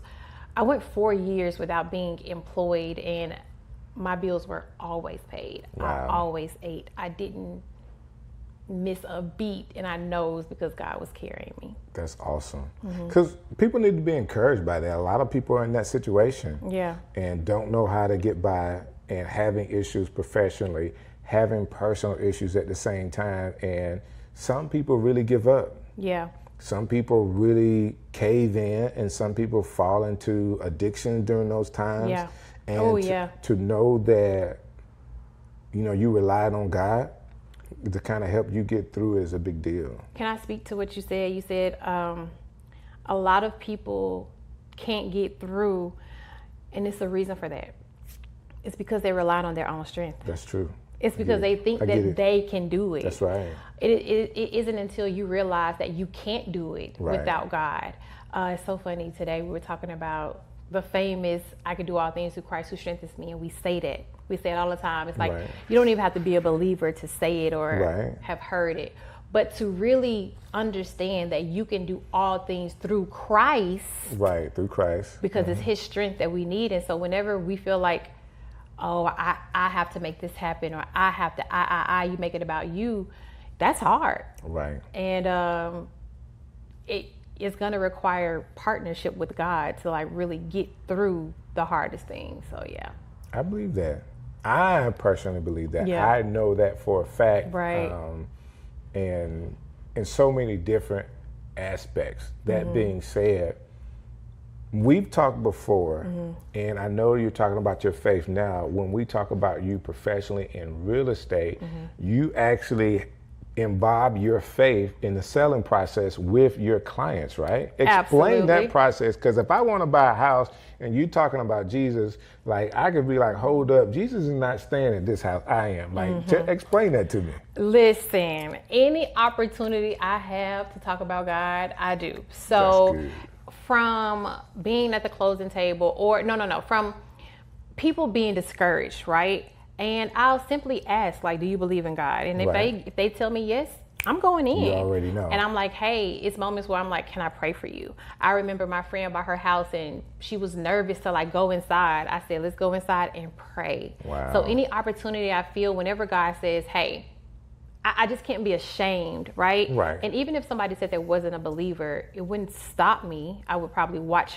how I said certain things. But like, for the most part, if they say, thank you, Lord, that's an in for me. Right. If they say, thank God, that's an in. Like, don't play around with me, because like, I'm looking for an opportunity to bring up God anyway. And I say things like, you know, it might not sound biblical, but it is like, hey, what's for you is for you. You can't miss what's for you. Right. You know, or depending on the person, I'll say you can't miss what God has for you. That's true. And so I kind of established that in the beginning. I listen to what they say, and if they make references to God, then I just go in, you know, and if they don't make references to God, I'll simply ask them, do you mind if I pray for you? You know, do you mind if we pray over this situation? Hey, I feel like you have a lot of anxiety. Do you mind if we pray before we go on our next tour? I haven't met anyone to say no. That's awesome. That's awesome. How did you come by this faith? Like, where does it come from? Okay, two things.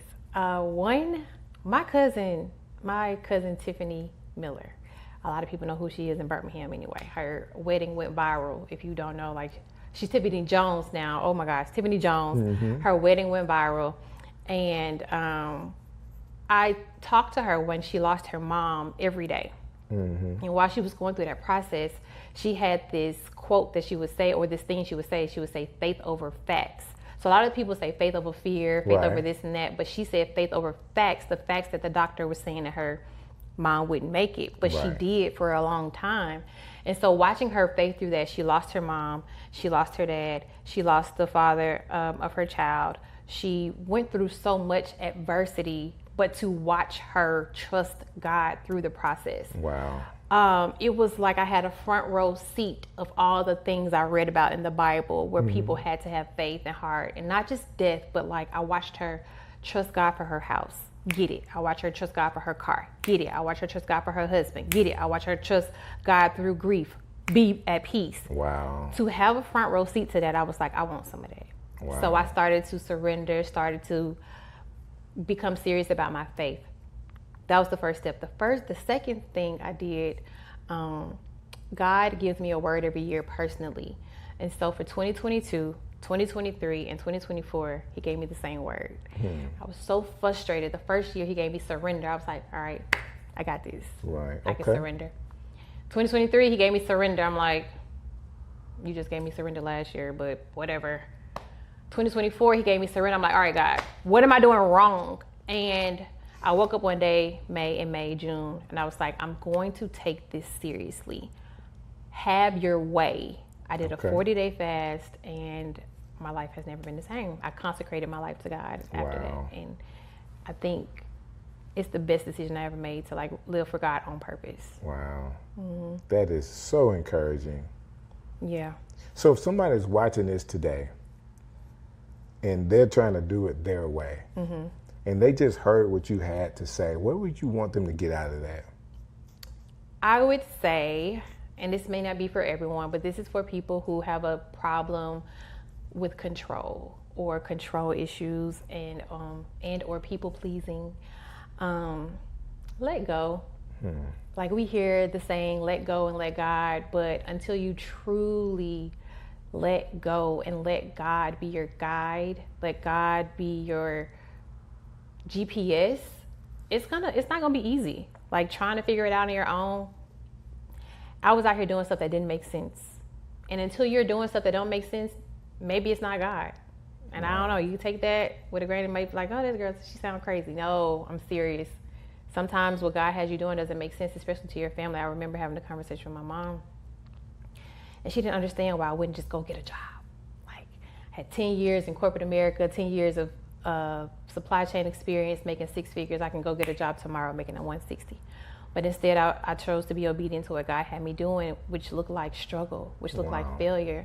My mom didn't understand, so I was like, Ma, you know, I understand why you don't get it. I was like, but because I don't get it. I don't understand what God is doing in this moment, but I'm going to be obedient to what he's telling me to do.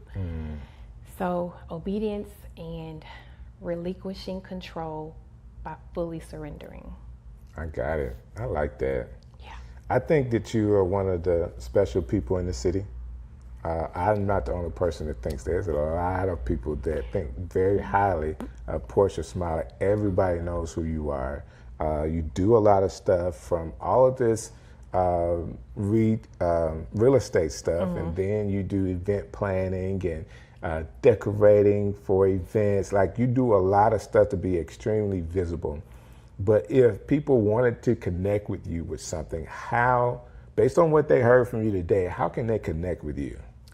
You know, I'm working on my linked tree or whatever, but Instagram, I feel like people have no problem with just DMing me. I stay on top of my DMs just because I don't want to miss a sale. I don't want to miss a person that is reaching out for a real estate deal. I don't want to miss a person that's reaching out for prayer. I have people that I pray with. That's awesome. And so I try to stay on top of that. So, and then from there, we can like take it off social media to kind of tend to a separate need. But yeah, Portia Smiley on Instagram, Portia Smiley on Facebook, Portia Smiley on TikTok. I think my name is kind of unique, so I can just say my name and that's kind of it. Yeah, you might have to spell it for people though. P-O-R-S-H-E. P-O-R-S-H-E Smiley. So if there was a young guy watching this today that's like, man, this girl sounds really interesting, like she's a real cool person, all those links she just gave you, you could DM her too. That's hilarious. Everybody know the struggle is real in this dating world, so that is so funny. That's hilarious, but well, you can thank me later, fellas. Hey, this has been another episode of Strick City Live, and it is so cool to be able to talk to you. Normally, I'm behind the camera. I know. Like, normally that's what I do.